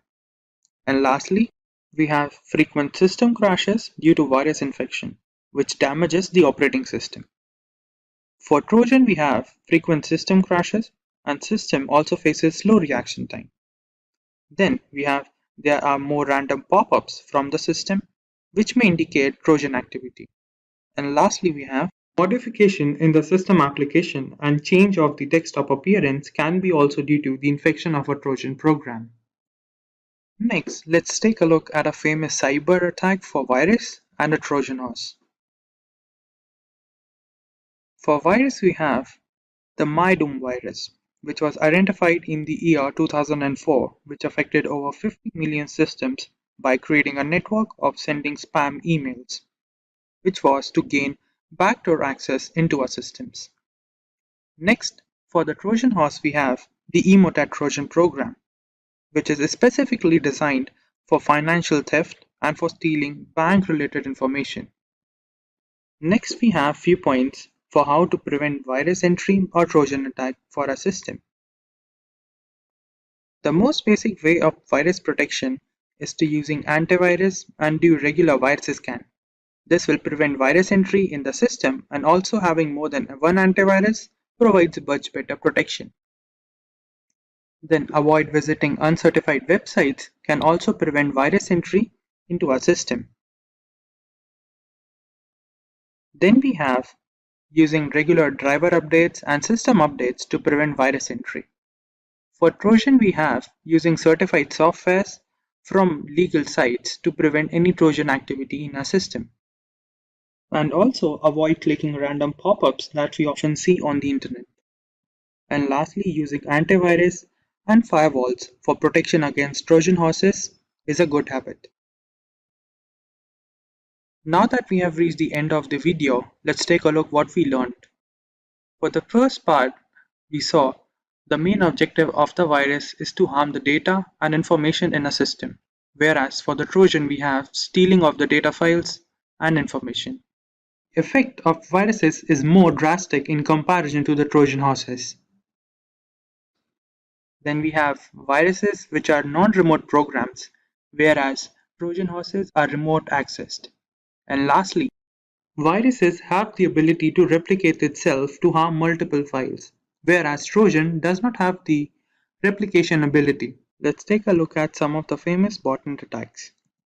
The first one is Mirai Botnet, which is a malicious program designed to attack vulnerable IoT devices and infect them to form a network of bots that on command perform basic and medium level denial of service attacks. Then we have the Zeus bot, is specifically designed for attacking the system for bank-related information and data. Now, let's take a look at the agenda for today's video. Firstly, we'll understand what is a botnet. Then we'll see how exactly a botnet works. After that, we'll learn some of the architectures how a botnet works on. In the end, we learn how to protect ourselves from botnet attacks. Now, let's see what exactly a botnet is. Botnet refers to a network of hijacked interconnected devices that are installed with malicious codes known as malware. Each of these infected devices are known as bots, and a hijacked criminal known as bot hoarder remotely controls them. The bots are used to automate large-scale attacks, including data theft, server failure, malware propagation, and denial of service attacks. Now that we know what exactly a botnet is, let's dive deeper into learning how a botnet works. During the preparation of a botnet network, the first step involves preparing the botnet army. After that, the connection between the botnet army and the control server is established. And in the end, the launching of the attack is done by the bot hoarder. Let's understand through an illustration. Firstly, we have a bot hoarder that initiates the attack. According to the control server commands, the devices that are infected with the malware programs and begins to attack the infected system. Let's see some details regarding the preparation of the botnet army. The first step is known as the prepping the botnet army. The first step is creating a botnet is to infect as many as connected devices as possible. This ensures that there are enough bots to carry out the attack. This way, it creates bots either by exploiting the security gaps in the software or websites or using phishing attacks. They are often deployed through Trojan horses. For the next step we have establishing the connection. Once it hacks the device, as per previous step, it infects it with a specific malware that connects the device back to the control bot server. A bot hoarder uses command programming to drive the bot's actions. And the last step is known as launching the attack. Once infected, a bot allows access to admin level operation like gathering and stealing of data, reading and rewriting the system data, monitoring user activities, performing denial of service attacks, including other cybercrimes. Now let's take a look at the botnet architecture. The first type is known as client-server model. The client-server model is a traditional model that operates with the help of a command and control center server and communication protocols like IRC. When the bot hoarder issues a command to the server, it is then relayed to the client to perform malicious actions. Then we have peer-to-peer model.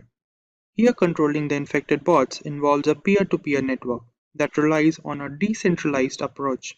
That is, the bots are topological interconnected and acts as both CNC servers, that is, the server and the client. Today hackers adopt this approach to avoid detection and single point failure. In the end, we will see some points on some countermeasure against botnet attacks. The first step is to have updated drivers and system updates. After that, we should avoid clicking random pop-ups or links that we often see on the internet. And lastly, having certified antivirus, anti-spyware softwares, and firewall installed into a system will protect against malware attack. Jane is relaxing at home when she receives an email from a bank that asks her to update her credit card PIN in the next 24 hours as a security measure. Judging the severity of the message, Jane follows the link provided in the email. On delivering her current credit card PIN and the supposedly updated one, the website became unresponsive, which prompted her to try sometime later. However, after a couple of hours, she noticed a significant purchase from a random website on that same credit card, which she never authorized. Frantically contacting the bank, Jane realized the original email was a counterfeit or a fake message with a malicious link that entailed credit card fraud. This is a classic example of a phishing attack. Phishing attacks are a type of social engineering where a fraudulent message is sent to a target on the premise of arriving from a trusted source. Its basic purpose is to trick the victim into revealing sensitive information like passwords and payment information. It's based on the word phishing, which works on the concept of baits. If a supposed victim catches the bait, the attack can go ahead, which in our case makes Jane the fish and the phishing emails the bait. If Jane never opened the malicious link or was cautious about the email authenticity, an attack of this nature would have been relatively ineffective. But how does the hacker gain access to these credentials? A phishing attack starts with a fraudulent message, which can be transmitted via email or chat applications. Even using SMS conversations to impersonate legitimate sources is known as smishing, which is a specific category of phishing attacks. Irrespective of the manner of transmission, the message targets the victim in a way that coaxes them to open a malicious link and provide critical information on the requisite website. More often than not, the websites are designed to look as authentic as possible. Once the victims submit information using the link, be it a password or credit card details, the data is sent to the hacker who designed the email and the fake website, giving him complete control over the account whose password was just provided. Often carried out in campaigns where an identical phishing mail is sent to thousands of users, the rate of success is relatively low, but never zero. Between 2013 and 2015, corporate giants like Facebook and Google were tricked off of $100 million due to an extensive phishing campaign, where a known common associate was impersonated by the hackers. Apart from credit access, some of these campaigns target the victim device and install malware when clicked on the malicious links, which can later function as a botnet or a target for ransomware attacks. There is no single formula, for there are multiple categories of phishing attacks. The issue with Jane, where the hacker stole her bank credentials, falls under the umbrella of deceptive phishing. A general email is sent out to thousands of users in this category, hoping some of them fall prey to this scam. Spear phishing, on the other hand, is a bit customized version. The targets are researched before being sent an email. For example, if you never had a Netflix subscription, sending you an email that seems like the Netflix team sends it becomes pointless. This is a potential drawback of deceptive phishing techniques. On the other hand, a simple screenshot of a Spotify playlist being shared on social media indicates a probable point of entry. The hacker can send counterfeit messages to the target user while implying the source of such messages being Spotify, tricking them into sharing private information. Since the hacker already knows the target uses Spotify, the chances of victims taking the bait increase substantially. For more important targets like CEOs and people with a fortune on their back, the research done is tenfold, which can be called a case of whaling. The hackers prepare and wait for the right moment to launch their phishing attack, often to steal industry secrets for rival companies or sell them off at a higher price. Apart from just emails, farming focuses on fake websites that resemble their original counterparts as much as possible. A prevalent method is to use domain names like Facebook with a single O or YouTube with no E. These are mistakes that people make when typing the full URL in the browser, leading them straight to a counterfeit web page, which can fool them into submitting private data. A few more complex methods exist to drive people onto fake websites, like ARP spoofing and DNS cache poisoning, but they are rarely carried out due to time and resource constraints. Now that we know how phishing attacks work, let's look at ways to prevent ourselves from becoming victims. While the implications of a phishing attack can be extreme, protecting yourself against these is relatively straightforward. Jane could have saved herself from credit card fraud had she checked the link in the email for authenticity, and that it redirected to a secure website that runs on the HTTPS protocol. Even suspicious messages shouldn't be entertained. One must also refrain from entering private information on random websites or pop-up windows, irrespective of how legitimate they seem. It is also recommended to use secure anti-phishing browser extensions like Cloudfish to sniff out malicious emails from legitimate ones. The best way to prevent phishing is browsing the internet with care and being on alert for malicious attempts at all times. So here is a question for you.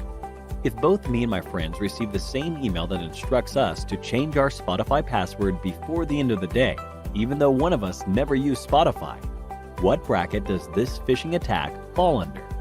1. Whaling. 2. Spear phishing. 3. Deceptive phishing. 4. Farming. Think about it and leave your answers below in the comments section, and 3 lucky winners will receive Amazon gift vouchers. cyber attacks are becoming more prevalent due to the pandemic, where work from home is the norm and people spend possibly more than half their day with a laptop. While we cannot stop every attack at the root, we must be informed and vigilant to phishing attacks, among others, to safeguard our data. It's the year 2015, and Richard has just finished playing games on his computer. After a long gaming session, Richard tries to shut it down, but finds some random text file on the desktop that says ransom note. The text file mentioned how a hacking group had encrypted Richard's game files and private documents, and he had to pay a ransom of $500 worth of Bitcoin in a specified Bitcoin address. Richard quickly checked his files, only to see them being encrypted and unreadable. This is the story of how the Tesla Crypt ransomware spread in 2015, which affected thousands of gamers before releasing the master key used for encrypting the files. So, what is ransomware? For Richard to be targeted by such an attack, he must have installed applications from untrusted sources or clicked an unverified link. Both of them can function as gateways for a ransomware breach. Ransomware is a type of malware that encrypts personal information and documents while demanding a ransom amount to decrypt them. This ransom payment is mainly done using cryptocurrency to ensure anonymity, but can also employ other routes. Once the files are encrypted or locked behind a password, a text file is available to the victim, explaining how to make the ransom payment and unlock the files for it. Just like Richard found the ransom note text file on his desktop. Even after the money has been paid, there's no guarantee that the hackers will send the decryption key or unlock the files. But in certain sensitive situations, victims make the payment hoping for the best. Having never been introduced to ransomware attacks before, this gave Richard an opportunity to learn more about this, and he began his research on the topic. The spread of ransomware mostly starts with phishing attacks. To know more about phishing attacks, click the link in the button above. Users tend to click on unknown links received via emails and chat applications, promising rewards of some nature. Once clicked, a ransomware file is installed on the system that encrypts all the files or blocks access to computer functions. They can also be spread via malware, transmitted via untrusted application installation, or even a compromised wireless network. Another way to breach a system with ransomware is by using the Remote Desktop Protocol, or RDP access. A computer can be accessed remotely using this protocol, allowing a hacker to install malicious software on the system with the owner unaware of these developments. Coming to the different types of ransomware. First, we have locker ransomware, which is a type of malware that blocks standard computer functions from being accessed until the payment to the hackers is complete. It shows a lock screen that doesn't allow the victim to use the computer for even basic purposes. Another type is crypto ransomware, which encrypts the local files and documents in the computers. Once the files are encrypted, finding the decryption key is impossible unless the ransomware variant is old and the keys are already available on the internet. Scareware is fake software that claims to have detected a virus or other issue on your computer and directs you to pay to resolve the problem. Some types of scareware lock the computer, while others simply flood the screen with pop-up alerts without actually damaging files. To prevent getting affected by ransomware, Richard could have followed a few steps to further enhance his security. One must always have backups of their data. Cloud storage for backup is easy, but a physical backup in a hard drive is always recommended. Keeping the system updated with the latest security patches is always a good idea. Apart from system updates, one must always have reputed antivirus software installed. Many antivirus software like Kaspersky and Bitdefender have anti-ransomware features that periodically check for encryption of private documents. When browsing the internet, a user must always check for the lock symbol on the address bar, which signifies the presence of HTTPS protocol for additional security.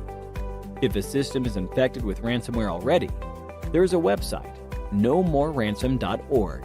It has a collection of decryption tools for most well-known ransomware packages. It can also help decrypt specific encrypted files if the list of anti-ransomware tools didn't help the victim. So, here's a question for you. What should be the first course of action after a ransomware attack? 1. Contact the criminal authorities. 2. Run antivirus scan for the entire system. 3. Recover from local or cloud backups. 4. Isolate device from the parent network. Think about it and leave your answers in the comments section. And 3 lucky winners will receive Amazon gift vouchers. Ransomware attacks have become increasingly common due to the shift in corporate work culture from in-office to work from home. In March 2021, a Chicago-based company called CNA Financial was attacked by ransomware that affected nearly 75,000 users. The company was later forced to pay out $40 million to get their system access back. Ransomware costs businesses more than $75 billion per year, and we must take the necessary steps to incur as minor damage as possible. So that was ransomware in a nutshell, a growing concern among security professionals worldwide. To understand the keylogging problem better, let's take a look at an example. This is June. She works in a business firm where she manages the company's data regularly. This is Jacob from the information department, who is here to inform her about some of the security protocols. During the briefing, she informed him about some of the problems her system was facing with, which included slow reaction speed and unusual internet activity. As Jacob heard about the problems with the system, he thinks of the possibility what could be the reason behind these problems her system was facing with. The conclusion that he came across was the keylogging issue. Unknown to the problem her system was facing with, she asked him about some of the details regarding it. For today's topic, we learn what exactly keyloggers are and how they affect our system, what are the harmful effects that keylogging can bring into the system. For today's agenda, we learn what exactly the keylogging program is. Then we'll see how the system gets infected, what are different methods, how the keylogging issue enter into the system. Then we'll take a look at different types of methods, how to detect the keylogging issue into the system. Then we'll take a look at different types of keyloggers that are present and how they affect differently into the system. Then we'll take a look how the hackers use the recorded data that has been sent by the keylogging program. And then we'll take a look at a case where the mobile devices get affected with the keylogging issue. And lastly, we'll take a look what are different prevention methods available to prevent the system from getting infected by the keylogging issue. To begin with, we'll learn what exactly the keylogging program is. As the name suggests, keylogger is a malicious program or a tool that is designed to record keystrokes that are typed during data input and record them into a log file. Then the same program secretly sends these log files to its origin, where they can be used for malicious acts by the hacker. Now that we know what the keylogging program is, let's take a look how they enter into the system. Searching for a suitable driver for a system can often lead to the installation of the keylogging program into the system if we often visit suspicious sites and uncertified software are installed into our system. Then, if we use unknown links or visiting unknown websites which come through unknown addresses can also be a reason behind the keylogging issue entering into the system.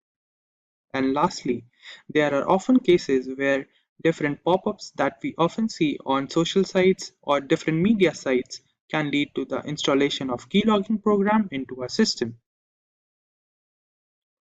Now that we know how the problem gets into the system, let's take a look how to identify whether the system is infected by the keylogging issue.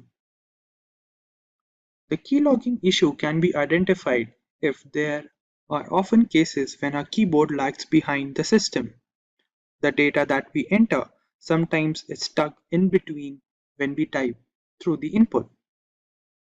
Then, there are cases when the system freeze occurs unknowingly to what exactly could be the reason behind them. And also there are delayed reaction time for different applications that run on the system. And lastly, there are different cases when we often see suspicious internet activity on the system that we don't know about. This could lead to the identification of a problem into the system.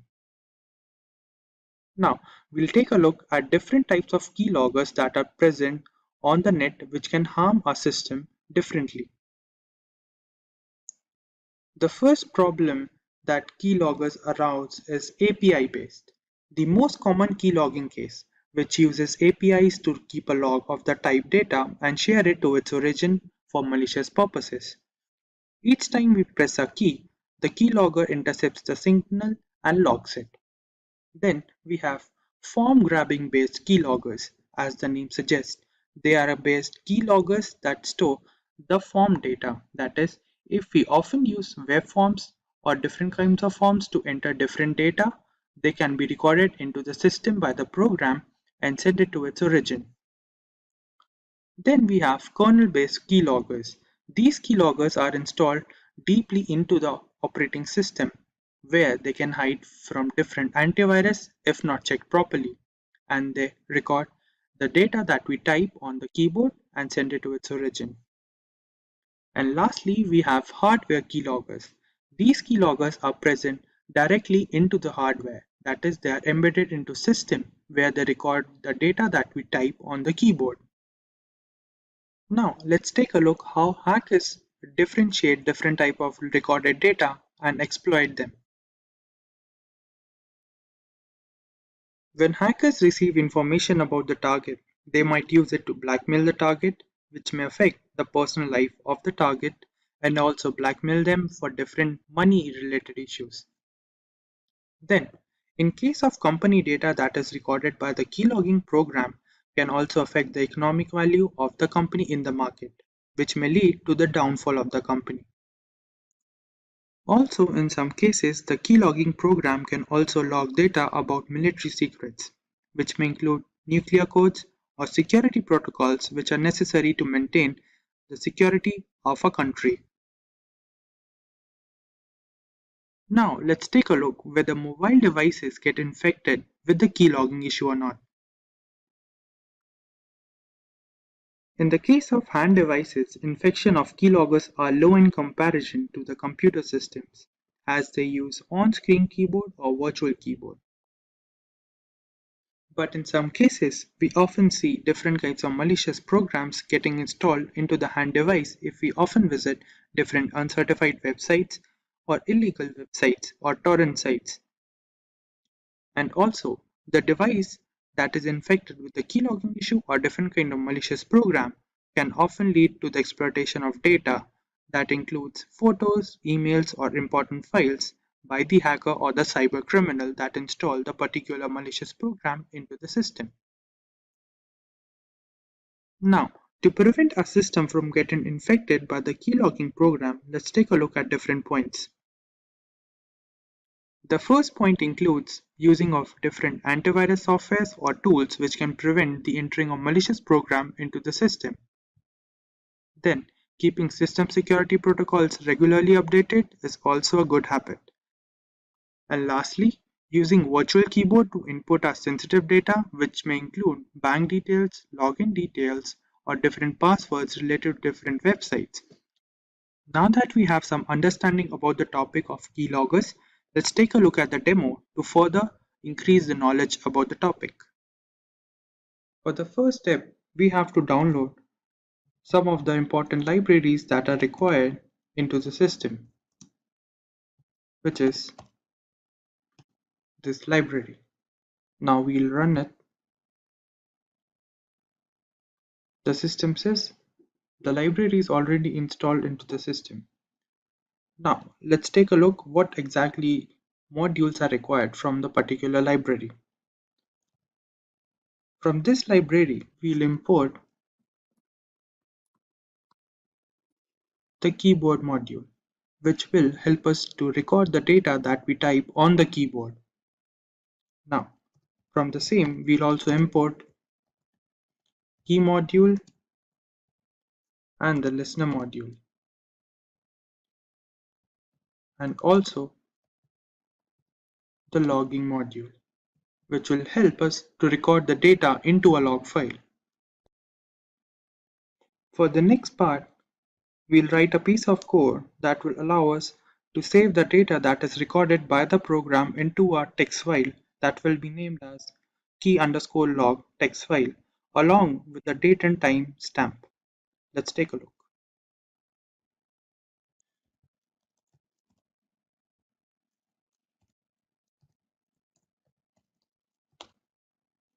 Now, we'll provide it with the file name that will be given as keylog.txt file, and also show the part where the format of the data is recorded. Put the brackets over here to contain the file name. Now we'll write the format in which the data will be recorded into the log file, which will be given as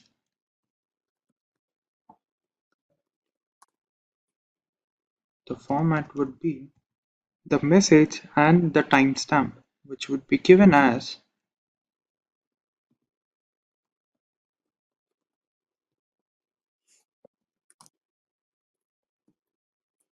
along with the timestamp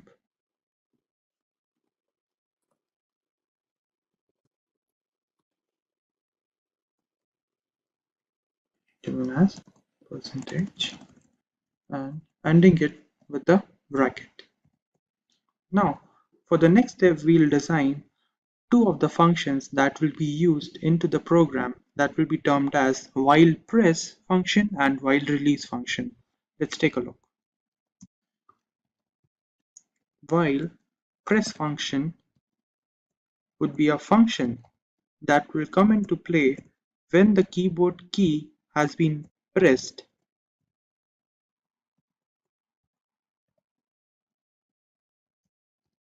is pressed.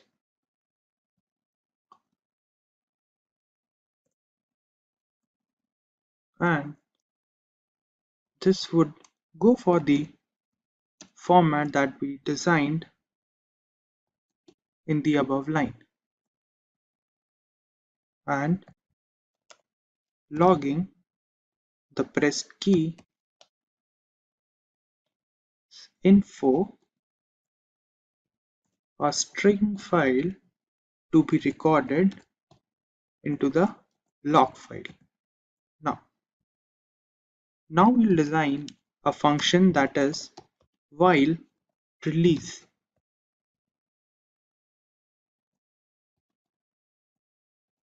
That will come into play when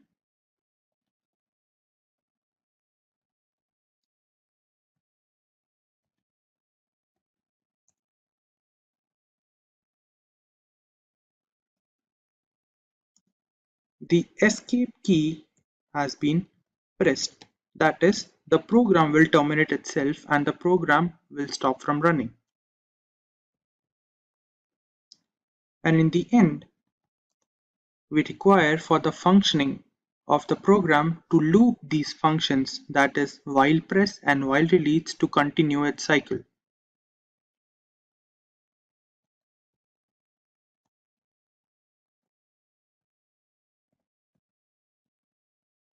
That will be going for while press and on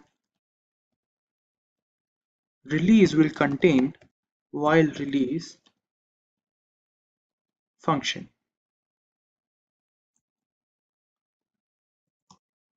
As listener. And now this part would join the different threads and store them into the log file. Now that we have completed the code for the program, let's run it.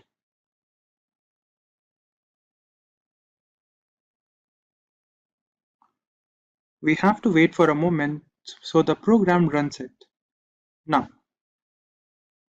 to verify the program, let's open Notepad. And on the Notepad, we'll write hello world, which will be the basic whether the program is working or not. Let's take a look. And we'll go for the main page on Jupyter Notebook and refresh the page. Go to the bottom. Over here, we see the keylog text. That is a text file that we created. Let's open it. And over here, we have the data that is created. as we started with, note, then this is the hello world part that we created just now, which shows that the program we created is working properly. Let's take a look at some of the detection methods for keylogger in a system. First one is, the keystrokes that we make become sluggish. That is, the reaction speed from the hardware keyboard is slower than usual.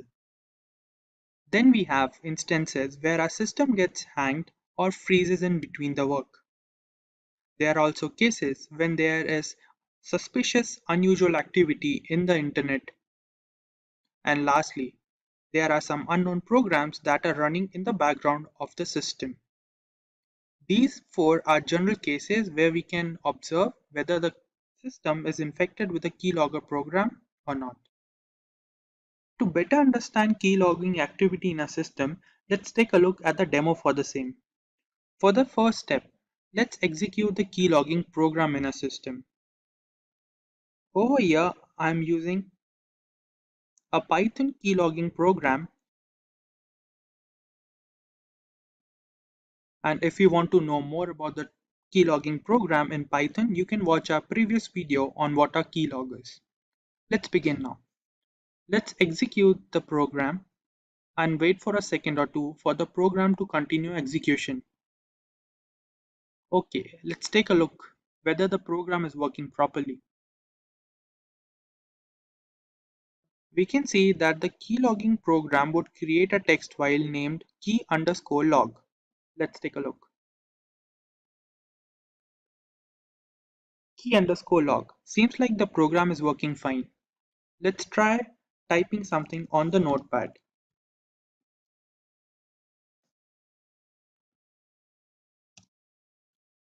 Hello world. Now let's see whether the recorded data comes. Seems like the program is working fine. The data is recorded. Hello world with exclamation marks along with the time. Now let's try detecting the keylogger program using different detection methods.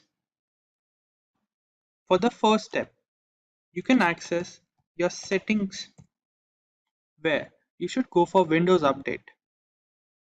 Over here, you would often see some of the updates regarding security measures. That is the very basic step if you want to detect keylogging activity in your system. Let's take a look at the second detection method. For this, you can use a start option and type Task Manager. Using the Task Manager app, you can see some of the programs that are displayed. These programs are the ones that are currently working or executed in my system right now.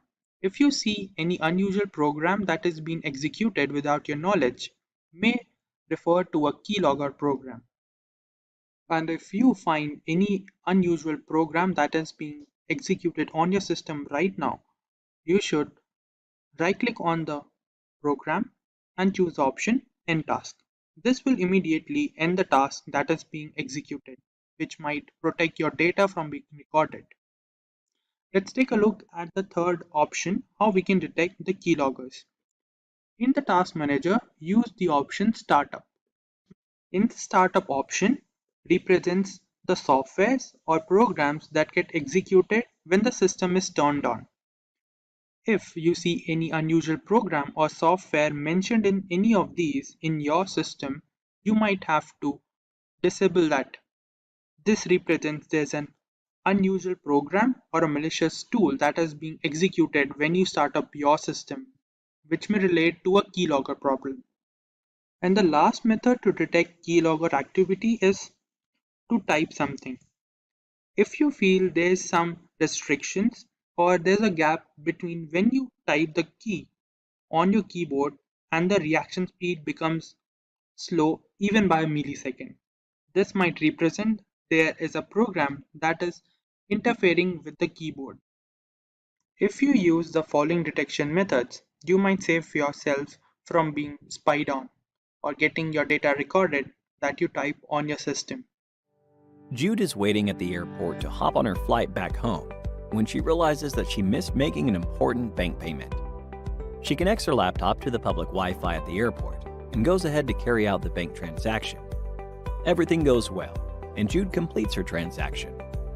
After a couple of days, she was wiped off her feet when she learned that her bank account was subjected to a cyber attack, and a hefty amount was wiped from her account. After getting in touch with the bank authority, she learned that her account was hacked at the airport. She then realized that the public Wi-Fi she used might have caused her this trouble. Jude wishes that had her bank transfer escaped the hacker's eyes, she would not have been a victim of a cyber attack. Bank officials advise her to use a VPN for future transactions, especially when connecting to an open or public network.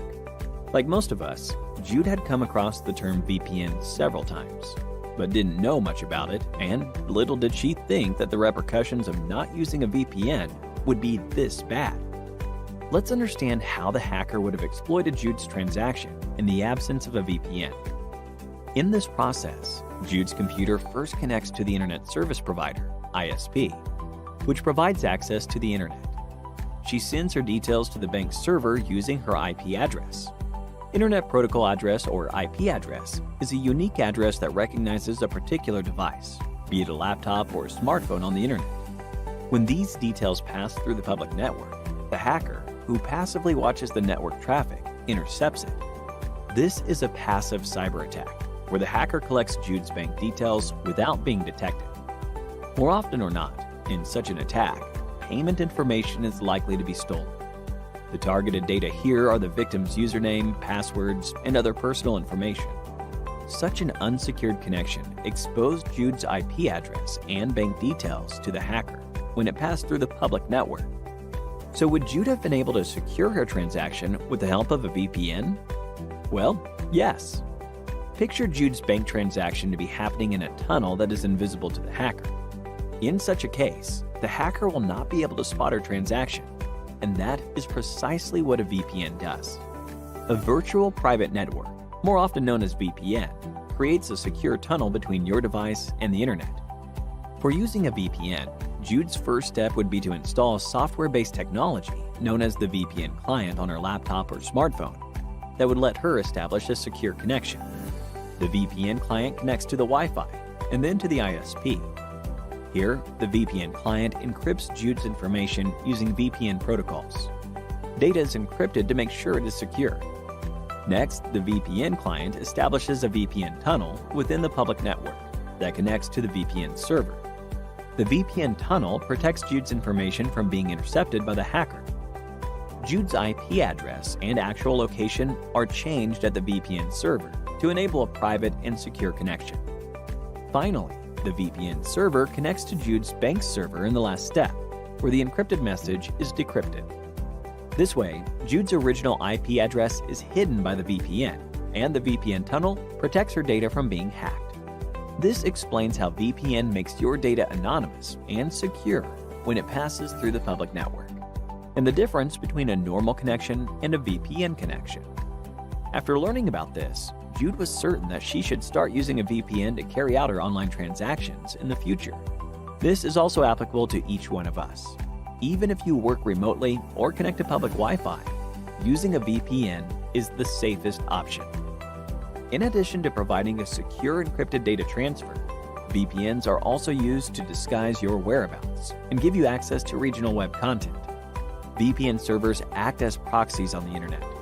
This way, your actual location cannot be established. VPN enables you to spoof your location and switch to a server to another country and thereby change your location. For example, by doing so, you can watch any content on Netflix that might be unavailable for your region. Given the current scenario, cyber attacks are on the rise, now more than ever. So we have to stay alert and protect our digital information. If you are interested in protecting networks and computers from cyber criminals, a cybersecurity career is what you should venture into. So, what are you waiting for? Get certified with Simplilearn and become a cybersecurity expert. Let's move on to learning about the Tor network. Tor, short for the Onion Router.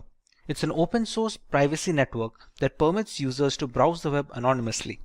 The Tor was initially developed and solely used by the US Navy to protect sensitive government communications before the network was made publicly available. The digital era has disrupted the traditional way of doing things in every sector of the economy. The rapid rise in development and innovation of digital products has given way to frequent data breaches and cyber thefts. In response, consumers are increasingly opting for products that offer data privacy and cybersecurity. Tor is one such underground network that was implemented for the purpose of protecting users' identities. The Tor network is one example of the many emerging technologies that attempt to fill a data privacy void in a digital space plagued by cybersecurity concerns. The Tor network intercepts the traffic from your browser and bounces a user's request of a random number of other user IP addresses. Then the data is passed to the user requester's final destination. These random users are volunteer devices which are called as nodes or relays. The Tor network disguises your identity by encrypting the traffic and moving it across different Tor relays within the network. The Tor network uses an onion routing technique for transmitting data, hence the original name of onion router. To operate within the Tor network, a user has to install the Tor browser. Any address or information requested using the browser is transmitted through the Tor network. It has its own feature set, which we will be covering over later in this video. As we discussed already, the data passing through the Tor network must follow a unique protocol known as the onion routing protocol. Let us learn more about its unique characteristics. In our normal network usage, the data is transmitted directly. The sender has data packets to transmit, which is done directly over a line of communication with either a receiving party or a server of some kind. However, since the data can easily be captured while being transmitted, the security of this exchange is not very reliable. Moreover, it becomes very easy to trace the origin of such requests. On many occasions, websites with questionable and controversial content are blocked from the ISP. This is possible since the ISP is able to detect and spy on user information passing through the network. Apart from ISPs, there is a steady chance of your private information being intercepted by hackers. Unfortunately, easy detection of the source and contents of a web request make entire network extremely vulnerable for people who seek anonymity over the internet. However, in the onion routing protocol, things take a longer route.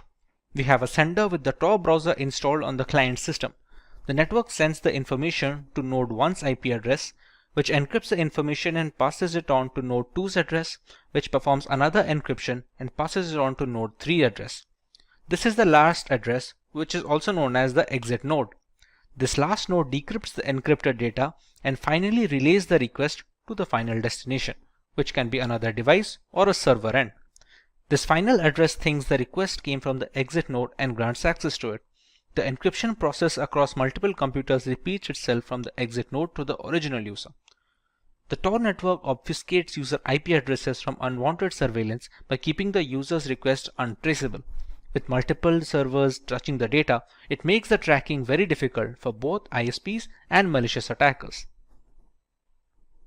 Now that we understand the way Tor works, let us learn more about the Tor browser. The Tor browser was developed by a non-profit organization as a part of the Tor project in 2008, and its first public release was announced. The Tor browser is a browser forked from the popular Firefox that anonymizes your web traffic using the Tor network. If you're investigating a competitor, researching an opposing litigant in a legal dispute, or just think it's creepy for your ISP or the government to know what websites you visit, the Tor browser might be the right solution. Before the Tor browser were developed, using that network to maintain anonymity was a huge task for everyday consumers. Starting from the setup to the usage, the entire process demanded a lot of knowledge and practice. The Tor browser managed to make it easy for users to traverse the relay servers in Tor and guarantee the privacy of the data exchange.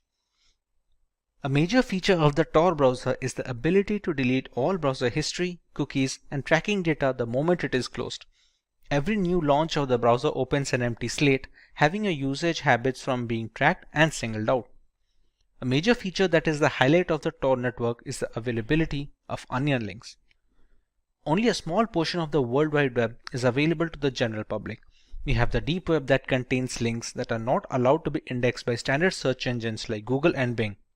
The dark web is a further subset of the deep web which contains onion links. Tor browser gives you access to these .onion websites which are only available within the Tor network.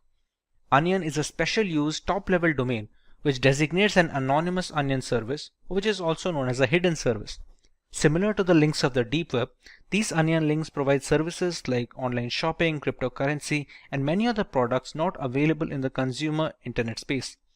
Often being considered as a haven for illegal activities and sales, onion links provide both information and assets in a private manner without the risk of spying by authorities. Browsing the web over Tor is slower than the ClearNet due to the multiple layers of encryption. Some web services also block Tor users. Tor browser is also illegal in authoritarian regimes that want to prevent citizens from reading, publishing, and communicating anonymously. Journalists and dissidents around the world have embraced Tor as a cornerstone of democracy, and researchers are hard at work at improving Tor's anonymity properties. Let us take a look at some of the advantages of using the Tor browser over standard web browsers. The highlight of using the Tor browser is to maintain anonymity over the internet. The cause for such requests can differ from person to person, but all of these concerns are answered by the Tor network. Routing the information via multiple nodes and relay servers make it entirely difficult for the ISP to keep a track of usage data. The entire Tor project is designed to be completely free and open source. Allowing the code for the browser to be inspected and audited by third parties helps in the early detection of faulty configurations and critical bugs. It is present for multiple operating systems, starting from laptops to mobile devices. A number of websites are blocked by governments for a variety of reasons. Journalists under authoritarian regimes have difficulty in getting the word out regarding the situation. Since the onion routing protocol transfers data between multiple servers of random countries, the domains being blocked become available when used via Tor. Usage of these encryption messaging platforms is easily enforced using the Tor browser, which otherwise would have been a difficult task under oppressive circumstances. Many people believe that a VPN offers the same benefits as the Tor browser. Let's put both of them to the test and see the differences between them. Coming to the first point of difference, Tor is completely free and open source. All of the code for the browser and the network can be audited and has been cleared for security concerns. When it comes to VPN, there are many different brands which have open source clients, but the same cannot be said for their counterparts.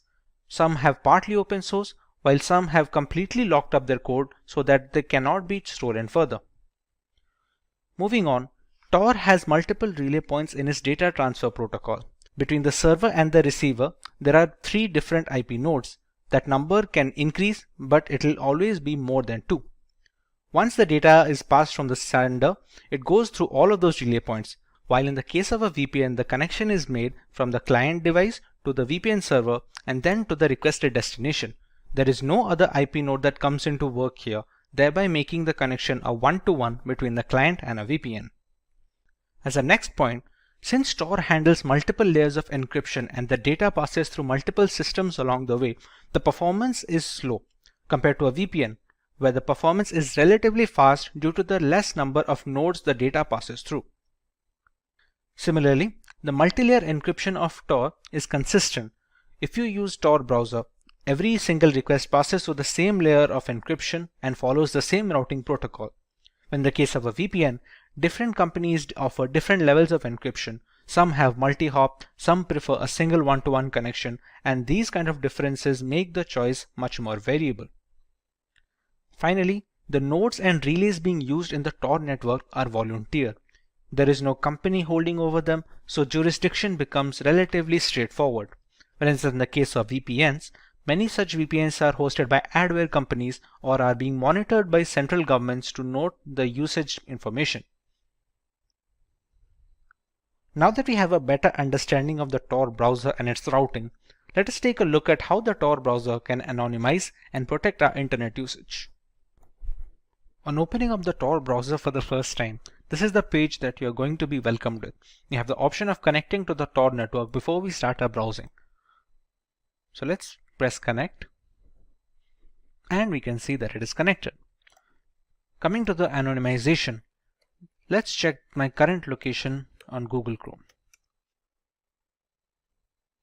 Currently is showing as Navi Mumbai in Maharashtra. If we check the same link on the Tor browser, we should get a different address. Now every link that we open in the Tor browser will be little delayed and the speed will be hampered because of the multiple layers of encryption like we discussed.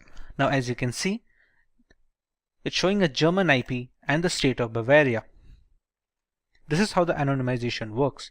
There is no VPN configured, there is no proxy attached. It's straight up the out of the box settings that come inbuilt with the Tor browser. Similarly, we have an option of cleaning up the data. Let's say if you want to refresh your location and you want to use a different ID for the next browsing session. If you just restart it once, and we can have to check it again,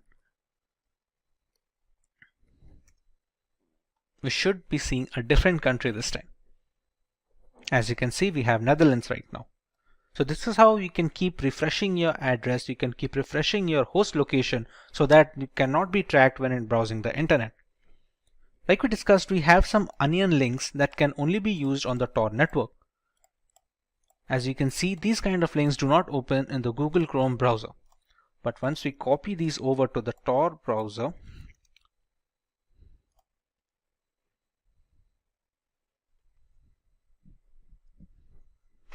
as you can see, we have opened the hidden wiki, which is available only on the Tor network. This is kind of an alternative Wikipedia website where we can find articles to read and more information to learn. Similarly, we have another onion link over here, which is once again available only for the Tor browser.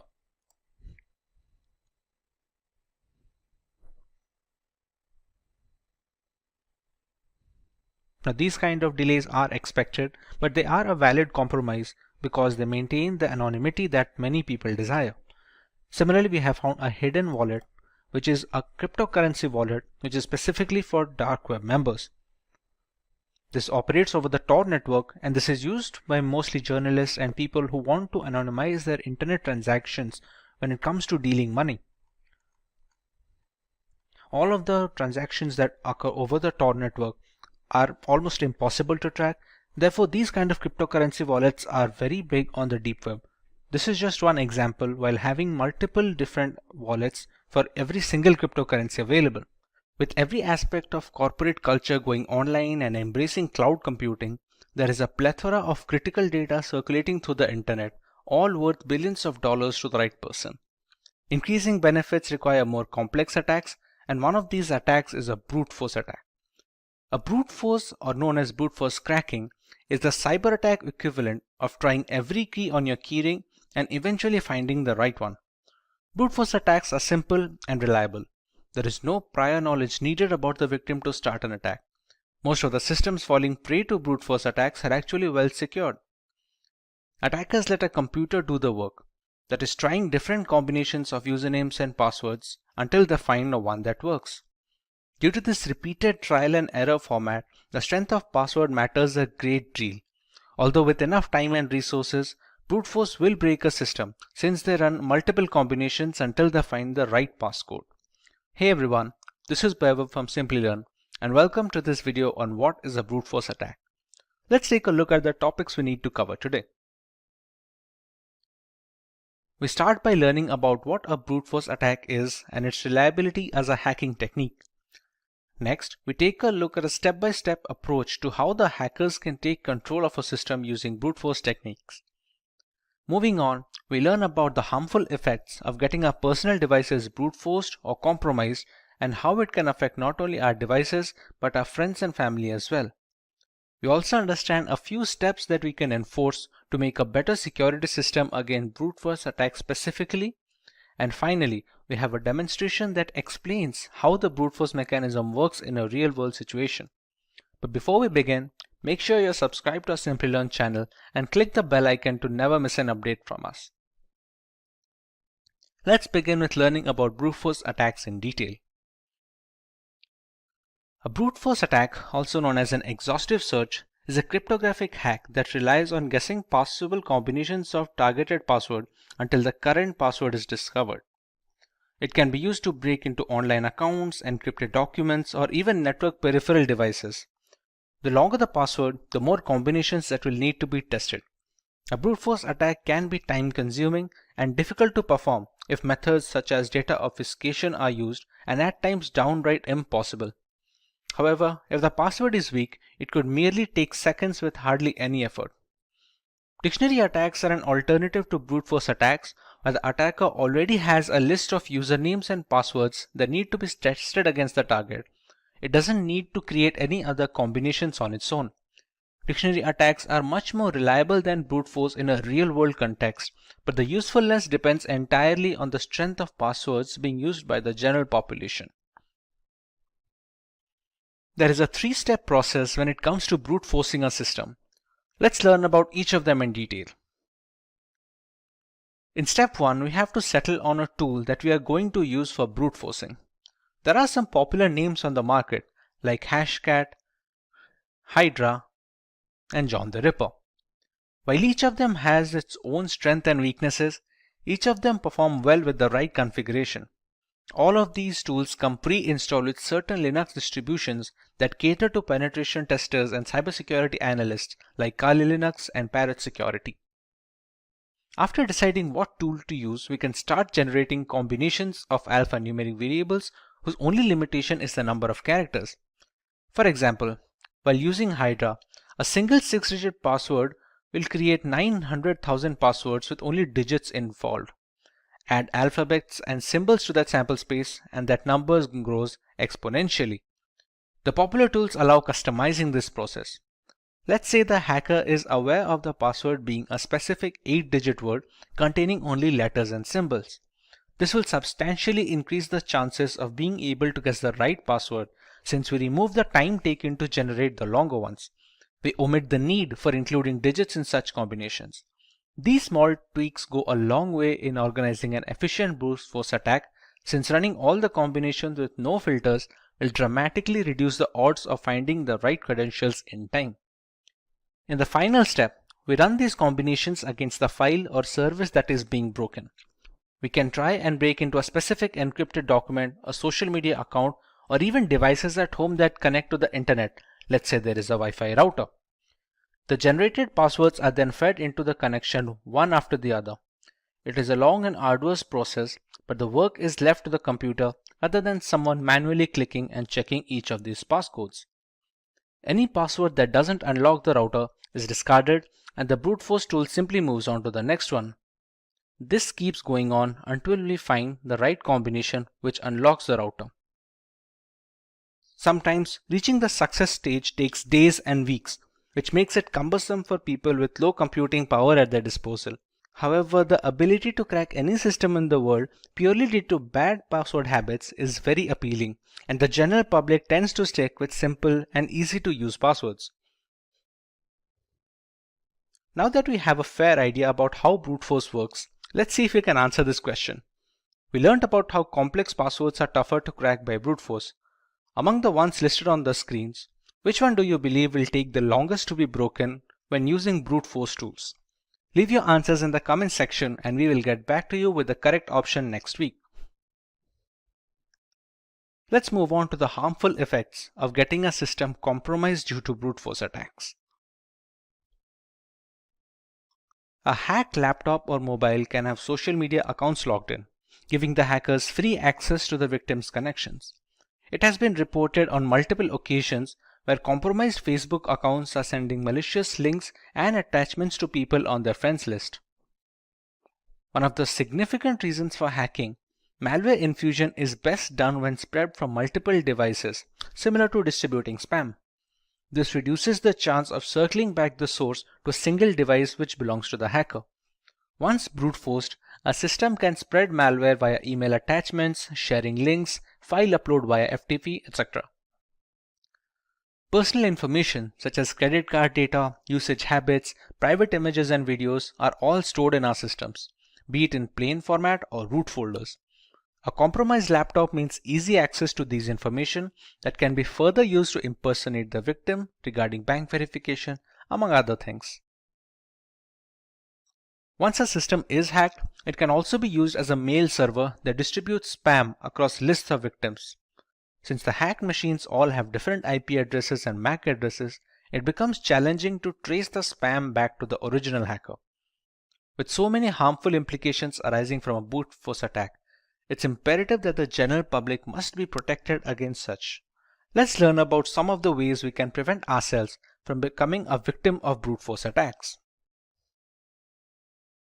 Using passwords consisting of alphabets, letters, and numbers have a much higher chance of withstanding brute force attacks thanks to the sheer number of combinations they can produce. The longer the password, the less likely it is that a hacker will devote the time and resources to brute force them.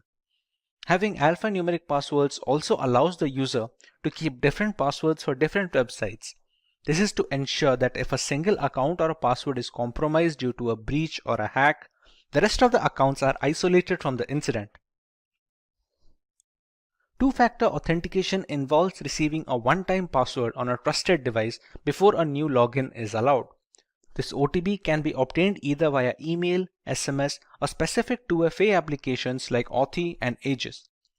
Email and SMS-based OTPs are considered relatively less secure nowadays due to the ease with which SIM cards can be duplicated and mailboxes can be hacked.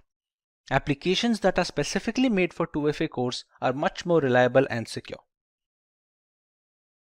CAPTCHAs are used to stop bots from running through web pages precisely to prevent brute forcing through their website. Since brute force tools are automated, forcing the hacker to solve CAPTCHA for every iteration of a password manually is very challenging. The CAPTCHA system can filter out these automated bots that keep refreshing the page with different credentials, thereby reducing the chances of brute force considerably. A definite rule that locks the account being hacked for 30 minutes after a specific number of attempts is a good way to prevent brute force attempts. Many websites lock account for 30 minutes after 3 failed password attempts to secure the account against any such attack. On an additional note, some websites also send an email instructing the user that there have been 3 insecure attempts to log into the website. Let's look at a demonstration of how brute force attacks work in a real-world situation. The world has gone wireless. With Wi-Fi taking the reins in every household, it's natural that their security will always be up for debate. To further test the security index and understand brute force attacks, we will attempt to break into the password of a Wi-Fi router. For that to happen, we first need to capture a handshake file, which is a connection file from the Wi-Fi router to a connecting device like a mobile or a laptop. The operating system used for this process is Parrot Security, a Linux distribution that is catered to penetration testers. All the tools being used in this demo can easily be found pre-installed in this operating system. If getting your learning started is half the battle, what if you could do that for free? Visit SkillUp by Simplilearn. Click on the link in the description to know more. To start our demo, we're going to use a tool called Airgeddon, which is made to hack into wireless networks specifically.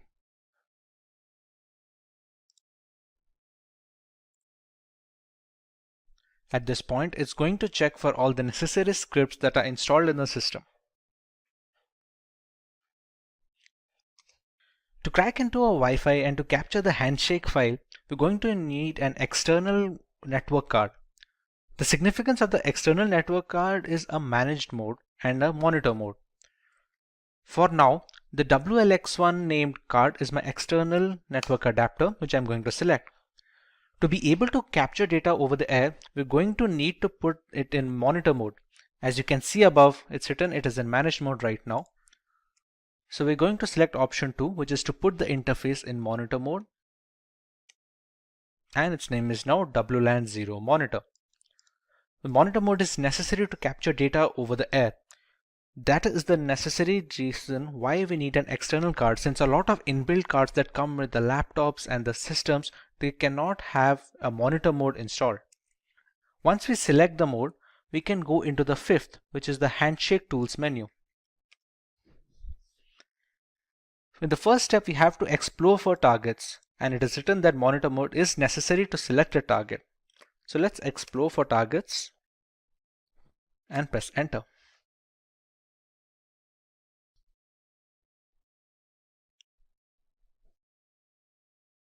We have to let this run for about 60 seconds to get a fair idea about the networks that are currently working in this locality. For example, this ESS ID is supposed to be the Wi-Fi name that we see when connecting to a network. Geo24, Recover Me, these are all the names that we see on our mobile when trying to search for the Wi-Fis. This BSS ID is supposed to be an identifier, somewhat like a MAC address that identifies this network from other devices. The channels features on one or two, or there are many channels that the networks can focus on. This here is supposed to be a client that is connected to one such network. For example, the station that you can see 5626, this is supposed to be the MAC address of the device that is connected to a router. This BSS ID is supposed to be which Wi-Fi it is connected to. For example, 5895D8 is this one, which is the Geo24 router. So we already know which router has a device connected to it, and we can use our attack to capture this handshake. Now that it has already run for 1 minute, now that we press Ctrl C, we will be asked to select a target. See, it has already selected the number 5, which is the Geo24 router, as the one with clients. So it is easy to run an attack on, and it is easy to capture a handshake for. We select network 5 and we run a capture handshake. It says we have a valid WPA2 network target selected and that the script can continue. Now, to capture the handshake, we have a couple of attacks, a deauth or a deauth air replay attack. What this attack does is kick the clients out of the network. In return, when they try to reconnect to the Wi-Fi, as they are configured that way, that when a client is disconnected, it tries to reconnect it immediately, it tries to capture a handshake file, which in turn contains the security key, which is necessary to initiate the handshake. For our demo, let's go with the second option, that is the deauth air replay attack. Select a timeout value, let's say we give it 60 seconds, and we start the script. We can see it capturing data from the Geo24 network, and here we go. We have the WPA handshake file.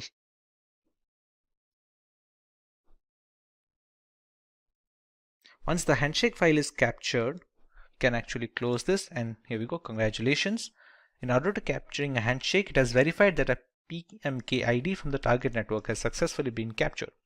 This is the file that is already stored. It's a .cap file. For the path, let's say we can keep it in a desktop. Okay, we give the path and the handshake file is generated. We can already see a target over here, same Geo24 router with the BSS ID. Now if we return to its main menu, we already have the handshake file captured with us. Now our job is to brute force into that handshake capture file. The capture file is often encrypted with the security key of the Wi-Fi network. If we know how to decrypt it, we will automatically get the security key. So let's go to the offline WPA to decrypt menu. Since we'll be cracking personal networks, we can go with option 1. Now to run the brute force tool, we have two options. Either we can go with the aircrack or we can go with the hashcat. Let's go with aircrack plus crunch, which is a brute force attack against a handshake file. We can go with option 2. It can already detect the capture file that we have generated, so we select yes. The BSS ID is the one which denotes the Geo24 router, so we're going to select yes as well. The minimum length of the key, for example, it has already checked that the minimum length of a Wi-Fi security key, which is a WPA to PSK key, will always be more than 8 digits and below 64 digits. So we have to select something in between this range. So if we already know, let's say that the password is at least 10 digits, we can go with the minimum length as 10. And as a rough guess, let's say we put the maximum length as 20. The character set that we're going to use for checking the password will affect the time taken to brute force. For example, if we already know that, or we have seen a user use a password while connecting to the router as something that has only numbers and symbols, then we can choose accordingly. Let's say if we go with only uppercase characters and numeric characters, go with option 7 and it's going to start decrypting. So how aircrack is working right here, you can see this passphrase over here. The first 5 or 6 digits are A. It starts working its way from the end. from the last character. It keeps trying every single combination. You can see the fourth character from the right side, the D. It will eventually turn to E because it keeps checking up every single character from the end. This will keep going on until all the single characters are tested and every single combination is tried out. Since the handshake file is encrypted using the security key, that is the WPA2 key of the router, whichever passphrase is able to decrypt the handshake key completely will be the key of the Wi-Fi router. This is the way we can brute force into Wi-Fi routers anywhere in the world. Apart from individuals, organizations worldwide that host data and conduct business over the internet are always at the risk of a DDoS attack. These DDoS attacks are getting more extreme, with hackers getting easy access to botnet farms and compromised devices. As can be seen in the graph, 3 of the 6 strongest DDoS attacks were launched in 2021, with the most extreme attack occurring just last year in 2020. Lately, cybercriminals have been actively seeking out new services and protocols for amplifying these DDoS attacks. Active involvement with hacked machines and botnets allow further penetration into the consumer space, allowing much more elaborate attack campaigns. Apart from general users, multinational corporations have also had their fair share of problems. GitHub, a platform for software developers, was the target of a DDoS attack in 2018.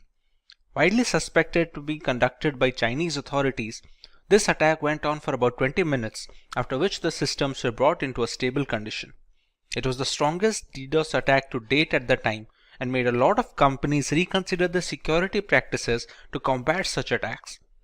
Even after years of experimentation, DDoS attacks are still at large and can affect anyone in the consumer and corporate space.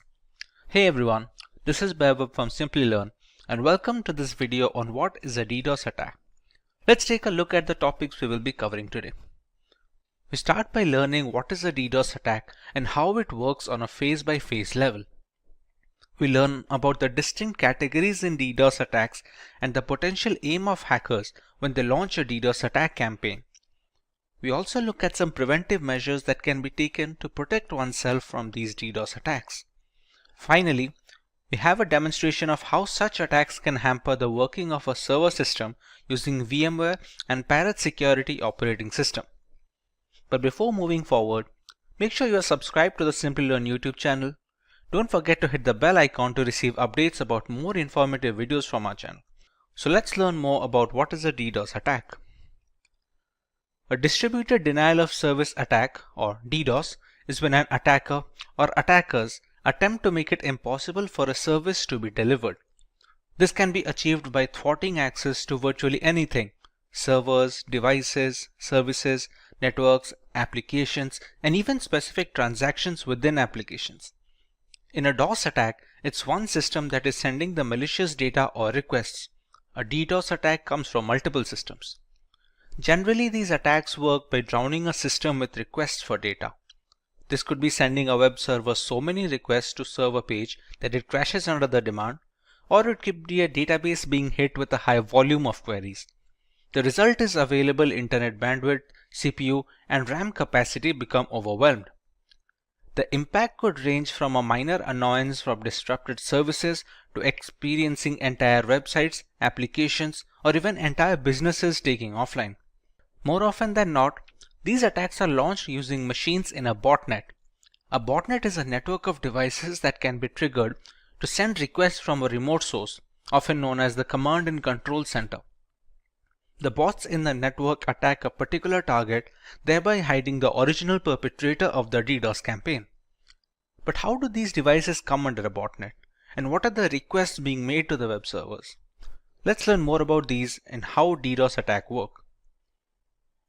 A DDoS attack is a two-phase process. In the first phase, a hacker creates a botnet of devices. Simply put, a vast network of computers are hacked via malware, ransomware, or just simple social engineering. These devices become a part of the botnet, which can be triggered anytime to start bombarding a system or a server on the instruction of the hacker that created the botnet. The devices in these networks are called bots or zombies. In the second phase, a particular target is selected for the attack. When the hacker finds the right time to attack, All the zombies in the botnet network send these requests to the target, thereby taking up all the server's available bandwidth. These can be simple ping requests or complex attacks like SYN flooding and UDP flooding. The aim is to overwhelm them with more traffic than the server or the network can accommodate. The goal is to render the website or service inoperable. There is a lot of wiggle room when it comes to the type of DDoS attack a hacker can go with. Depending on the target's vulnerability, we can choose one of the three broad categories of DDoS attacks. Volume-based attacks use massive amounts of bogus traffic to overwhelm a resource. It can be a website or a server. They include ICMP, UDP, and spoofed packet flood attacks. The size of volume-based attack is measured in bits per second. These attacks focus on clogging all the available bandwidth for the server, thereby cutting the supply short. Several requests are sent to the server, all of which warrant a reply, thereby not allowing the target to cater to the general legitimate users. Next, we have the protocol level attacks. These attacks are meant to consume essential resources of the target server. They exhaust the load balancers and firewalls, which are meant to protect the system against the DDoS attacks. These protocol attacks include SYN floods and Smurf DDoS, among others, and the size is measured in packets per second. For example, in an SSL handshake, server replies to the hello message sent by the hacker, which will be the client in this case, but since the IP is spoofed and leads nowhere, the server gets stuck in an endless loop of sending the acknowledgement without any end in sight. Finally, we have the application level attacks. Application layer attacks are conducted by flooding applications with maliciously crafted requests. The size of application layer attacks is measured in requests per second. These are relatively sophisticated attacks that target the application and operating system level vulnerabilities. They prevent the specific applications from delivering necessary information to users and hog the network bandwidth up to the point of a system crash. Examples of such an attack are HTTP flooding and BGP hijacking. A single device can request data from a server using HTTP post or GET without any issues. However, when the requisite botnet is instructed to bombard the server with thousands of requests, the database bandwidth gets jammed and it eventually becomes unresponsive and unusable. But what about the reasons for such an attack? There are multiple lines of thought as to why a hacker decides to launch a DDoS attack on unsuspecting targets. Let's take a look at a few of them. The first option is to gain a competitive advantage. Many DDoS attacks are conducted by hacking communities against rival groups. Some organizations hire such communities to stagger their rivals' resources at a network level to gain an advantage in the playing field. Since being a victim of a DDoS attack indicates a lack of security, the reputation of such a company takes a significant hit, allowing the rivals to cover up some ground. Secondly, some hackers launch these DDoS attacks to hold multinational corporations at ransom. The resources are jammed, and the only way to clear the way is if the target company agrees to pay a designated amount of money to the hackers. Even a few minutes of inactivity is detrimental to a company's reputation in the global market, and it can cause a spiral effect, both in terms of market value and product security index.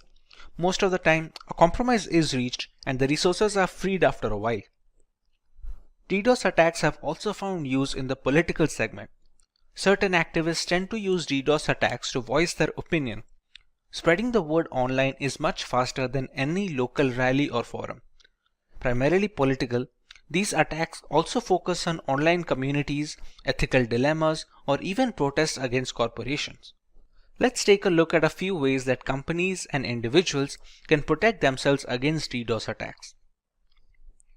The company can employ load balancers and firewalls to help protect the data from such attacks.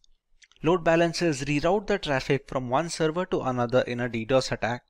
This reduces the single point of failure and adds resiliency to the server data. A firewall blocks unwanted traffic into a system and manages the number of requests made at a definite rate. It checks for multiple attacks from a single IP and occasional slowdowns to detect a DDoS attack in action. Early detection of a DDoS attack goes a long way in recovering the data lost in such an event. Once you've detected the attack, you will have to find a way to respond. For example, you will have to work on dropping the malicious DDoS traffic before it reaches your server so that it doesn't throttle and exhaust your bandwidth. Here's where you will filter the traffic so that only legitimate traffic reaches the server. By intelligent routing, you can break the remaining traffic into manageable chunks that can be handled by your cluster resources. The most important stage in DDoS mitigation is where you will look for patterns of DDoS attacks and use those to analyze and strengthen your mitigation techniques. For example, blocking an IP that's repeatedly found to be offending is a first step. Cloud providers like Amazon Web Services and Microsoft Azure, who offer high levels of cybersecurity, including firewalls and threat monitoring software, can help protect your assets and network from DDoS criminals. The cloud also has greater bandwidth than most private networks, so it is likely to fail if under the pressure of increased DDoS attacks. Additionally, reputable cloud providers offer network redundancy, duplicating copies of your data, systems, and equipment, so that if your service becomes corrupted or unavailable due to a DDoS attack, you can switch to a secure access on backed up versions without missing a beat. One can also increase the amount of bandwidth available to a host server being targeted. Since DDoS attacks fundamentally operate on the principle of overwhelming systems with heavy traffic, simply provisioning extra bandwidth to handle unexpected traffic spikes can provide a measure of protection. This solution can prove expensive as a lot of that bandwidth is going to go unused most of the time. A content delivery network, or a CDN, distributes your content and boosts performance by minimizing the distance between your resources and end users. It stores the cached version of your content in multiple locations, and this eventually mitigates DDoS attacks by avoiding a single point of failure when the attacker is trying to focus on a single target. Popular CDNs include Akamai CDN, Cloudflare, AWS CloudFront, etc. Let's start with our demo regarding the effects of DDoS attacks on a system. For our demo, we have a single device that will attack a target, making it a DOS attack of sorts. Once a botnet is ready, multiple devices can do the same and eventually emulate a DDoS attack. To do so, we will use the virtualization software called VMware with an instance of Parrot security operating system running. For a target machine, we will be running another VMware instance of a standard Linux distribution known as Linux Lite. In a target device, we can use Wireshark to determine when the attack begins and see the effects of the attack accordingly. This is Linux Lite, which is our target machine, and this is Parrot security, which is used by the hacker when trying to launch a DDoS attack. This is just one of the distros that can be used. To launch the attack, we must first find the IP address of our target. So to find the IP address, we open the terminal.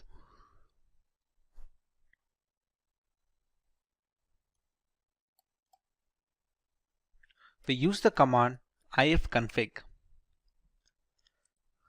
And here we can find the IP address. Now remember, we're launching this attack in VMware. Now both the instances of Parrot security and Linux Lite are being run on my local network. So the address that you can see here is 192.168.72.129, which is a private address. This IP cannot be accessed from outside the network, basically anyone who is not connected to my Wi-Fi. When launching attacks with public servers or public addresses, it will have a public IP address that does not belong to the 192.168 subnet. Once we have the IP address, we can use a tool called hping3. hping3 is an open source packet generator and analyzer for the TCP/IP protocol. To check what are the effects of an attack, we will be using Wireshark. Wireshark is a network traffic analyzer. We can see whatever traffic that is passing through the Linux Lite distro is being displayed over here with the IP address, the source IP, and the destination IP as to where the request is being transferred to. Once we have the DOS attack launched, you can see the results coming over here from the source IP, which will be Parrot security. Now, to launch the hping3 command, we need to give sudo access to the console, which is the root access.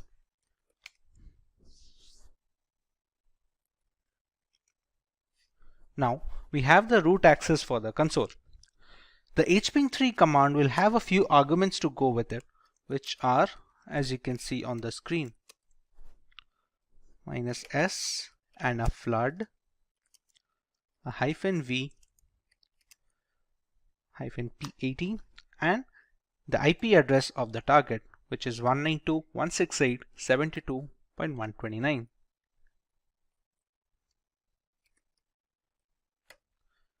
In this command, we have a few arguments such as the -s, which specifies SYN packets. Like in an SSL handshake, we have the SYN request that the client sends to the server to initiate a connection. The -flood aims to ignore the replies that the server will send back to the client in response to the SYN packets. Here the Parrot Security OS is the client and Linux Lite being the server. -v stands for verbosity, as in where we will see some output when the requests are being sent. The -p80 stands for port 80, which we can replace the port number if we want to attack a different port. And finally, we have the IP address of our target. As of right now, if we check Wireshark, it is relatively clear and there is no indication of a DDoS attack incoming. Now once we launch the attack over here, we can see the requests coming in from this IP, which is 192.168.72.128. Till now, even the network is responsive, and so is Linux Lite. The requests keep on coming, and we can see the HTTP flooding has started in flood mode. After a few seconds of this attack continuing, the server will start shutting down. Now remember, Linux Lite is a distro that can focus on that serves as a backend. Now remember, Linux Lite is a distro, and such Linux distros are served as backend to many servers across the world. For example, a few seconds have passed from the attack. Now the system has become completely irresponsive. This has happened due to the huge number of requests that came from Parrot Security. You can see whatever I press, nothing is responded. Even the Wireshark has stopped capturing new requests because the CPU usage right now is completely 100%, and at this point of time, anyone who is trying to request some information from this Linux distro, or where this Linux distro is being used as a backend for a server or a database, cannot access anything else. The system has completely stopped responding, and any request, any legitimate request from legitimate users will be dropped. Once we stop the attack over here, it takes a bit of time to settle down. Now remember, it's still out of control, but eventually the traffic dies down and the system regains its strength. It is relatively easy to gauge right now the effect of a DOS attack. Now remember, this Linux Lite is just a VM instance. Actual website servers and web databases, they have much more bandwidth and are very secure, and it is tough to break into. That is why we cannot use a single machine to break into them. That is where a DDoS attack comes into play.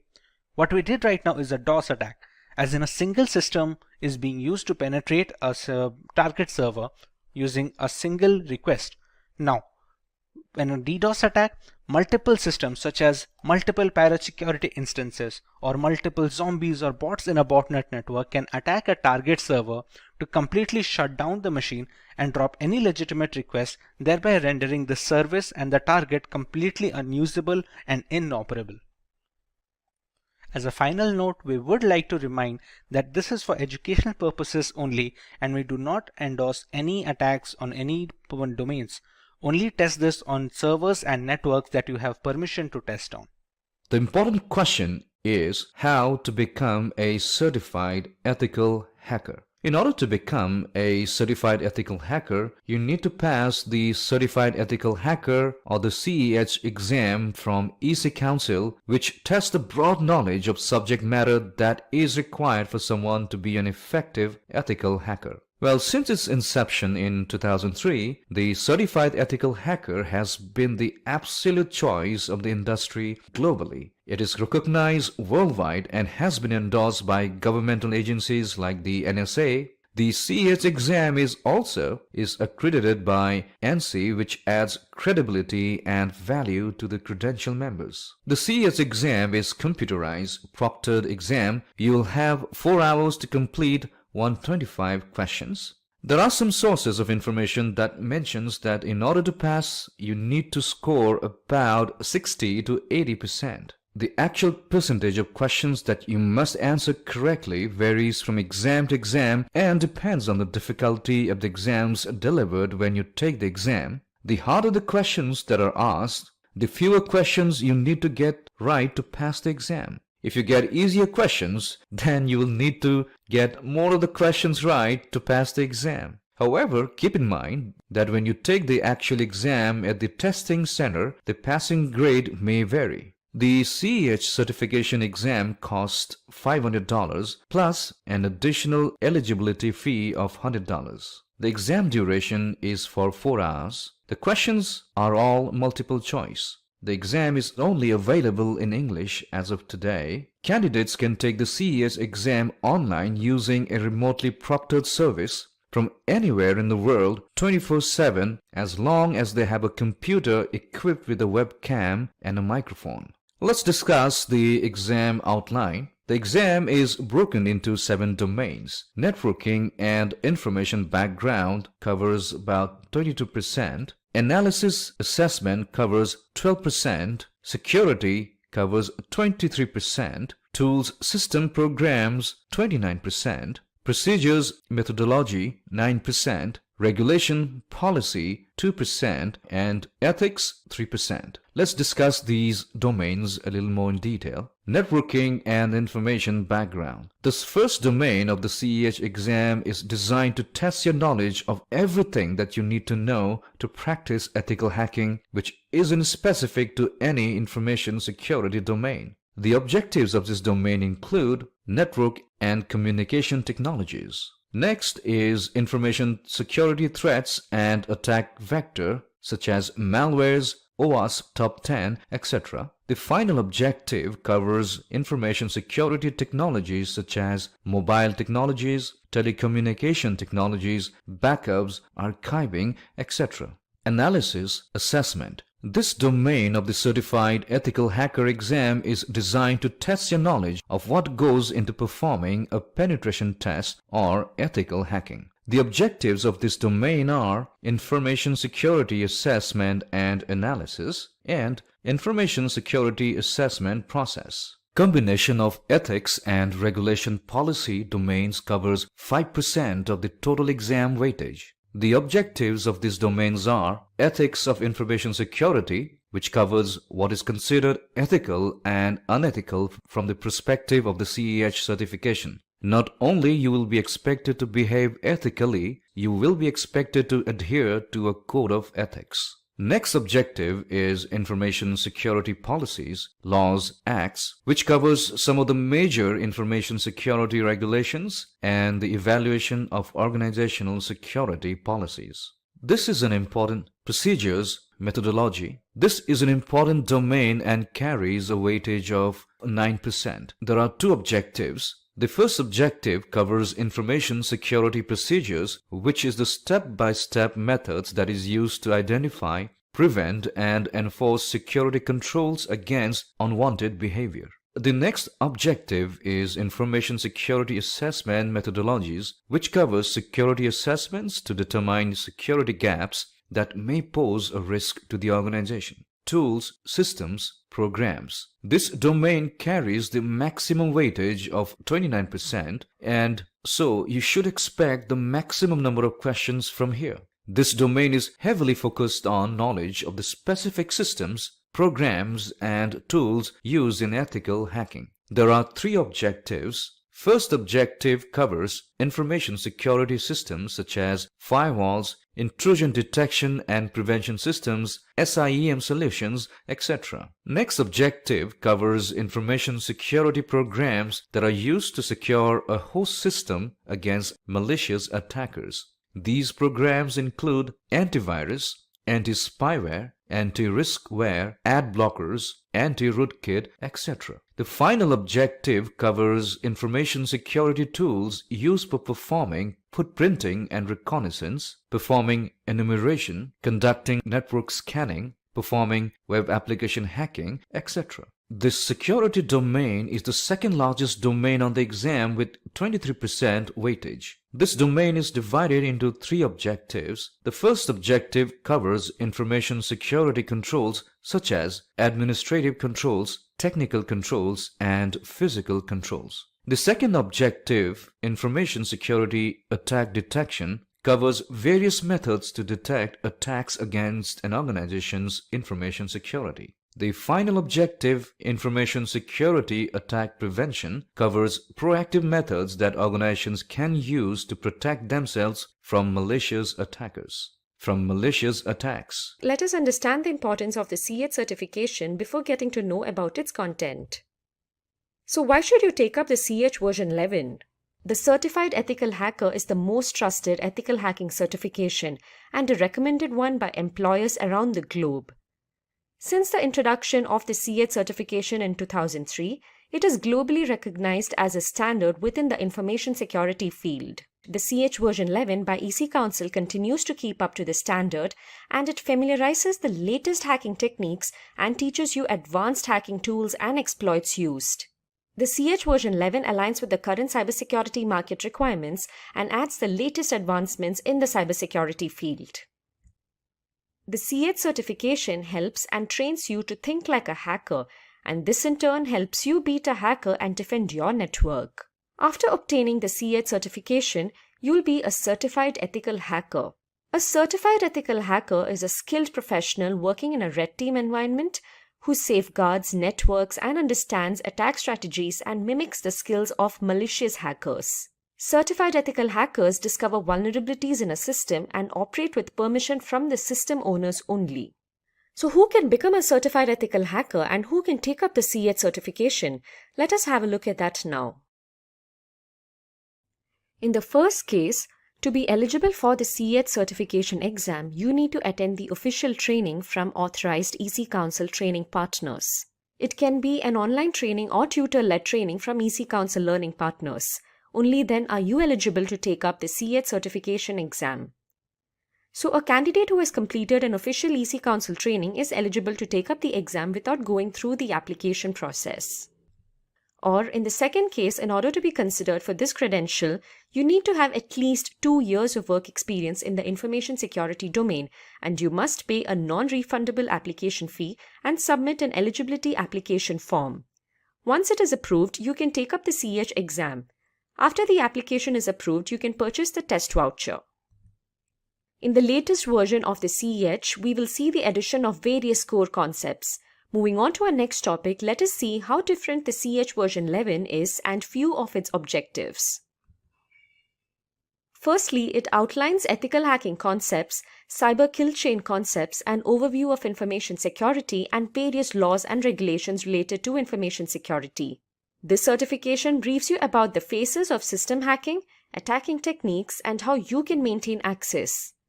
It also briefs you about footprinting concepts and ways of utilizing footprinting tools along with necessary countermeasures.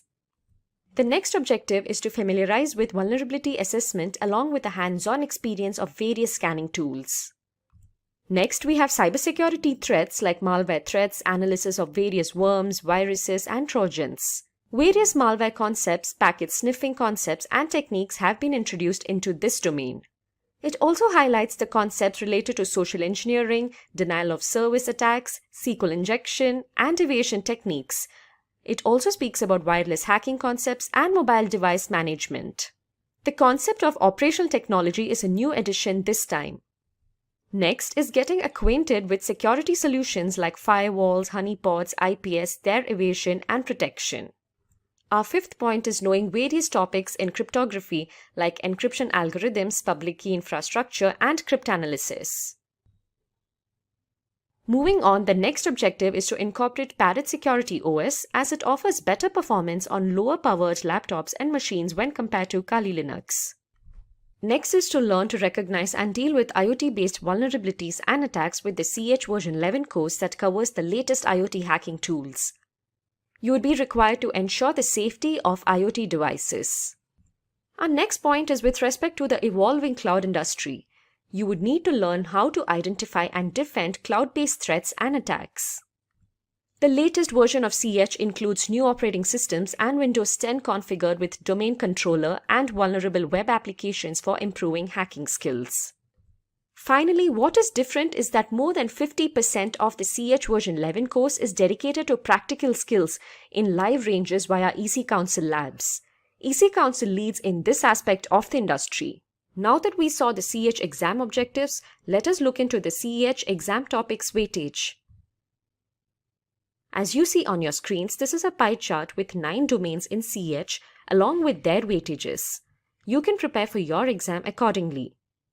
Let us move on and take a closer look at each of these domains, their respective subdomains, and their descriptions. Our first domain is Information Security and Ethical Hacking Overview.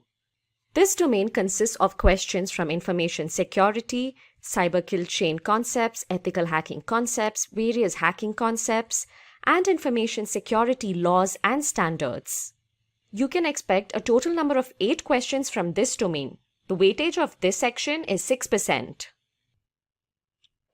The second domain is Reconnaissance Techniques. Under the subdomains, we have footprinting and reconnaissance at first. This covers various topics like footprinting concepts, footprinting methodology, email footprinting, footprinting through web services, DNS footprinting, footprinting through social engineering, etc. The next subdomain in this section is Scanning Networks. Scanning networks covers various concepts like scanning tools, host discovery, port and service discovery, OS discovery, draw network diagrams, scanning beyond IDS, firewall, etc. And our third subdomain under reconnaissance techniques is enumeration. Various topics like SNMP enumeration, NTP and NFS enumeration, SMTP and DNS enumeration, and enumeration countermeasures are covered under this subdomain. A total of 26 questions will be asked from this domain. Under footprinting and reconnaissance, you will have 10 questions, and under scanning networks, another 10, and finally under enumeration, you will have 6 questions. A total weightage of 21% is given to this particular topic. Our third domain is System Hacking Phases and Attack Techniques. Under our third domain, our first subdomain is about vulnerability analysis. This subdomain covers topics on vulnerability assessment, vulnerability classification, vulnerability assessment solutions and tools, and various vulnerability assessment reports. Our next subdomain is about system hacking. You have concepts like gaining access, cracking passwords, vulnerability exploitation, escalating privileges, maintaining access covered under this subdomain. And finally, we have malware threats under this domain. Malware threats incorporate concepts like APT concepts, Trojan concepts, virus and worm concepts, malware analysis, and so on. A total of 21 questions will be asked from this domain. Under vulnerability analysis, there will be 9 questions asked, system hacking another 6 questions, and finally under malware threats, you will have 6 other questions asked. That sums up to a total 21 with a weightage of 17% for this domain.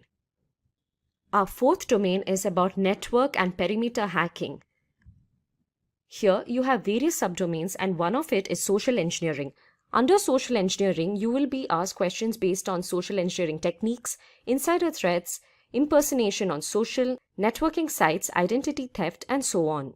You'll also have various questions on the sniffing concepts as it is another subdomain. You can also expect questions from the denial of service subdomain. Here, questions related to botnets and DDoS attacks will be asked. Various session hijacking concepts are another crucial part of this domain. The final subdomain is about evading IDS, firewalls, and honeypots. Here, various concepts on IDS, IPS, firewall, and honeypots are covered. You will need to understand how to evade IDS and firewalls and how to detect honeypots. A total number of 18 questions will be asked from the fourth domain, that is network and perimeter hacking, and the weightage for this domain is 14%. Our fifth domain is about web application hacking, and our first subdomain in it is hacking web servers. This incorporates concepts related to web server attacks, web server attack tools, patch management, and so on. The next subdomain is about hacking web applications.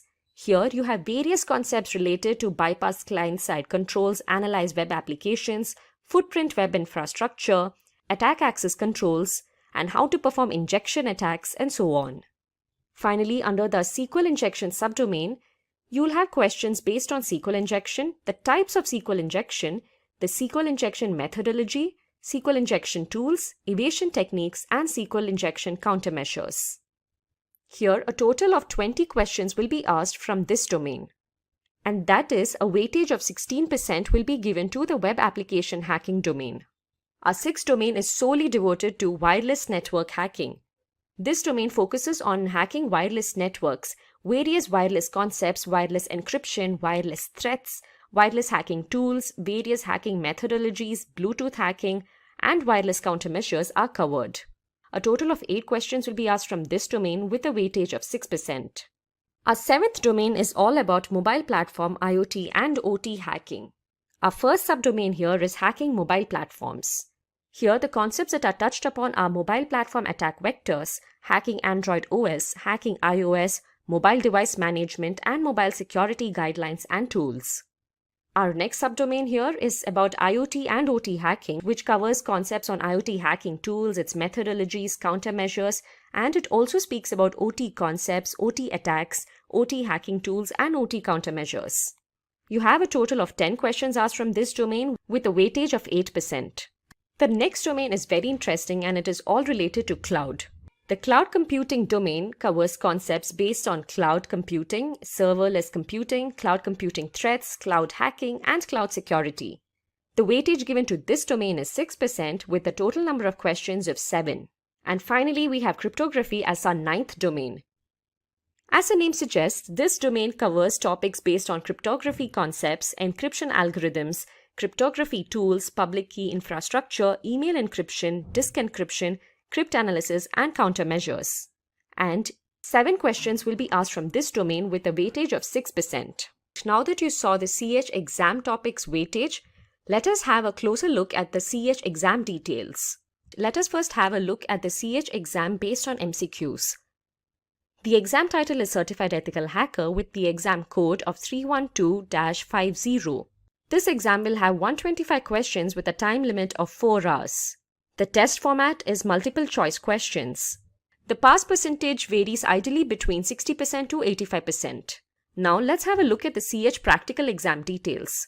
In order to gain the CEH master recognition, it is mandatory that you take up the CEH practical exam as well. The exam title is Certified Ethical Hacker Practical, and this practical exam will have 20 questions with a duration of 6 hours. The exam format will be iLab Cyber Range, and finally the passing score for the CEH practical exam is at 70%. After clearing both the MCQ based exam and the practical exam, you can get the CEH master recognition. Now that we had a look at the CEH exam details, let us have a look at the career prospects for a professional with this certification. Let's look at the critical skills you need to become a certified ethical hacker. First is coding. Ethical hackers should have an excellent grasp of the various programming languages and understand the coding techniques to gain access to any software. It will help you understand the tools hackers develop to infiltrate a security system.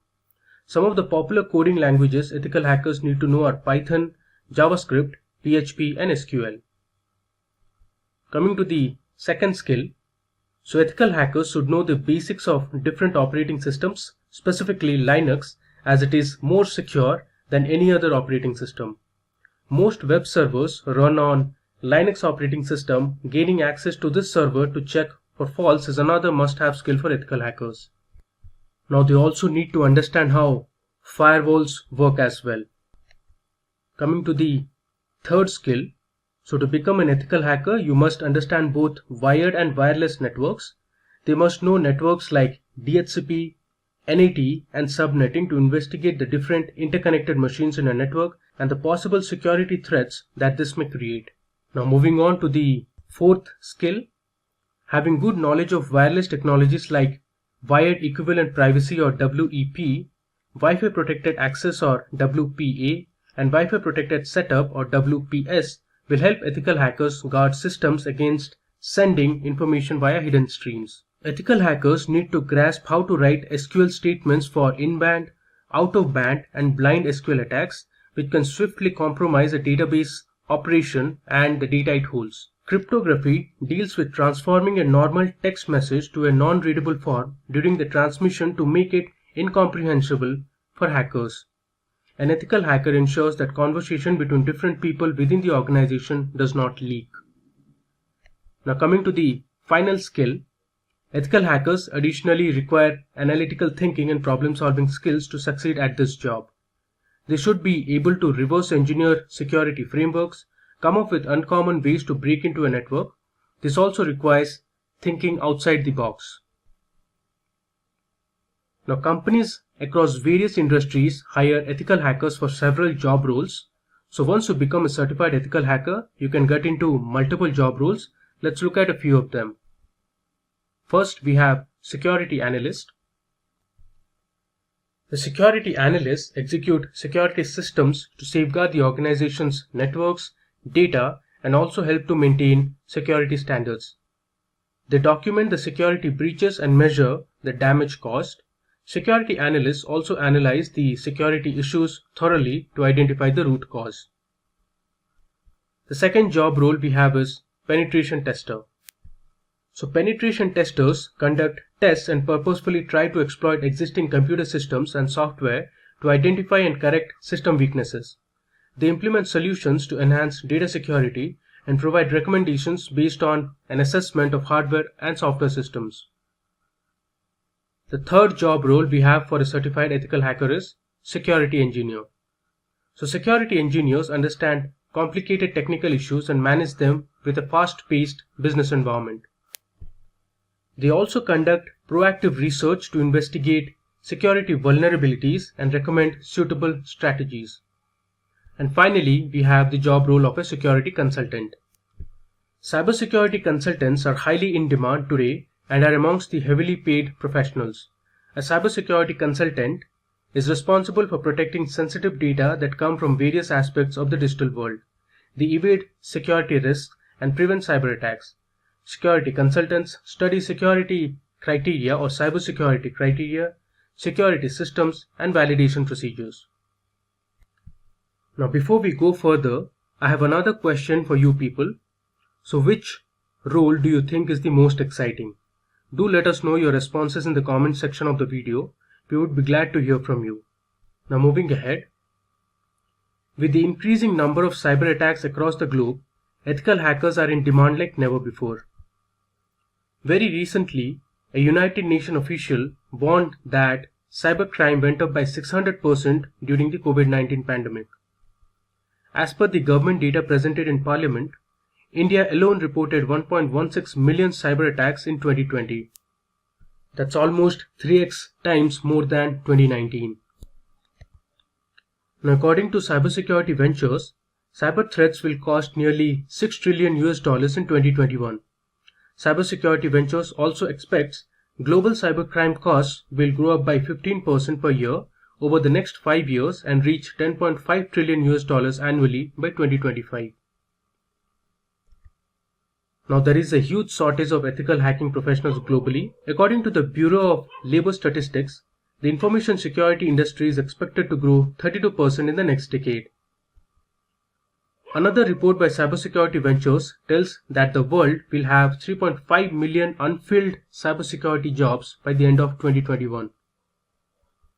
According to a report by the Data Security Council of India, the Indian cybersecurity services industry is expected to grow to about $7.6 billion in 2022 and would be worth $13.6 billion by 2025. So companies are looking for trained ethical hackers who can protect their networks and safeguard them from potential threats. A few of the industries that heavily rely on ethical hackers are healthcare companies, financial institutions, energy companies, and government agencies. With ample opportunities lying ahead, what's stopping you from starting a career in cybersecurity? With the world turning virtual, cyber attacks are constantly flooding new headlines. COVID-19 accelerated the current digital transformation, and the year 2020 witnessed several data breaches. Since technology has become more intertwined with our daily lives, it is no surprise that the need for skilled cybersecurity professionals is increasing. On that note, hey everyone, welcome yet to another exciting video by Simplilearn, which will take you through the top cybersecurity career options available today. But before we begin, if you're new here and haven't subscribed already, make sure to hit the subscribe button and that bell icon for interesting tech videos every day. There is a significant lack of skilled cybersecurity professionals who can tackle the cybersecurity challenges faced daily.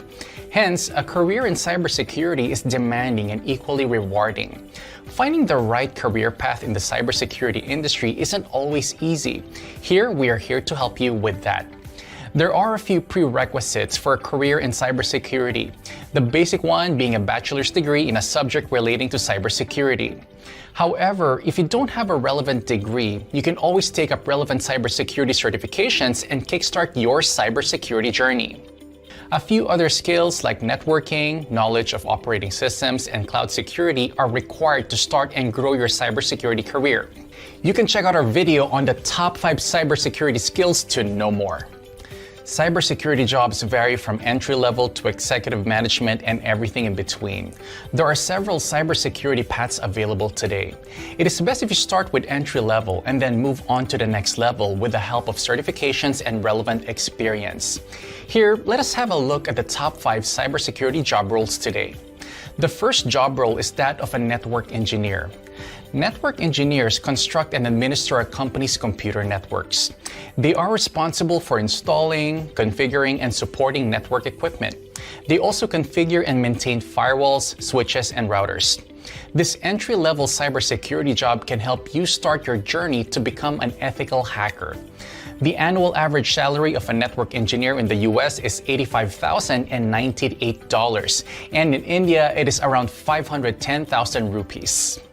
Second on our list is Information Security Analyst. As an Information Security Analyst, your primary duty is to protect sensitive information. Information Security Analysts create and implement plans for preventing cyber attacks. They monitor data access and ensure compliance with policies. Depending on the cyber threat, they decide if it has to be resolved or escalated further. In the US, an Information Security Analyst earns $89,140 annually. And in India, they earn 6,42,756 rupees. Third on our list is ethical hacker. They are also known as penetration testers. They are network security consultants who identify and exploit system vulnerabilities just like how a hacker would do. They probe and test the network using various penetration tools and software. They also design new penetration tools and document the test results. In the US, a certified ethical hacker earns around $93,000 on an annual average basis, and in India, they make around 5 lakh rupees. The fourth job role that we are going to talk about is security architect. Security architects research and plan the security elements for their organizations. They design robust security structures that are capable of preventing malware attacks. A security architect approves the installation of routers, VPN, and firewalls.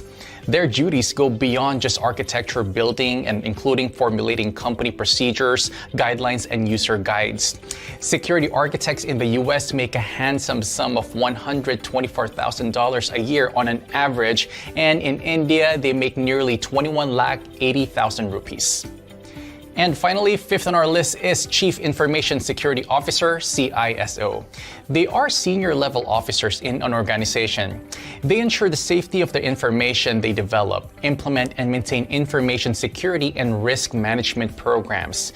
They also interact with stakeholders and regularly brief them with information security concerns. The average annual salary of a Chief Information Security Officer in the States is a whopping $165,000 annually, and in India it is 22,22,845 rupees. Several companies are looking for skilled cybersecurity professionals. Philips, Siemens, Google, Microsoft, and GE, to name a few. With passion, the right amount of experience, and relevant certifications, you can grow your cybersecurity career. You can check out Simplilearn Cybersecurity Expert Master's Program to equip you with the necessary skills needed to become an expert in this rapidly growing domain. This course will help you learn various methods as to how you can protect your infrastructure, secure your data, run risk analysis, achieve compliance, and much more. Choose from over 300 in-demand skills and get access to 1,000 plus hours of video content for free. Visit SkillUp by Simplilearn. Click on the link in the description to know more. The books we are going to talk about in this live session will familiarize you with hacking on the whole. These books will introduce you to new ideas and help you solve problems. Reading in general is great as it helps with your thought process and keeps you mentally alert. It is important that you use the information in the upcoming books only for lawful purposes. So let's get started and see the best books which can help you with hacking. The first book we have is The Basics of Hacking and Penetration Testing. This book is written by Patrick Ingebretson. For all your beginners out there, if you're clueless about how to go about hacking, then this is a good read for you all. Having said that, this book is not just for beginners, but even for those individuals who are only exposed to superficial penetration testing logic. This book dives deep into the tools and processes that are used by penetration testers to gain access to the systems. The Basics of Hacking and Penetration Testing book will help you achieve a better understanding of offensive security as well. You'll be acquainted with various phases of ethical hacking here. The book contains 7 chapters and it focuses on hacking tools such as Backtrack Linux, Google Reconnaissance, Nmap, Nessus, Metasploit, and Hacker Defender Rootkit to name a few. The fun part is that each chapter consists of hands-on exercises that help you interpret and implement results in each phase. This book is apt for students, beginning InfoSec professionals, and security consultants. The second book we have is Hacking, A Beginner's Guide to Computer Hacking, Basic Security, and Penetration Testing. It is written by John Slavio. This is yet another go-to book for beginners. This book can be your first step to a career in ethical hacking. It will cover all the basics with respect to hacking, security, and pen testing. The tools covered in this book are history of hacking, types of hackers, various types of hacking attacks, basic hacking tools and software, and hiding IP address. It also speaks about mobile hacking, hacking an email address, penetration testing, and spoofing attacks. Up next, we have Hacking, the Art of Exploitation. It is written by John Erickson. This book has 2 editions, one which was published in 2003 and the other in 2008. This book is famous for the hacking approach it teaches. It focuses on network security and computer security. It helps you understand how to develop exploits rather than just using them. If you want to up your ethical hacking game, then this book definitely requires a read. Hacking, the Art of Exploitation in its 2nd edition introduces you to C programming from a hacker's perspective. Out of the plethora of concepts that you will learn in this book, few crucial ones are that you will learn to program computers using C and shell scripts. You will also be able to outplay security measures like intrusion detection systems. Having said that, you will also learn to hijack TCP connections, crack encrypted wireless traffic, and speed up brute force attacks. Let's now have a look at the next ethical hacking book on our list, and that is Kali Linux, an Ethical Hacker's Cookbook. This book revolving around Kali Linux is written by Himanshu Sharma. Kali Linux is primarily used for advanced penetration testing and also for security auditing. It contains numerous tools that are geared towards various security tasks such as security research, penetration testing, and so on. This book will help you get started with installation and configuration of Kali Linux, which will enable you to perform your tests. In addition to that, you will learn to perform web application exploitation using tools such as Burp. You will also be acquainted with performing network exploitation using Metasploit and Wireshark. Lastly, you will know how to conduct advanced penetration testing. These were few of the concepts you will be learning besides a lot more others in the book. At number 5, we have Metasploit, the Penetration Tester's Guide. This book is written by 4 authors, David Kennedy, Jim O'Gorman, Devon Kearns, and Marty Aharoni. The Metasploit framework is a powerful tool for hackers to exploit IP addresses and ports in it. This framework makes discovering and exploiting vulnerabilities easy. But for first-time users, it can be a little tricky. Hence, this book will teach you all about Metasploit. You will learn the framework's interfaces, module system, and more as you launch simulated attacks. After which, you will move on to advanced penetration testing techniques, which include network reconnaissance, client-side attacks, wireless attacks, and targeted social engineering attacks. You will also learn to integrate Nexpose, Nmap, and Nessus with Metasploit to automate discovery. Up next, we have Penetration Testing, a hands-on introduction to hacking. This book is written by Georgia Wiedemann. As the name suggests, this book throws an insight into penetration testing. A penetration tester discovers security weaknesses in operating systems, networks, and applications. Penetration techniques are used to gauge enterprise defenses. This book focuses on the core skills and techniques a penetration tester requires. Here, you'll go through the prime stages of an actual assessment, which includes gathering information, unravel vulnerabilities, gaining access to networks, and so on. In addition to the above, you will learn to crack passwords with the techniques of brute forcing and word lists, bypass antivirus software, automate attacks, and you will also learn to use Metasploit framework for launching exploits and for writing your own Metasploit modules out of the many other learnings. Moving on to our next book, we have The Hacker Playbook 3. The Hacker Playbook 3, Practical Guide to Penetration Testing, is written by Peter Kim. This is the third iteration of the Hacker Playbook series. It brings with itself new strategies, attacks, exploits, tips, and tricks. Besides all the new concepts, it also highlights a few techniques from the previous versions. Many schools have this book incorporated in their teaching. The Hacker Playbook 3 Red Team Edition acquaints you with the Red Team. Red Teams simulate real-world advanced attacks to test your organization's defensive teams. A red teamer will accurately test and validate the overall security program. Reading the Hacker Playbook 3 will help you advance your offensive hacking skills and attack paths. In addition to that, it also focuses on real-world attacks, exploitation, custom malware, persistence, and more. This heavily lab-based book will incorporate several virtual machines and custom the Hacker Playbook tools. At number 8, we have Black Hat Python. Python programming for hackers and pen testers. Justin Seeds is the author of this book. As you know, Python is a very strong programming language and it comes to great use when creating powerful and effective hacking tools. Python is the chosen language by many security professionals across the world, and many exploit frameworks are written in Python. In this book, you'll go through the darker side of Python's capabilities like infecting virtual machines, writing network sniffers, creating trojans, etc. This book covers some networking fundamentals, interesting network tooling, web applications, Windows privilege escalation tricks, and more. This book, as the author says, is a fun read. Moving on, at number 9, we have the Web Application Hacker's Handbook, Finding and Exploiting Security Flaw. It is written by David Stoddard and Marcus Pinto. This new edition focuses on updated web applications, exposing them to attacks, and executing fraudulent transactions. This Web Application Hacker's Handbook is updated to speak about the latest step-by-step methods for attacking and defending the large range of ever-evolving web applications. It also discusses new remoting frameworks, HTML5, UI redress, and hybrid file attacks, to name a few. It looks into attacking authentication, attacking the application server, finding vulnerabilities in source code, etc. If you have already mastered the first edition, you can focus on new concepts in this one. Now let's head to our last book on our list. At 10, we have Web Security Testing Cookbook, Systematic Techniques to Find Problems Fast. The author of this book is Paco Hope and Ben Walther. Security testing is quite often a neglected one when it comes to the tests performed on web applications. But it is a very crucial one. This book teaches you how to check for the most common web security issues.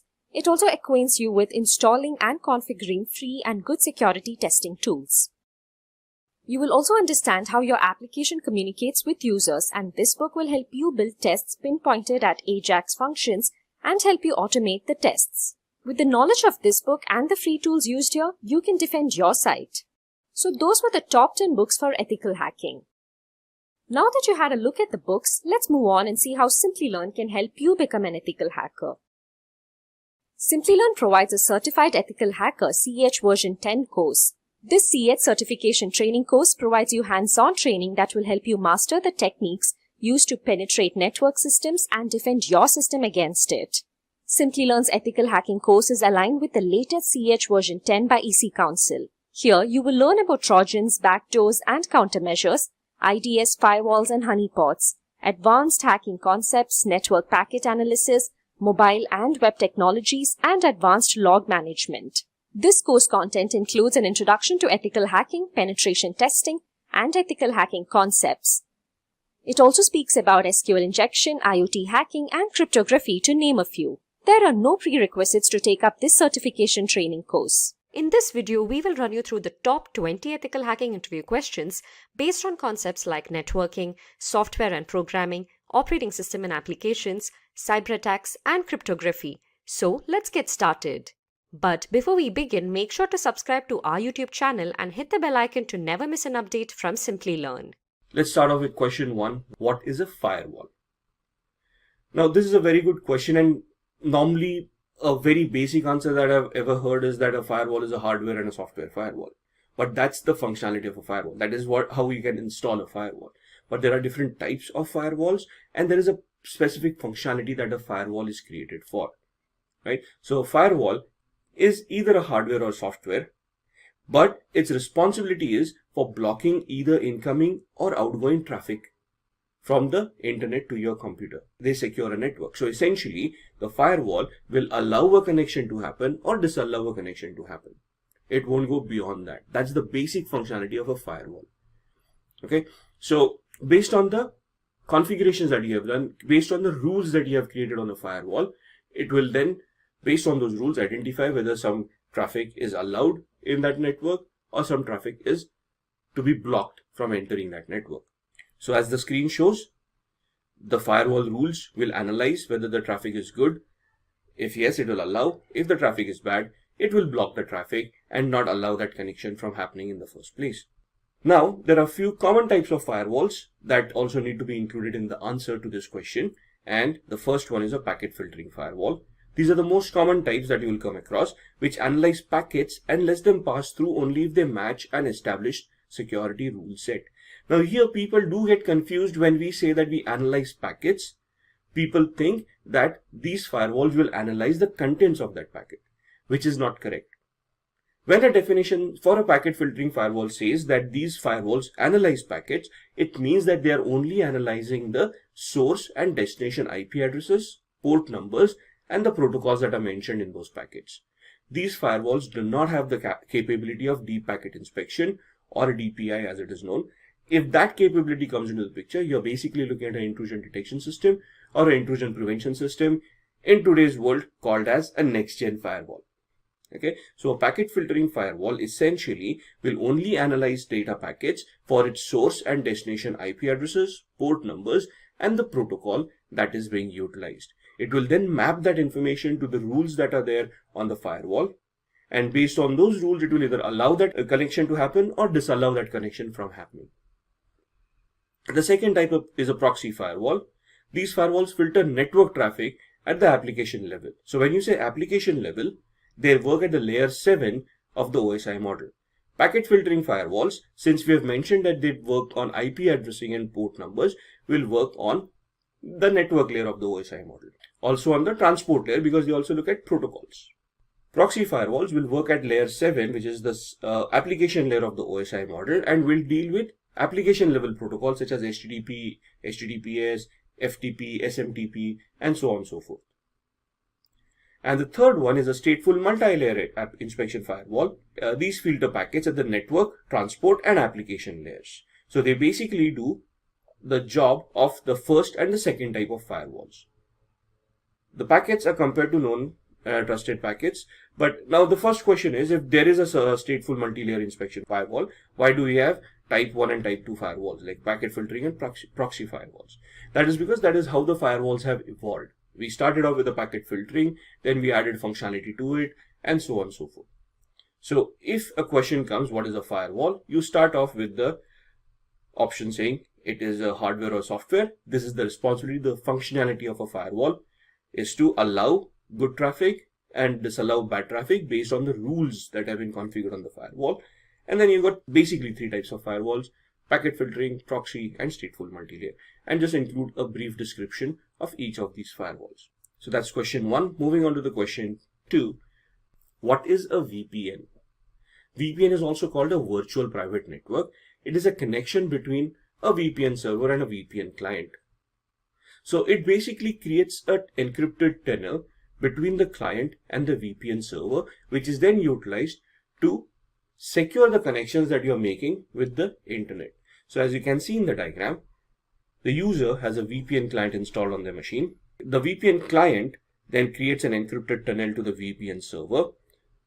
And through this tunnel, encrypted data is transmitted, which can then be processed by the VPN server, sent to the internet. Information can be received back by the VPN server. The VPN server will encrypt that data back and send it back to the user. So if there is a man-in-the-middle attack that is happening, or a hacker trying to eavesdrop on the communication mechanism, they will not be able to do so because of the encrypted tunnel.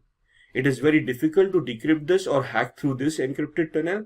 It is possible, but it is very difficult to achieve that. Then question number 3. How do you keep a computer secure? Now this is going to be a very generic question, so you want to put your best foot forward and you want to identify the most common methodologies on how you can keep a computer secure. So when we talk about computers, the first thing that you want to talk about is authentication mechanisms, where you want multi-factor authentication or two-way authentication to ensure that your accounts are kept secured. Now, if you look at using passwords, depending on how passwords are being stored by the application, password attacks can be possible, either a brute force attack or a dictionary-based attack, or even password guessing attacks are possible. To mitigate those kind of attacks, we need multi-factor authentication to ensure that accounts are kept secure. Now, even if we are using multi-factor authentication, we also want to look at secure passwords, which means that the password is complex enough to withstand most of the common attacks, and a brute force attack or a dictionary attack is just not possible.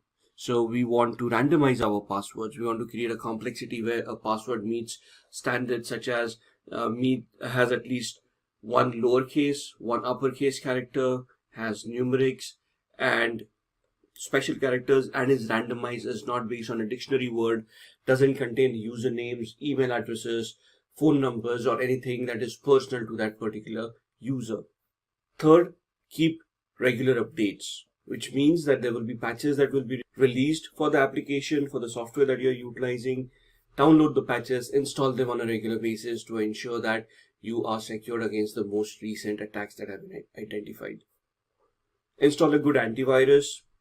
Could be an internet security suite, which will have an antivirus, intrusion detection system, a firewall, and will help you protect yourself against ransomwares, malwares, and any script-based attacks.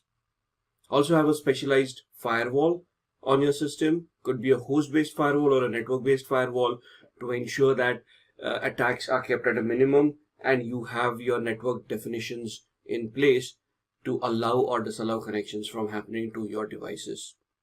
Have anti-phishing softwares installed as well to ensure that you are not getting any spam mails. Even if you do, you're able to identify that and not fall prey or victim to those spam mails.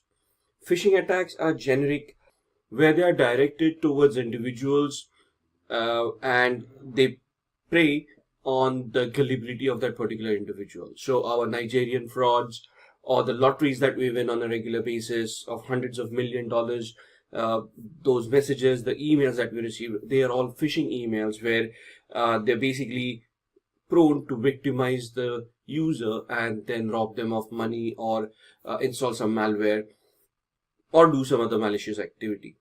If you want to enhance encryption about data that you have stored on your devices or on your or that is accessed by your software or being transmitted by your software, use encryption. Encrypt your data, whether it is at rest, whether it is in motion, or whether it is at use, thus reducing data leakage and data loss possibilities. And finally, and the foremost, secure your DNS. DNS is the domain name server, which is utilized by computers to resolve domain names to IP addresses. If a DNS poisoning attack is possible, where your DNS settings have been modified by an attacker and you're redirected to a malicious DNS server, that server is going to redirect you to another malicious application which may have a malware or a malicious software as a payload. Also, you don't want people to know your DNS servers and the queries that you're making, so you want to use secure DNS or DNS over HTTPS to encrypt your DNS queries as well. So in a nutshell, if you follow these 8 steps, your devices, your computers, your applications are going to be as secure as possible. Moving on to question number 4. What are the different sources of malware? Now, malware stands for malicious software, right? Malware is basically a software that poses as a legitimate software but has a payload of a trojan, virus, spyware, keylogger, or some malicious software that is going to have a negative impact on security of your particular device. So the question here is, what are the different sources of malware? We want to identify the most common sources through which malwares infect end user devices in today's world. And we can start with pop-up ads. So most of the websites, if you're visiting untrusted sites, if you're being redirected to sites that you don't know about, there'll be a lot of pop-ups coming your way where it says you're the 1 millionth visitor to this site. Please click here to download your gift. Or it will say, congratulations on winning a particular product for visiting this page, and so on and so forth. There are some instances where you can see a banner which is flashing at you on top of the page and says that there are 8 infections that have been identified on your computer. Click here to download an antivirus to clean the infections. So all of these pop-ups are there as a social engineering attack, as a phishing attack, to make gullible people click on those links and download those malwares. Now, the software that is posing as a security software itself can be a malicious software which is going to install a trojan or a virus or a bot on your machine, compromising the security of that machine. The second is removable media, USBs. And humans have a fascination with USBs. So if you find a USB lying around, it's a free USB, you get excited about it, and you want to take it home, you want to plug it into a machine and see what's on the USB. Worst case scenario, you format it and you've got a free USB to utilize. Higher the capacity, the better. But that is one of the most easiest way people use malwares to be deployed on unsuspecting users. If there is a USB lying around, why would somebody want to forget a USB? It's most likely planted over there as a social engineering attack so that a gullible person is going to pick it up, plug it into their device. If the device is not secured enough, it is going to install the malware, right? Then documents and executable files. This is where your viruses and all those creeps in. So let's say you're surfing on the internet, you're looking for a software, and you find the software on a particular website. You do not verify the trustworthiness of that site, and you just download and install that software. Now that software could be malware as well. Thus, if you're surfing on the internet, you're downloading files from different locations, you have to research the website, you have to research the source to ensure that it is trustworthy, and only then are you going to download and execute those files. Thus, internet downloads as well. And when we say internet downloads, it's not just untrustworthy sites. We go to torrents, we go to the dark web or the deep web, and we are searching for other softwares, especially those who are researching security, right? We are always on the lookout of new softwares, and we are always on those forums which may not be so much trustworthy, and we just download those files and start installing them. That is a very bad scenario, right? So you have to be very careful what you're downloading from the internet. Your antiviruses, your anti-phishing mechanisms, your threat intelligence mechanisms, have those mechanisms installed, and you want to verify where your downloads are coming from. Then your network connections. If it is a P2P connection, it is a local area network connection or a metropolitan area network, you have to verify which devices are connected to your machines, and you have to validate those connections before you want to trust those devices and before you connect to them. If you're on a public Wi-Fi, you probably don't want to connect to a public Wi-Fi in the first place. Then comes email attachments. There are so many attachments that come across in today's world, most of them in a zip format or a RAR format. Some of them come as document files where there are macros hidden within them. Macros are scripts that are recognized by Microsoft Office files, right? And then finally, there are these malicious advertisements that we find online, right? Let it be Facebook, let it be WhatsApp, let it be any social media platform that you go, or even your search engines. Their job is to display ads. Their job is not to verify whether the ad is legit or not. It is for us as consumers to be careful and validate that ad and verify whether it is a genuine ad or not. So just don't start clicking on any of the ad trusting the platform that you're on.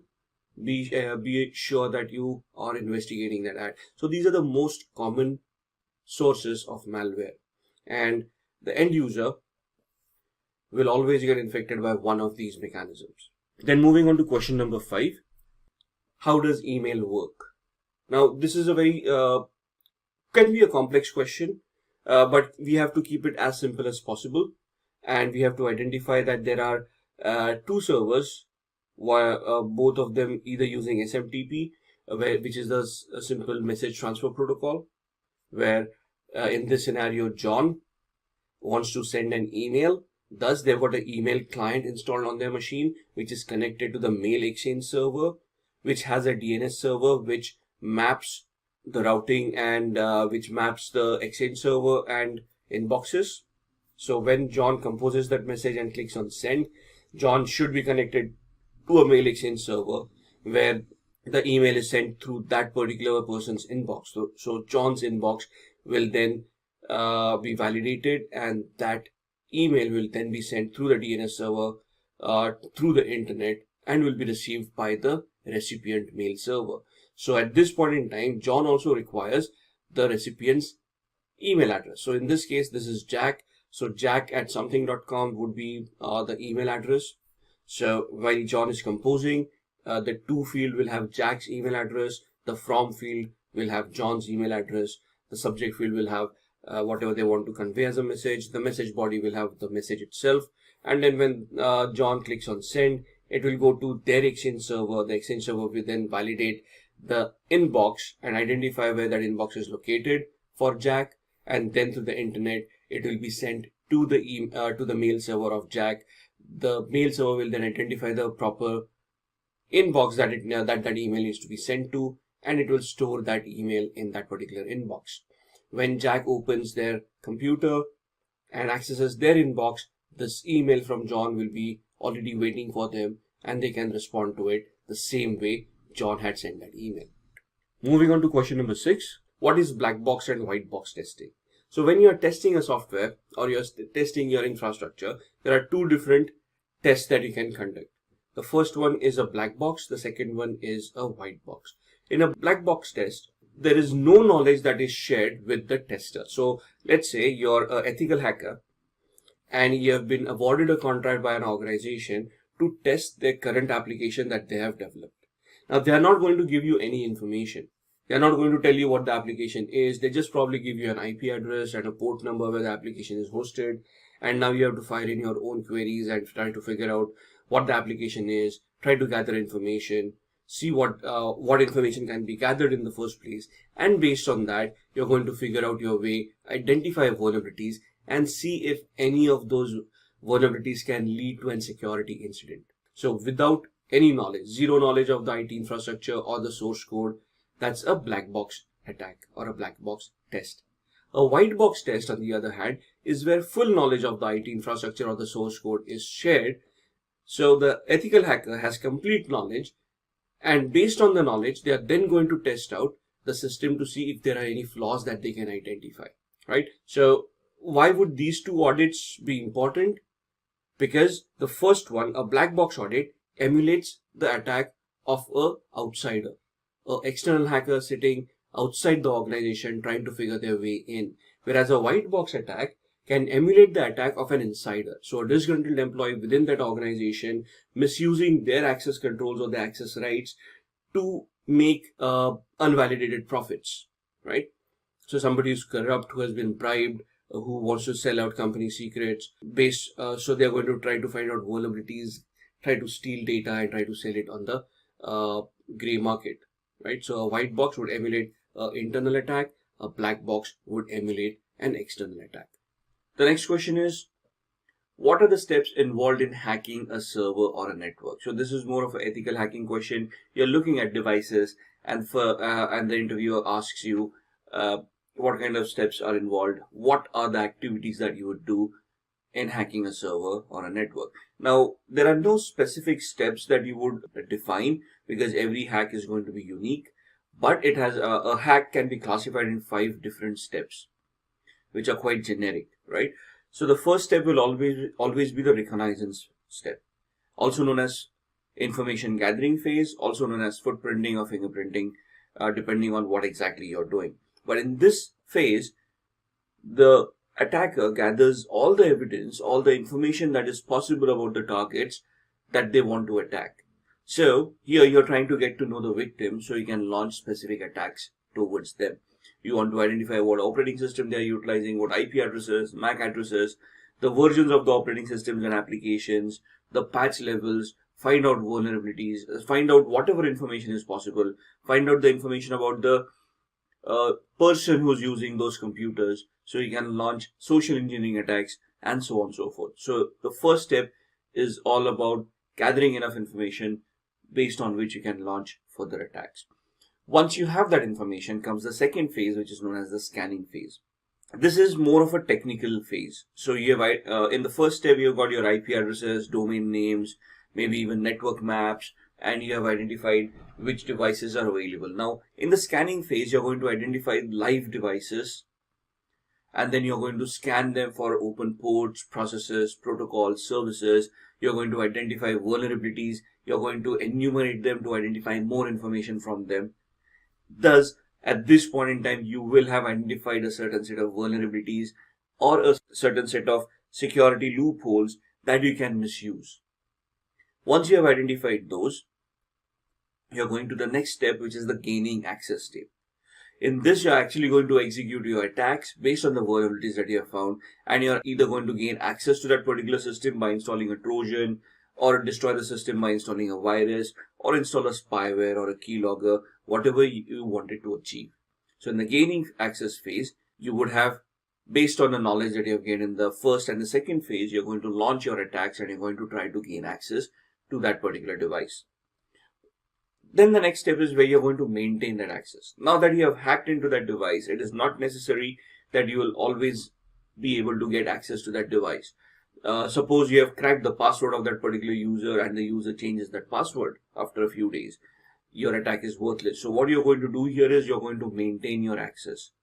So this is where it is assumed that you want repeated access to that device, and thus you're going to install a keylogger or a trojan or some mechanism which will still allow you to get access to that device without the knowledge or the authorization of that particular user. And finally, the last step is where you're going to cover your tracks. So whatever activity that you have done so far will have created logs and will have created information based on which the victim will come to know that they have been compromised and may be able to trace that activity back to you. So to prevent the user or the victim from realizing that they have been hacked, and to prevent them to discover who has hacked them, you want to cover your tracks by deleting logs and any references that point to that particular activity. You're going to hide the files that you have created. So you have installed a trojan or a keylogger. These will create files and directories. You're going to hide them so that they are not discovered. You're going to hide processes that have been created. You're going to try to hide all the activity that you have done so that to conceal the actual attack and preventing the user from realizing that they have been compromised. So these are the 5 steps that will be involved in hacking a server, network, application, or any computing device you'll come across. The next question refers to what are the various sniffing tools. Now this is a network-based attack where you're trying to capture data packets that have been transmitted over the network, and then you're going to analyze them to see if you can capture any sensitive information like usernames, passwords, bank details, or anything of that sort. Now, these tools would also depend on which operating system you're utilizing. For example, MSN Sniffer would work on Microsoft operating systems.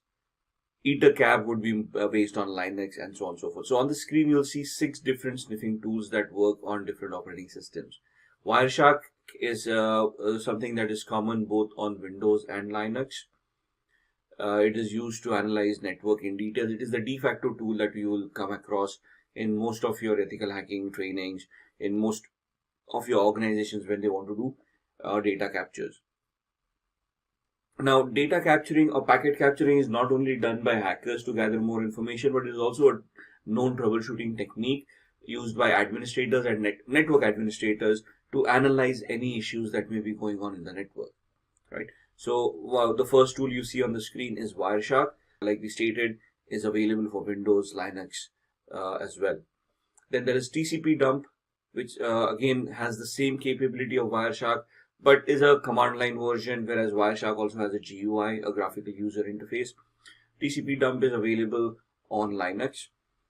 MSN Sniffer, it's a very old tool. When we had MSN Messengers, MSN Messenger is no longer there, but Microsoft does or did have a Microsoft Message Analyzer tool, which they have stopped development since 2015. But that's another tool that is specific for Microsoft operating systems from Microsoft that can be installed to gather more information. Then you've got EtherCap, which is a tool to launch man-in-the-middle attacks, data capturing, and is essentially a Linux command line based tool. Then DSniff is another password and network capturing tool which can help you capture data packets, prominently a Linux tool. Same with Iterate. This is a graphical tool which will allow you to capture data traffics and map protocols and identify which IP addresses have been communicating with what.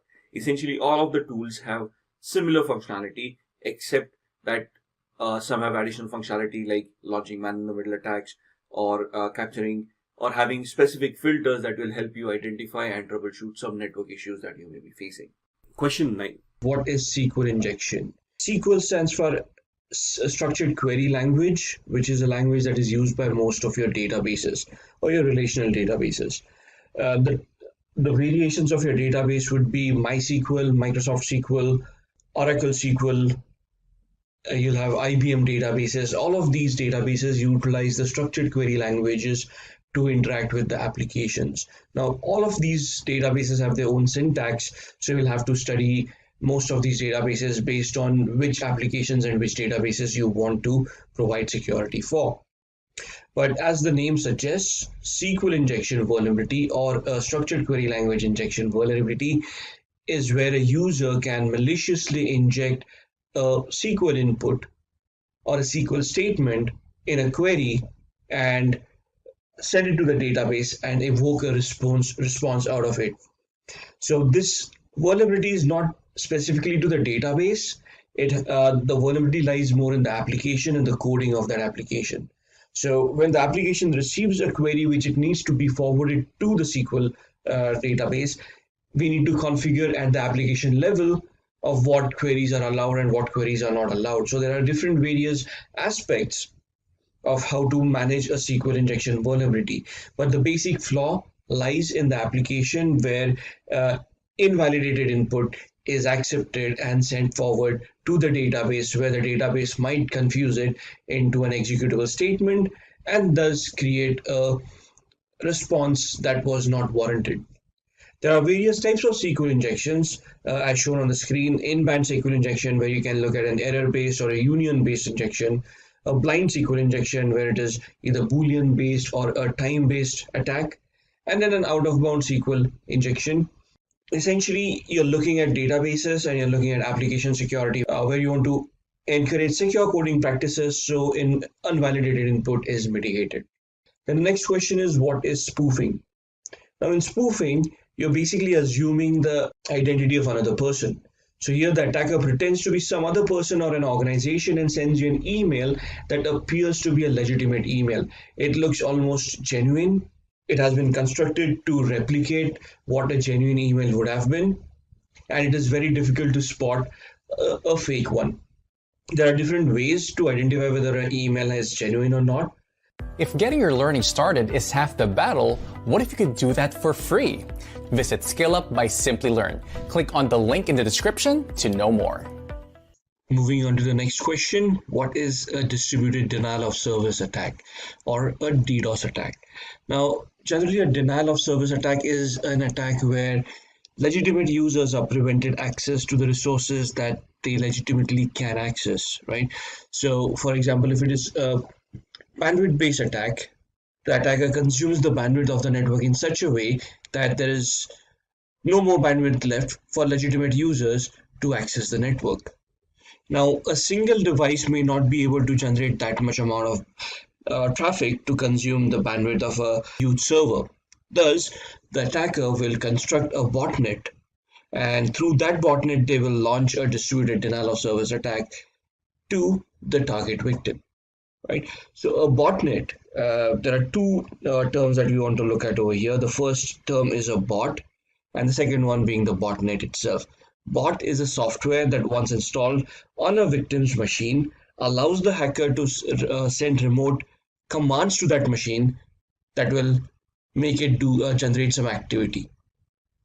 Once we have enough machines on which such bots have been implemented, the collection of these machines would be known as a botnet. So an attacker would then instruct this entire botnet to start generating data traffic to be sent to the targeted network or to the targeted server, which will then bog down the server, thus crashing it and preventing users from accessing that particular resource. The next question is how to avoid ARP poisoning or ARP. Now, first let's understand what ARP is. ARP stands for Address Resolution Protocol, which is a protocol used by computers to communicate over the network. Once your computer boots up, it starts a discovery process of identifying its neighbors. So if I'm in a particular subnet, my machine will proactively send out ARP requests, an address resolution protocol, to find out which other machines are within the same network and which are live. Once it sends out a query, a live machine will respond to that query along with its MAC address. This information is then stored in what is known as an ARP table or an ARP table on the machine's cache. So whenever my machine now wants to send out a packet to this particular machine, it will go to the ARP table, it will identify the IP address and the associated MAC address, it will print that onto the data packet as a destination IP and destination MAC and send that packet across to the switch. The switch will then identify the MAC address and send the packet to the relevant machine that is connected to that particular switch. Now, to confuse the switch into sending it to a different machine, ARP poisoning attack is created. This attack is generally launched to create a man-in-the-middle attack. Now, to prevent this ARP poisoning from happening in the first place, there are three different aspects that we can utilize. First, we can use packet filtering, which will filter out and block packets that have the same source address data. So you have identified some malicious IP addresses and you want to block out some IP addresses. So you're using a packet filter firewall where you have instructed the firewall to filter out certain packets originating from particular range of IP addresses. This firewall and this technique will then block those kind of packets coming in. Second, keeping away from trust relationships. Organizations will develop protocols that do not depend on trust relationships, and thus you want to keep this protocol away from there. Once you have created a trust relationship, these machines should not be sending out ARP requests to other machines in the first place. Since the trust relationship has been defined and these machines know whom to communicate with, such kind of protocols should then be disabled. Or you can use ARP spoofing software. So there are softwares out there that will look for ARP spoofing and prevent that from happening in the first place. So if somebody has sent out a spoofed ARP packet, that packet will be picked up by this software and it will be mitigated. Network visualizers like Glasswire, antiviruses like Sophos, they have inbuilt capabilities of identifying ARP spoofing attacks and mitigate them in the first place. In the next question, we are going to discuss what is ransomware. Now, ransomware is a type of malware that blocks victims to access personal files and demands ransom to regain access. There are three categories. Before we go into the categories, let's just revisit what ransomware is. Let's start with the word malware. Malware is a malicious software that poses as a legitimate software but has a payload that will have a security impact on your machine. So in this instance, viruses, trojans, all of these can be classified under malwares. So can ransomwares. A trojan is a software that will give you a backdoor access to a particular device. A virus will do some destructive activity on that device. A ransomware will basically encrypt the data of that particular user on that particular machine, thus rendering that data inaccessible to the users themselves, and in turn will demand a ransom to provide access to that particular data. So the three types of ransomwares, the first one is scareware, which uses social engineering to cause anxiety or the perception of a threat to manipulate users into buying unwanted software. So this preys on the gullibility of humans, where you can see a pop-up appearing on your screen which can scare you into believing that you may have been attacked or there is a virus on your machine, and then instructs you to download a particular software to mitigate that particular virus. Now, the malware will be in this software that you will be downloading, and then a ransomware will be installed and your data will be encrypted. Screen lockers, where locking users' computers by preventing them from logging in and displaying an official looking message. You will see a screensaver once you boot up, which prevents you from accessing the login page, so it will not allow you to log into your own machine, but it will give you a warning that your data has been encrypted and you need to connect to a particular email address and send bitcoins over there to get a decryption key to access your own data. And then the encrypting ransomware displays a message demanding payment in return for the private asymmetric key, which is needed to decrypt the symmetric keys for encrypted file. So once your files have been encrypted, you might just have a blank screen in front of you where you'll receive a warning message where it instructs you to pay up a ransom in bitcoins or in some cryptocurrency to some particular digital e-wallet which is not traceable. And once you make that payment, they will send you the decryption key and then you can access your data. Then talking about the next question, what is the difference between an active and a passive cyber attack? Now, when we talk about cyber attack is activity that is caused by a malicious user who wants to try to get access or do some security incidents on the victim's devices.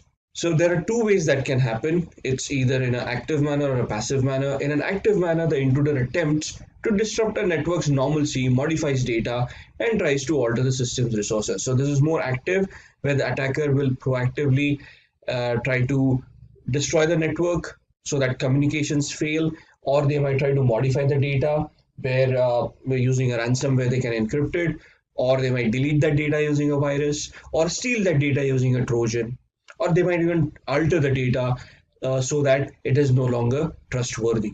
Whereas in a passive attack, the intruder intercepts data traveling through a network. Here the intruder eavesdrops but does not modify the message. So they're just listening in, they're just observing what is going on. They're not manipulating the data, they're not stealing anything. It's just that they are monitoring the activity that's going on. Then the next question, what is a social engineering attack? Now, social engineering attack is a people-based attack. The victim here is the human by itself. The vulnerability also lies in the human. It may be executed through a computer, but end of the day, the gullibility is of the human. So it is the art of manipulating people so that they end up giving up confidential information. Now, we always read in the papers where somebody got manipulated, their passwords got hacked, and somebody's life savings got wiped out, right? Because they shared the OTP with someone or they shared the password with someone. Now, creating a scenario where these people will fall prey to this attack and share this kind of personal information to unknown people, that is where the social engineering attack comes in. Creating that scenario which will ensure that these people give out this confidential information. Now, there are three categories in this attack. The first one is a phishing attack, second is a spear phishing attack, and a third is a veiling attack. Now, phishing attack is basically a generic attack. It is targeted to the world at large. Whoever falls prey to that attack will be a victim.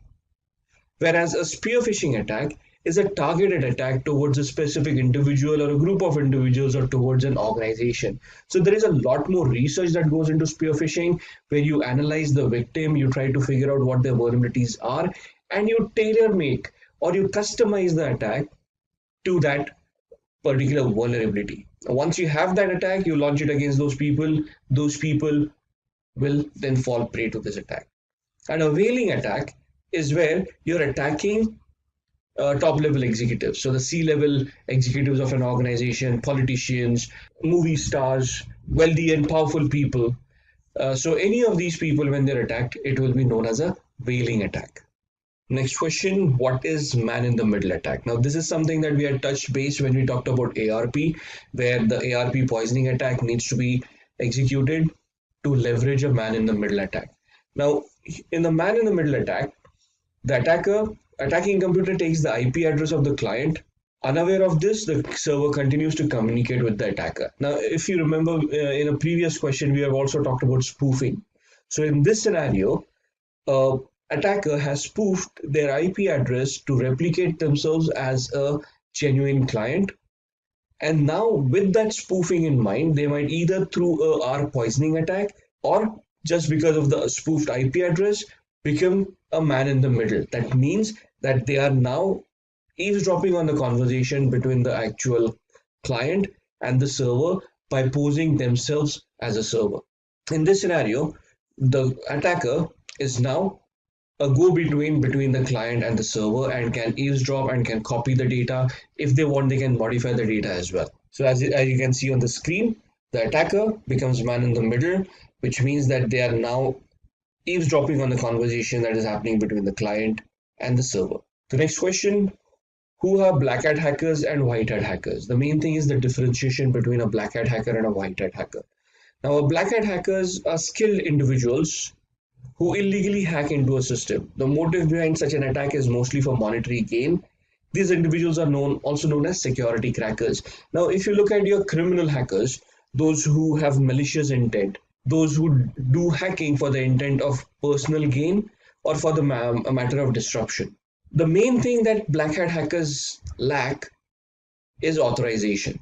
They are not authorized to do the activity that they are about to do, and they are going to get unauthorized access to devices or to data, which is going to cause losses to the organization involved. Whereas on the other side, a white hat hacker are also known as ethical hackers.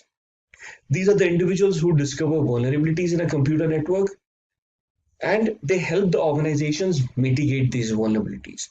They help the organizations defend themselves from black hat hackers. So the main difference between these two types of hackers, a black hat and a white hat, is the intent and the authorization.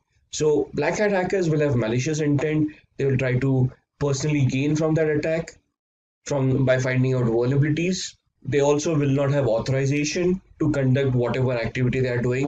Whereas on the other side, white hat hackers will be hired by organizations. They will provide authorization for certain activity that the white hat hacker can do to find out those vulnerabilities. Once those vulnerabilities have been found out by the white hat hacker, they will report it to the management and guide them in implementing security controls to mitigate those vulnerabilities. The main difference between a black hat and a white hat is the authorization and the intent. The next question, what are honeypots? Now, honeypots are a very interesting device that can be introduced in a network. These basically are decoy servers that are implemented in a network to attract the attention of an attacker. It is there to lure an attacker into attacking that particular device, thus creating a security blanket for the rest of the devices. So if an attacker has been able to bypass a firewall and is now trying to scan a particular network, when they scan, they will come across various devices that are there in the network. They will then proceed to do a vulnerability scan on these devices. The honeypot at that point in time will provide as prove as an attraction to these attackers because it will demonstrate some vulnerabilities to the hacker, which will divert their attention. So these vulnerabilities are simulated on these devices. These actually do not exist. But the moment the attacker then starts interacting with the honeypot will identify that as a malicious traffic and will warn the administrator about a possible attack that is going on. The administrator will then investigate through the honeypot of what activity is going on and then reconfigure their security controls to block the attacker or mitigate the attack itself. Right? So it is more of a decoy server that will showcase or simulate some vulnerabilities to an attacker, thus to lure them and safeguard the rest of the network. Moving on to the next question, define cryptography, encryption and decryption. Now, cryptography is used by security professionals to scramble data into non-readable format, which is used in securing that information. So it involves converting data from a readable format into a non-readable format and then reversing it back to readable format again. For example, the word computer is now scrambled into looking like an unreadable format. Now, if you look at this word that it has been scrambled into, it would be very difficult for a human to figure out what the actual word was. Now, in this scenario, we have taken an algorithm where we have made a shift of the alphabet, where we have added 2 alphabets to the current one. So C plus 2 becomes E, O plus 2 becomes Q, M plus 2 becomes O. So we have done a shift of 2, and thus the key over here for this algorithm is the alphabet plus 2. So any person who figures that out will be able to unscramble this and convert this back into readable text. The fact of scrambling a readable text data into something that is unreadable by using a particular key is what cryptography is all about. Now, as we discussed, the decryption again is replacing the alphabet and taking it further back by 2 characters. So E minus 2 becomes C, Q minus 2 becomes O, O minus 2 becomes M, and so on and so forth. So anybody who knows this key, the shift key, anybody will able to decrypt this particular character. So this depends on the user. If I want to utilize alphabet plus 5, then the spacing, the shifting of that character will be the 5th character from that particular character, and so on and so forth. And now the last question: what is the difference between ciphertext and clear text? Ciphertext refers to the text which is encrypted and totally undecipherable. The message received after decryption is known as clear text. This text is comprehensible. So the word computer is clear text. That means that it has not been treated to any cryptographic measures. It does what it is intended to be. However, if the moment we encrypt it, that means we scramble it into unreadable text by using any of the algorithms that we'll be looking at, that text is known as a ciphertext. And without the key, this becomes unreadable. The clear text, as discussed, is the plain word that we have utilized. We are using the English language in this instance. So the plain word computer is the clear text. Once we add the encryption layer to it, we get the ciphertext to it. Hope you all enjoyed learning about ethical hackers and the lucrative profession. If there are any queries based on this topic, feel free to let us know in the comment section below, and we will get back to you as soon as possible. Subscribe to our channel for more informative videos like this, and thank you for watching.